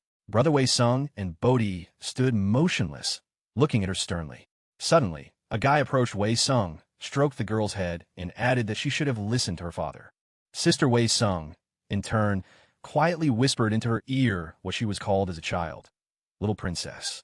Finally, they turned around and headed in their direction, and the depressed Yu remained in her place. 2 days later, the young woman was confidently walking through the airport with a suitcase in her hands, trying to get through to Shirley. The blonde called and said that she would not be able to take part in the competition with the redhead, as she urgently needed to go abroad. Walking along the road, Shirley was noticeably upset because he was looking forward to Wei Sung at this competition more than anyone else in the world and wanted her to see the funny picture of this impudent naked man. Having cheered up a little, the guy added that he had also organized a wedding reception at the Kinglongshan 88 restaurant, but if nothing worked out with the girl, then next time they would definitely go there together. Suddenly, the girl froze, carefully repeating the question about where the reception was held. Hearing that the answer indicated Mount Kinglongshan, number 88, the girl immediately hung up. Shirley tried to call the girl on the other end of the line, but all he heard in response was silence. The guy looked at the phone in surprise and thought that either the signal had disappeared or the girl had hung up. However, without thinking twice, the young man put the phone in his pocket and thought that, in some way, Yu's absence even played into his hands, since she would not doubt his identity. Returning with a threatening look, the man ordered someone to tell him that Yu and Hao should also attend the reception. A split second later, the cars finally began to gradually approach the meeting place, led by a small yellow bumblebee. The car stopped a few meters away from Shirley, and the guy had the feeling that everything that was happening seemed completely meaningless. A joyful Yu and Hao looked out of the car, greeted his older brother, and laughed as he asked if he was ready to run around naked. Suddenly, all sorts of cars, from Porsche to Aston Martin, started pulling up to the meeting place. Shirley watched this spectacle with interest, adding that the guy was doing quite well. After getting out of the car with satisfaction, Yu and Hao said that it was too late to regret, as 6 sports cars worth a total of 10 million would undoubtedly crush Shirley in a matter of seconds. Mr. Schur turned off the engine and agreed, but noted that none of the cars, except Bumblebee, belonged to this guy. With a loud slam of the door, the man got back into the car, turned off the engine, and ordered Schur to speak more quietly. A minute later, the red-haired man, surrounded by friends, boldly declared that friends are the capital of the second generation, and then mockingly asked, trying to find out where Shirley's car was. Suddenly, a familiar voice was heard, which began to approach, agreeing with the impostor's beautiful phrase. Shirley instantly realized that Wei Qing was standing in front of him, which he didn't believe at first, thinking that he was mistaken. In turn, Wei Qing laughed sweetly and asked the guy if he missed him. One of the red-haired girl's friends, looking at Wei Qing in surprise, also couldn't believe her eyes when she saw Shi Xiao in front of her. The others had no idea who this guy was, so they rushed to their friend, trying to find out something. The guy said that his parents tried to win Shi Xiao over, but they didn't even have a cell phone, and the red-haired guy and the other guy listened to it with their mouths open. Yu and Hao looked at Shi Xiao and Shirley and realized that with such opponents, his chances of winning had sharply diminished. Shirley, in turn, watched Wei Qing and thought that this time the Dark Knight disciple had arranged everything so that the young man would help him. Wei Qing turned to Yu and Hao mockingly, reminding him of his wonderful line about it being too late to regret. Wei Qing's gaze immediately turned cold and stony, and the guy only quietly whispered that it was too late to regret. The competitors suddenly heard loud sounds of engines, which were getting closer with each passing second. Realizing that these sounds did not belong to ordinary machines, Yu and Hao was almost completely sure that he would lose today. Shirley himself was eagerly awaiting what the scepter had in store for him. The first one to approach the guys was a Maserati GT, each of which cost $2 million, which made their eyes pop out of their heads. Next in line was a Ferrari F12 for $6 million and an Aston Martin, also for $6 million. The $18 million Lamborghini Aventador, the $12 million McLaren P1, and the $18 million Porsche 918 left men speechless. Red was stunned as he watched the cars continually pull up to the meeting place, and thought that at least 5 of them were worth more than $5 million. Hugging the frightened Yu and Hao's shoulder, Wei Song happily said that this was not all, but something else would happen soon. A black Koenigsegg worth 30 million yuan crashed into a crowd of young men at full speed. Not expecting to see such a car, the poor fellows grabbed each other by the hands, jumping, screaming, and squealing with delight. A man got out of the car and tossed the keys to Shirley, after which he added that the car was really great. The guy looked at the car keys that had fallen into his hands and, with his mouth open, he tirelessly examined the diamonds that decorated the control panel. Wei Qing grabbed the guy by the shoulders and happily added that he would lend him his car while his own car was being repaired. In Sure 2, the goal was to defeat Wu Yuanhao, but the power of the king card was so great that what happened shocked even him. The poor red-haired girl constantly watched Shirley's company and thought that this guy alone had almost 100 million cars, and the question of who Mr. Sure was still unresolved. Wei Qing called Shirley along and said that he had prepared a special reception for the gentleman waiting for them there. Having received the right from somewhere, Wei Qing pressed the button and ordered the one on the other side to go down, which plunged poor Sure into an incredible stupor. Suddenly, a large, snow-white helicopter began to descend from the sky towards them, the movement of its blades creating a whirlpool of fallen leaves beneath it.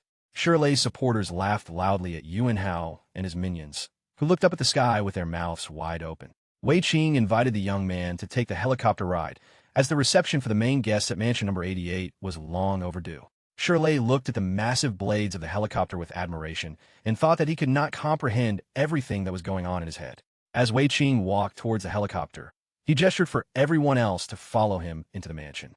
The guys started to refuse together, since they would have embarrassed themselves even more at the party, and they had enough pleasure from looking at the cars.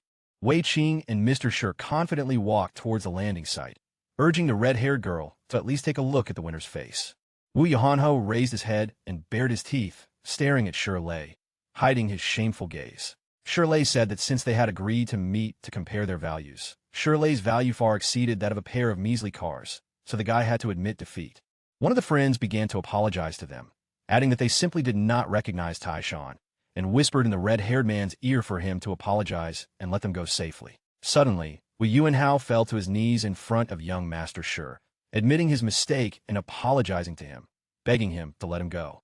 Shirley pretended to think about it, and then reminded the insolent man of the real terms of the deal, which required the loser to run naked in circles, singing a song along the way. Or there was a more radical option, namely, to leave Wu Dong forever, which already brought tears to the red-haired man's eyes, and he begged him to leave him.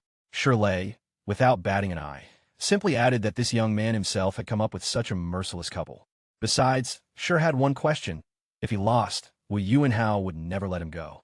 Grabbing the impostor by the knife, he hissed, and added that in addition to his refusal, Yuanhao would also rudely humiliate the young man in front of his closest circle. Looming over Yuanhao, Shirley added that in order to teach the upstart a lesson, the bet must be fulfilled. This guy ordered the poor guy to strip and complete tasks while he flew to his mansion. Returning and finally heading towards the helicopter, Shirley added that he was waiting for them all at the reception in the mountains and warned that the guys should not run away under any circumstances. After pausing for a second, Sure added that escaping would be much more difficult than leaving Yudong forever. Yuanhao, in front of his entire company, knelt down and apologized to Master Sure, while everyone else looked at the guy and his helicopter in surprise. As she moved further and further, Sure told the red-haired girl not to forget to sing a song. Shirley had never flown so high in the air before, and it happened in the evening when the sun was setting incredibly beautifully over the horizon. Wei Qing turned happily to his friend, noticing that he was in a good mood, and Sure agreed with him, asking how much longer they had left to fly. They were getting closer, and the guy saw a huge mansion in the middle of the mountains with a huge swimming pool, a stage, and a long row of tables in the courtyard. The helicopter landed, and the people who were already waiting for the culprits of the incident slowly began to approach it. The guy's jaw dropped in surprise and delight, and he stared at the luxurious decoration of the mansion. The estate's courtyard was filled with guests. A huge number of cars had accumulated, and a magnificent festive atmosphere reigned. The guests were having fun, swimming, playing various games, and just enjoying life. But this guy didn't expect that Wei Qing's family was so rich. Perfectly dressed waiters carried trays of red drinks while guests drank, ate, and made merry. Seeing that young Master Sure had finally arrived, a crowd of girls rushed towards him, shouting his name. In the blink of an eye, the noisy girls surrounded the guy from all sides, not letting him pass and bombarding the poor guy with a bunch of questions. Wei Qing, proud of himself, loudly declared that the main hero of this evening was Sure Xiao, and that the fact that he was with him was his greatest merit. Watching everyone at the edge of the party, Wu Yuanhao's group stood awkwardly. The boys were surprised at how rich the people around Sure Xiao were, because even if they increased their wealth by 50 times, it still wouldn't be enough to get into this party. The boys stood there, looking on in amazement, cursing Wu Yuanhao for dragging them into all this and for calling the bald man a mere tramp. They watched Shirley, who was among the young girls, waiters, and other important guests at the event. At that moment, Wei Qing raised his hands joyfully, trying to draw attention to the words he was about to say, asking the guests if anyone had forgotten what they were doing at this party. Not far from Wei Qing stood a guy who apparently owned the same place for 30 million, because he added with a smile that it was simply impossible to forget something like this. The young man said that someone had dared to bet with Master Shi, and the guests could not help but notice the result of this bet. Wei Qing called Shi Xiao over and handed him a strange remote control, adding that now everyone would see.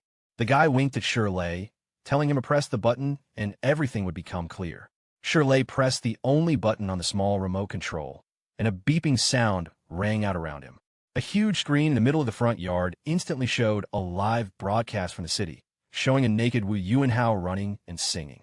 The poor guy caught the glances of passers-by, awkwardly looking around and not understanding what to do. People laughed, holding their stomachs and filming this rare sight, occasionally singing along with the young man. The guests of the estate were tearing their stomachs apart, and some were lying on the ground and laughing, mocking Wu Yuanhao.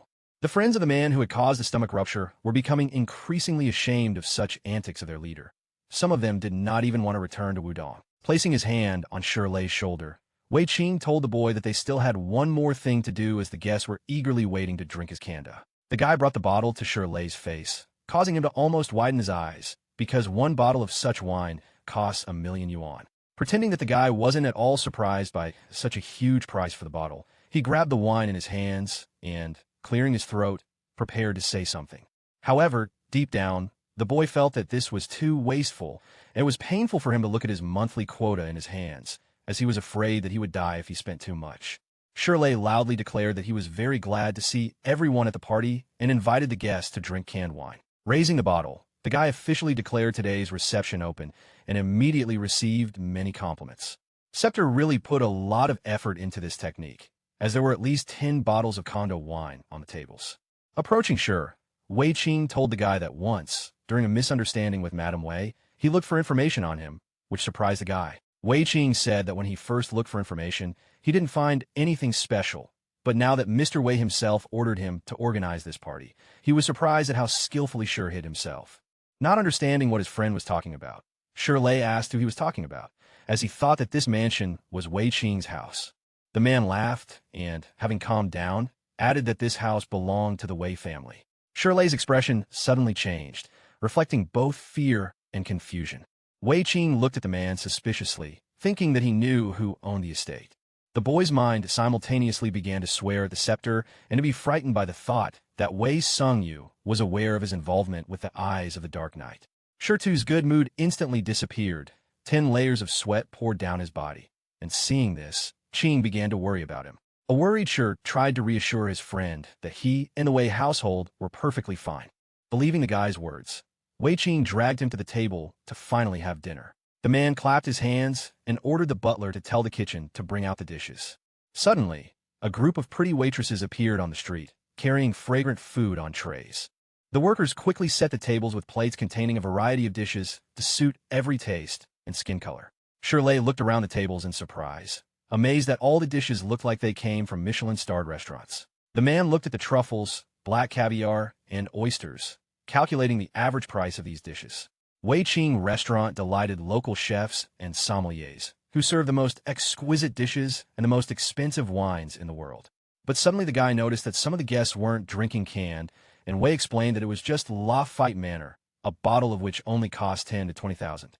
Reminded of the $1,000,000 wine, the guy said Shi had to open it himself. Hearing this, the pretty waitress immediately ran up to the guys with a special device and asked if he wanted an open bottle. Wei Qing reminded the young man that it was his vacation and he should open the wine whenever he wanted, so no one should force him.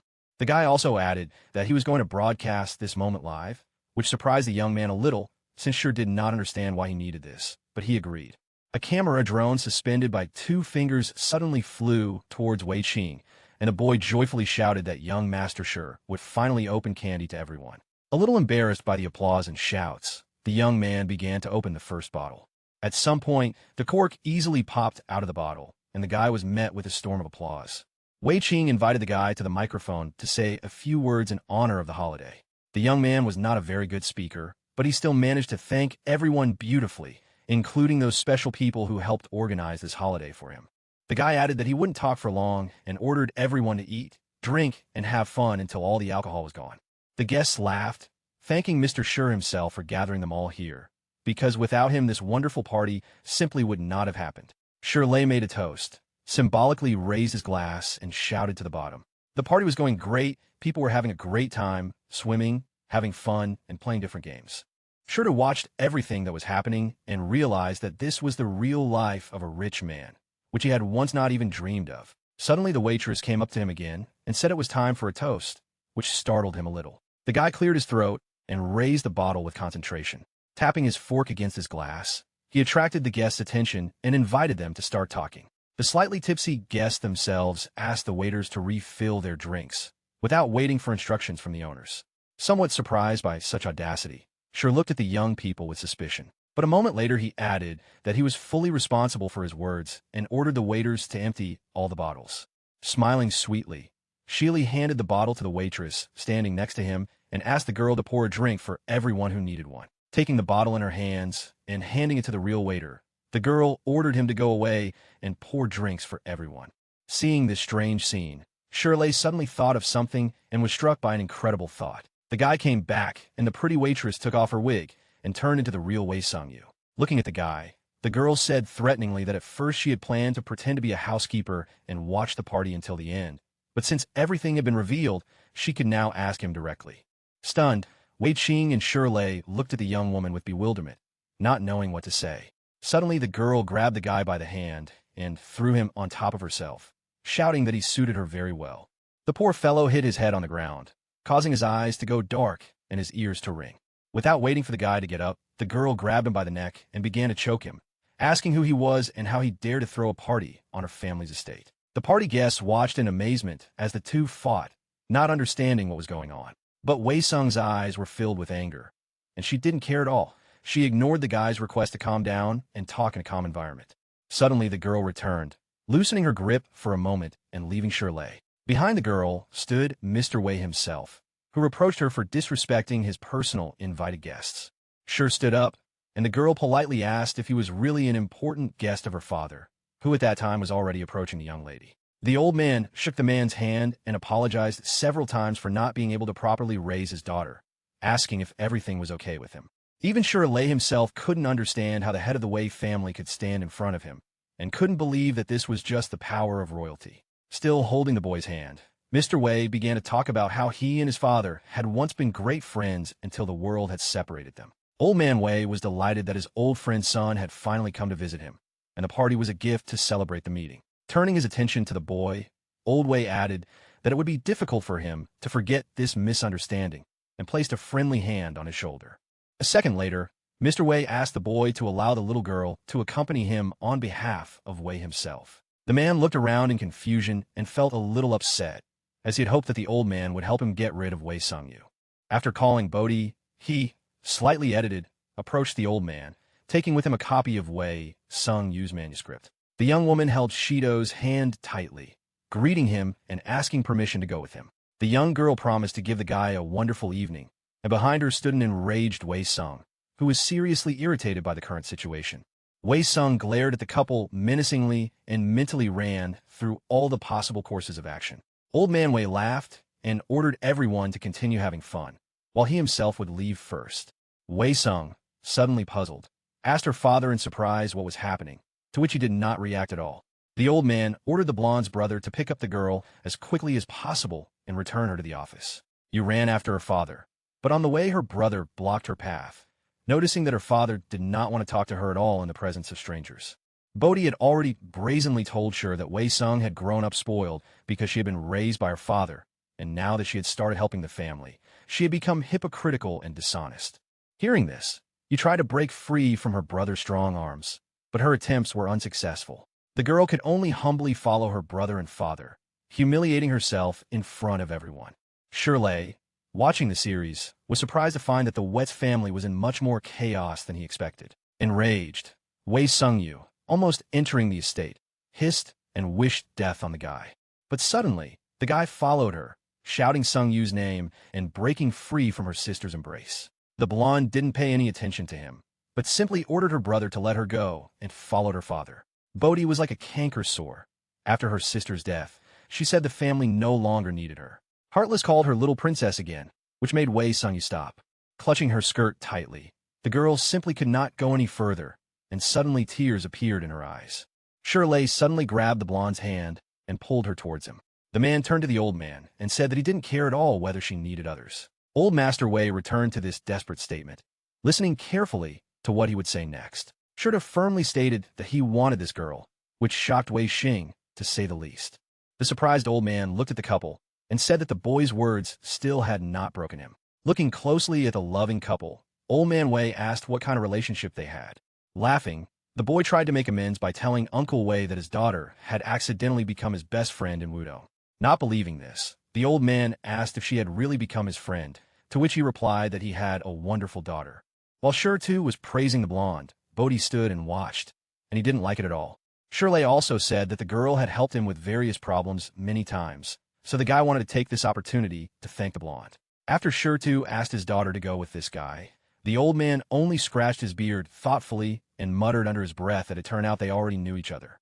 At that moment, the blonde just stood there, smiling sweetly and trying not to anger her father even more. After some deliberation, Old Wei finally agreed that a special guest should be accompanied by Wei Sung. At that very moment, for some reason, Brother Wei Sun suddenly became nervous, trying to tell his father about this.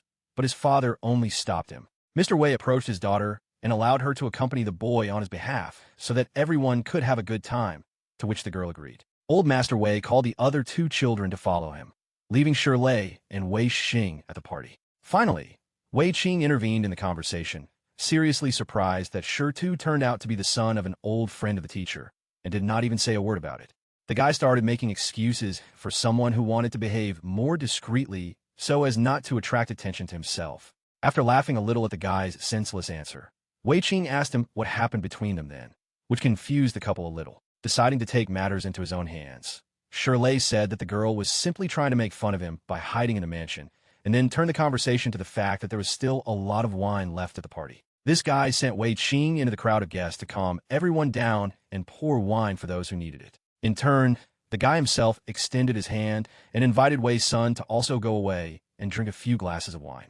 Looking at the guy with an offended expression, the girl realized that after all the surprises he had prepared for her today, he would not be able to compensate for everything with a few kind words. Taking a deep breath, the young woman immediately added that she would discuss this with him later and still wanted to spend the evening without any new surprises. A wide smile suddenly appeared on the guy's face, which the girl noticed and reproached him for simply listening to her father, to which the young man laughed. As an act of revenge, the girl began to pinch the guy, causing him to start screaming at the top of his lungs. Overall, the evening was wonderful. They danced happily, laughed, and just had a good time. From the outside, it looked like the girl was accompanied by Shirley and not the other way around. At some point, the guy himself, without understanding how it happened, found himself exactly a meter from the surface of the pool, and a few seconds later fell into the water with his life jacket. Shirley, who was soaking wet, suddenly surfaced, spat out water, and tried to remove the rubber ducky that was stuck on his head. Wei Sung-yu, watching and mocking him, soon suffered the same fate. Suddenly, grabbing the blonde by the hand, the guy pulled her into the water with all his might, so that she didn't even have time to lean on it. The girl quickly descended and fell into the arms of Shirley, who hugged her tightly and wondered if he could excite this beauty even more. They splashed in the water, played different games, and laughed loudly, happily living their lives. A short time later, bright fireworks appeared in the sky, launched in honor of the party the boys had come to, and everyone watched them with admiration. Wei Sung-yu looked up at the sky, admiring the beautiful views, while the boy admired the scenery that was right before his eyes. A mysterious figure from the second floor of the mansion watched this unusual spectacle closely. Old Man Wei stared at the man and his daughter, constantly repeating Shirley's name in his head, as if he was thinking about something. The clock struck late, and the guests were just beginning to leave, so the couple stopped at the exit of the estate and saw the guests off, saying goodbye to everyone. Having passed the last car, the young man breathed a sigh of relief, glad that it was finally all over, to which the blonde replied that the guy was too weak. Surprised but smiling, you asked the guy why he had problems with his strength, to which he never received an answer. A car pulled up to the gate, the driver looked out and said he would take Mr. Shi home. Turning to the car, the man also told the girl that she needed to quickly return home to have a good rest. The girl categorically disagreed with this proposal. On the contrary, declaring that she would take the guy home. But suddenly one of the guards said that the owner asked the girl to return as soon as possible. The girl had no choice but to agree, so she abandoned the idea of deceiving her friend. The guy wished the girl sweet dreams, said goodbye to her, and added that they would talk about it later. The girl looked sadly after her from the car, which was slowly driving away from the gate of her house. Shirley was also a little upset, but the guy realized that he couldn't talk to her now because he wouldn't be able to explain the situation without the help of the scepter. Looking from the window to the interior of the limousine, the boy shuddered in horror when he saw Wei Xing's full brother in the car and asked him what he was doing there. The man threw a huge folder of papers into Shirley's hands, ordering him to look through the information in case Wei Xing started asking questions. The guy nodded clearly and began to carefully study the papers, clutching them tightly in his hands. At that moment, the big man attacked Shirley, declaring that he had one more request for Mr. Shi. Walking close to the young man, the man ordered him to stay away from the Wei family, and especially from Sungyu. Shi stared at his blonde brother, not knowing what to answer, as he was extremely unhappy with these conditions. Coming even closer to the poor man, the man added that in any other case, he would not have cared who Shirley's father was, and he himself would not have apologized for his rudeness. Finally, the big man pulled away from the frightened Shirley and asked if he understood everything. The guy nodded his head, slightly in horror, unable to force a word out. Brother Wei Xing returned to his seat, but he was not going to take his stubborn gaze off the boy. Bodhi and the two guards looked at the bodies lying in front of her. Inside the sturdy shipping container lay Wu Yuanhao and his entire family, tied up. All three had their mouths taped shut and tears of horror in their eyes. Bodhi stuck her index finger in her mouth, telling them to be quiet and not waste their energy. The girl immediately coldly stated that the purpose of Yuanhao was to take Shirley out of the city, which is why he chose such conditions. Barely smiling, the girl whispered that she was in a very bad mood today, without taking her eyes off the prisoners. The young woman grabbed the gun and threateningly demanded that Yuanhao leave as he had promised. There was not a drop of compassion in Bota's eyes, and there was no talk of sympathy. Taking one last look at the poor fellows, the girl pointed the gun at them, ordered all three of them to leave this world, and wished them sweet dreams. The dead silence of the deep night was suddenly broken by 3 loud shots. Having completed the task assigned to her, the girl picked up the phone and dialed the first number on the list. Hearing from his daughter that all matters had been settled, Old Wei smiled contentedly. Suddenly, Bodhi asked her father if he wanted to take Shirley for himself, as she didn't really like the young man. The old man told the girl not to worry about it, and just watch him for a while. However, a second later, he added that, if necessary, Bodhi would know what to do. The screams coming from Shirley's penthouse could be heard several blocks away. Shrouded in a bloody fog, the boy grabbed his eyebrows, realizing that they had disappeared without a trace, and called Scepter the devil. He, in turn, sat silently at the table, reproaching the guy for daring to doubt his words. Exhaling slightly, but still looking at his eyebrows, the boy asked his mentor if he really had arranged the reception through the Wei family. Unable to bear such insults directed at him, Scepter jumped up and pointed a sharp staff at the guy, shouting that he would never do such boring things. Thanks to this, the boy was convinced that the Dark Knight Eyes really did control the Wei family. Sitting thoughtfully, the guy tried to understand that, knowing all of the above, he would be able to help Sungyu after all the troubles and her brother's prohibition to approach her. Curling his upper lip, Scepter added that in his opinion, this guy didn't care about the Wei family at all or wasn't afraid of their threats. The mentor said that all these events could affect the relationship between Shi and Wei's daughter, after which the boy looked at the envoy with indignation. Rejecting Scepter's version, the guy said that he was only concerned about the overall quota, to which Scepter asked why he was nervous. Smiling, the mentor added that in any case he had other quota participants, hinting at poor too. After the name of the broken girl's son, Ian, was mentioned, the envoy noticed that the young man suddenly coughed, trying to change the subject. Suddenly the guy covered his face with his hands, blushing from not understanding why the Scepter remembered the girl, and, smiling maliciously, added that someone delivered the young lady to his door. Not believing the mentor's words, the boy slowly stood up and headed towards the door. As soon as he opened them, Sister 2 appeared in front of him in a strange pink cat costume with a yellow bag in her hands. Smiling, the girl looked at her brother and added that as part of the Queen of Takeaway Cats test, he had to take care of her. Taking the yellow bag from the girl, Shirley tried not to look at it, as stupid thoughts flashed through his head. The man asked the young woman what had brought her to him so unexpectedly, and why she was dressed so strangely, to which she replied that it was her work uniform. The aunt asked the girl to visit Shi, so the young lady came straight from work and brought him dinner. Shi looked at Yi with confusion and told her to contact him immediately if she wanted to buy anything, but the girl just shook her head, saying that she wanted to be independent. The man gently ruffled his sister's hair, reminding her that he would not charge her for the operation. Looking into the girl's eyes, he added that they had been one family since childhood, so he was ready to take care of them. The girl immediately reminded him of the contract, according to which the young lady could pay with a relationship, after which the guy abruptly jumped up from the sofa and, coughing awkwardly, sat down further away from the girl. Trying to change the subject, the guy suddenly asked how things were at school and whether Yuanhao was bothering his sister. The girl shook her head and told the young man that rumor had it that the red-haired man's entire family had emigrated because he had accidentally crossed someone's path. The boy froze in confusion, believing that this happened either through the Wei family or through the eye of the dark night. Taking a rag from the sofa, the guy pressed it to his sweaty forehead, not paying attention to what ended up in his hand. Sun Yi suddenly laughed, saying that this guy was holding a woman's stocking in his hand. The guy immediately pulled her away and, jumping up, declared that it was not him, but probably Wei's son. Without looking where he was going, the poor guy slipped and fell on the girl. There was nothing to grab onto in the trajectory of his flight, so with a scream the guy found himself on top of the young woman. Both were stunned, looking into each other's eyes with bewilderment and a little confusion.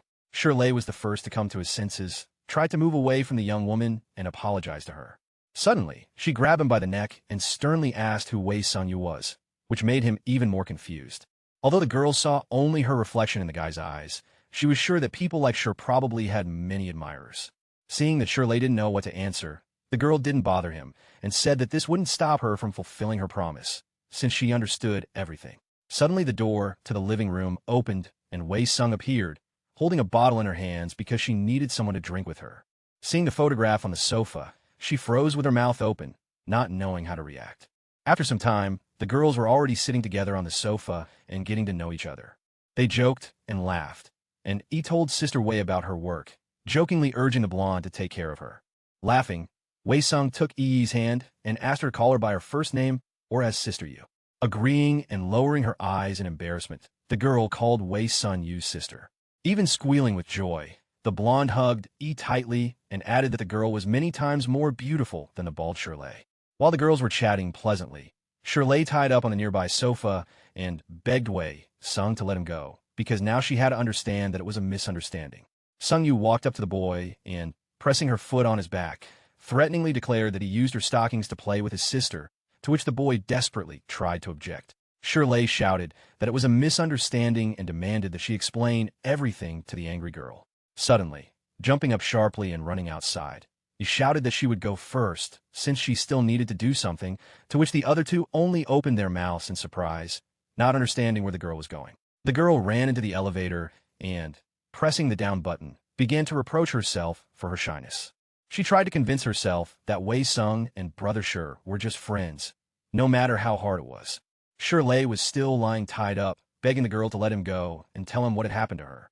Wei Sung still reproached the guy with resentment, because after running away from home for him, she only saw a photo on the sofa. Shirley raised her head from the sofa and asked the girl in surprise why she was doing this, and ran out of the house. Crossing her arms over her chest, the blonde sarcastically asked the guy if he didn't know, to which he simply replied that he'd rather hear it from a girl. The blonde told Shir too that her brother had forbidden her to see her boyfriend and ordered her to quit the restaurant business. The girl added that, of course, she did not agree, after which he locked her in the room for a day, sending someone to guard her room. A puzzled Shirley said that the girl should go back and discuss it with her family, as running away to him was a bit of a wrong move. The angry girl barked that her family was not listening to her at all, and now she would no longer be the obedient girl she had been in her 20s. The man lay there and looked at the unfortunate woman with sympathy, but did not know how to help her. With tears in her eyes, the girl said that tomorrow at the restaurant opening, she would show everyone who she is and that she could build her own life. The girl looked at the guy with hope, quietly asking if he could help her, why the guy was a little confused. The girl told Shirley that she never had any friends, her family never took her seriously, and Wei Qing wanted to grow up with her, but always treated her with respect. The girl added that only Shirley was her true friend, which made the new recruit feel sorry for Wei Qing. With almost tears in her eyes, the young girl confidently added that she was sure of Shirley's loyalty and that only he was her first true friend, no matter what. The guy smiled and said that all these problems were nothing, and that no matter what happened, he would always be on her side.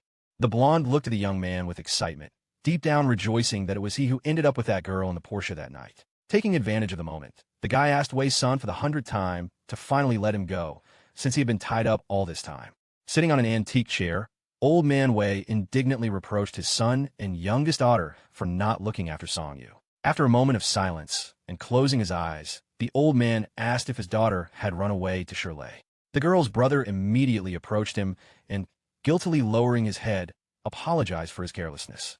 Old man Wei was worried about Songyu's secret, which no one should know, and so he decided it was time to become a stricter father. Having made his decision, the head of the family ordered Bodhi to find a minute and let the guy disappear forever. Bodhi nodded obediently with a sly smile, because she had been waiting for this moment for a very long time. Shi and Sungyu, with wide smiles on their lips, held the red ribbon that was about to be cut. The scissors instantly snapped, and the ribbon fell. After which Shirlu picked it up with satisfaction and congratulated everyone who attended the restaurant's opening ceremony. The friends, who were the main guests of the event, were hit by a barrage of camera flashes and applause. Mr. Yule's restaurant was packed with guests from all over the world. Shir looked at everything carefully and thought that this project should help him earn his first money. When the guy looked at the blonde, it didn't even occur to him to forbid communication with Wei's son, but he liked the girl, and he didn't want that at all. Suddenly, Mr. Outard turned to the audience and added that he loved everyone who attended the opening.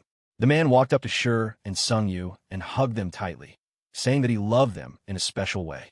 The restaurant owner thanked them and praised them for their excellent organization, as the friends had managed to perfectly convey Yule's concept of food and atmosphere. Shirley listened with pleasure to his good friend's words and thought in his heart that it was very pleasant.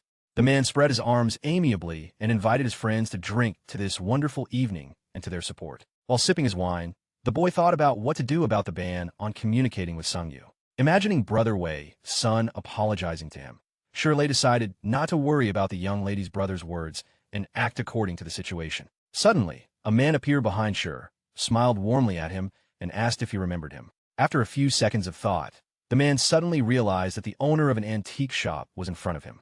The man greeted Shir too with a grand opening of the restaurant and a successful strip-cutting ceremony, saying that he could not refuse the invitation that Mr. Yule had kindly extended to him. He said that he had not expected to see Shirley there at all, because he had heard that the restaurant owner was an upstart, even though he was the son of Mr. Wei's old friend and had a good relationship with his daughter. Shir began to deny everything his interlocutor had said, to which the latter merely replied that he had covered everything up perfectly.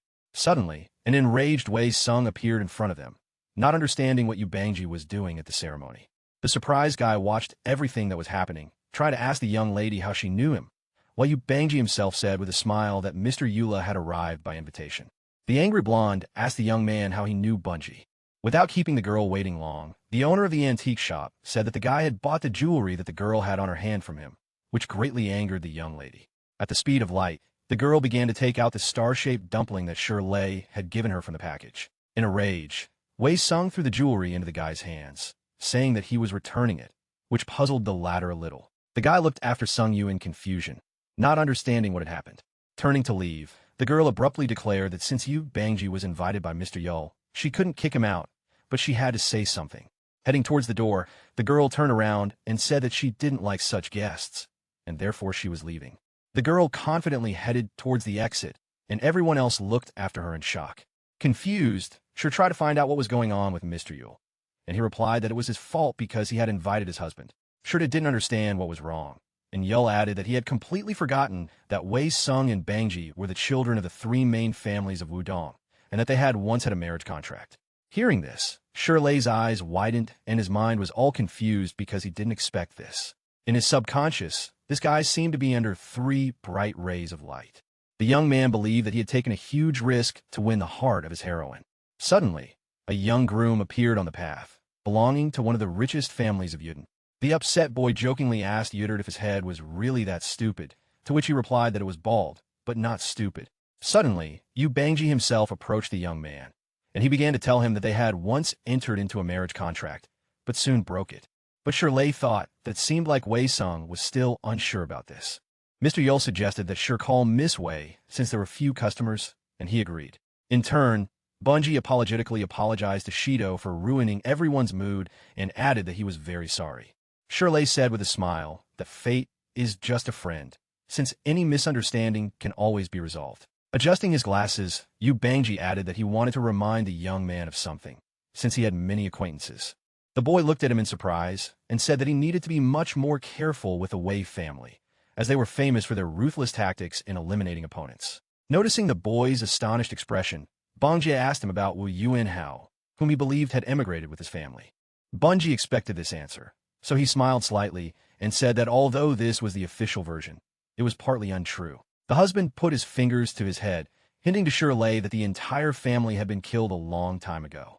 The guy's face immediately reflected incredible horror, because, apparently, this really was true. Placing his hand on Shirtu's shoulder, Bongjie added that the Dong territory was not at all peaceful, so it was better not to joke with the Wei family.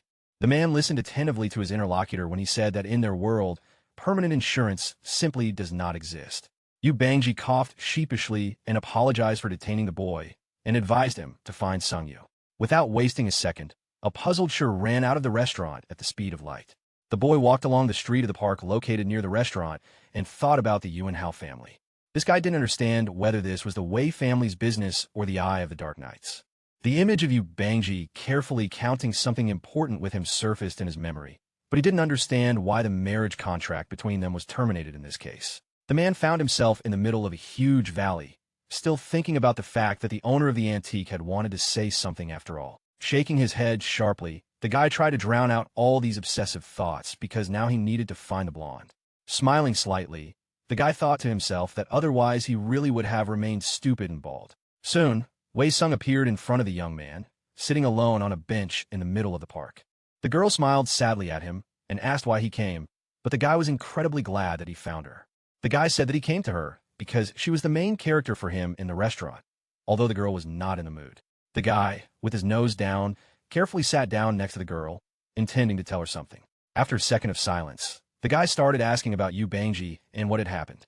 The young woman grabbed him sharply by the cheeks and turned him towards her, leaning very close. The girl hugged him around the neck and coquettishly asked if he was jealous, to which the guy only responded in surprise that he wanted to ask her something. He didn't expect such a reaction at all, so he immediately blushed deeply, and the girl sweetly suggested that he ask. Without waiting for the young man to ask, the girl carefully approached his ear and whispered, "Dear Lei." After waiting a second, she pulled away from him slightly, looked mysteriously into his eyes, and asked if he liked her. Before he could answer, the young woman leaned towards his lips and kissed him tenderly. The girl hugged the guy around the neck, not letting him say anything, and a knife was visible in her right hand behind her back. Suddenly the guy's face changed. He looked angrily at the young woman and realized that something was wrong. The guy pushed the girl aside and angrily declared that he didn't like her at all. With her lips closed thoughtfully and her eyes wide open, she asked him in a trembling voice, "Why?" The guy looked at the girl reproachfully and only said that if she really was Sungyu, she would never have asked him such a question. The smile and any positive emotions disappeared from the blonde's face when the guy firmly stated that she was Yu's sister. Grinning evilly and licking her lips, the girl declared that the guy understood everything. She didn't wait long and immediately swung the knife at him, cursing at him. At the last moment, the guy managed to escape, but he was very scared. Shyly looked at the girl in confusion, not believing that she was going to kill him. Trying to somehow justify himself, he reminded the girl that he was her father's son. The girl happily recalled the words of her brother, who forbade the guy to approach Sungyu. Otherwise, he would simply disappear. The young girl playfully licked the blade of the knife, slyly asking the guy what he remembered about it. Shida's memory instantly flashed back to Yu Bangji's words about the Yuanhao family being killed and his warning. The guy couldn't think of anything except calling for help, so he started screaming that he was being killed. Suddenly, the girl jumped up to him and plunged the sharp blade of knife into the young man's stomach. The boy's eyes suddenly darkened, and the taste of blood appeared on the tip of his tongue. Smiling maliciously, the girl leaned over the guy, looking intently into his eyes. The poor fellow fell to the ground and again screamed for help, that he was being killed. Suddenly the girl smiled broadly and added that Shirtu was quite funny. The girl laughed loudly, and the confused guy sat weakly in front of her. The man immediately grabbed his stomach, realizing that there was no pain or blood there. The girl, still laughing, added that she should have shown Wei Xing's boyfriend's current appearance, and after that she would definitely stop loving him. The frightened guy was still holding his stomach and didn't know what to do. All he could say was that the girl scared him. The girl happily said that she was glad to hear about his fear, and then, placing her foot on his shoulder, added that this was just a warning, but after the next meeting with Yu's son, this guy would really die. The girl pressed the hairpin to his shoulder, assuring him that she was not lying at all. Bati eccentrically removed her wig and straightened her short hair. Without removing her foot from his shoulder, the girl asked out of curiosity how the guy realized that she was not who she claimed to be. Grabbing the girl's leg, the guy said that it was easy because Wei-sun was much more beautiful. After such desperate words, Bodhi pressed the heel of her shoe even harder against his body. Noticing that the girl was starting to get angry, the guy didn't stop and added that with such a character, the blonde would never in her life call him dearly. Unable to bear such insolence, Bodhi suddenly hit the guy with her knee, causing him to fly to the side. The poor fellow flew several meters away from the young woman and hit his face on the cold ground. The offended young woman added that his bald Makitra knows very well how to be rude to beauties. Upon returning, Shirley added threateningly that although Bodhi was beautiful, he liked Wei-sun much more. Baring her teeth, the young lady threateningly stated that it had been like this since childhood, because from an early age, everyone liked Wei-sun. The girl began to insult her sister, calling her a child, and recalling that, despite this, everyone treated her like a treasure. Hearing this, Shirley immediately realized that the young lady was simply jealous of her successful sister. However, after these words, Bodhi only rudely added that she simply hated Wei Xing. The girl grabbed the guy by the shirt and loudly declared that what she liked most was destroying everything that her sister loved so much. Bodhi pulled the young man towards her and, kissing him, added that another hobby of hers was taking her sister's favorite things and playing with them.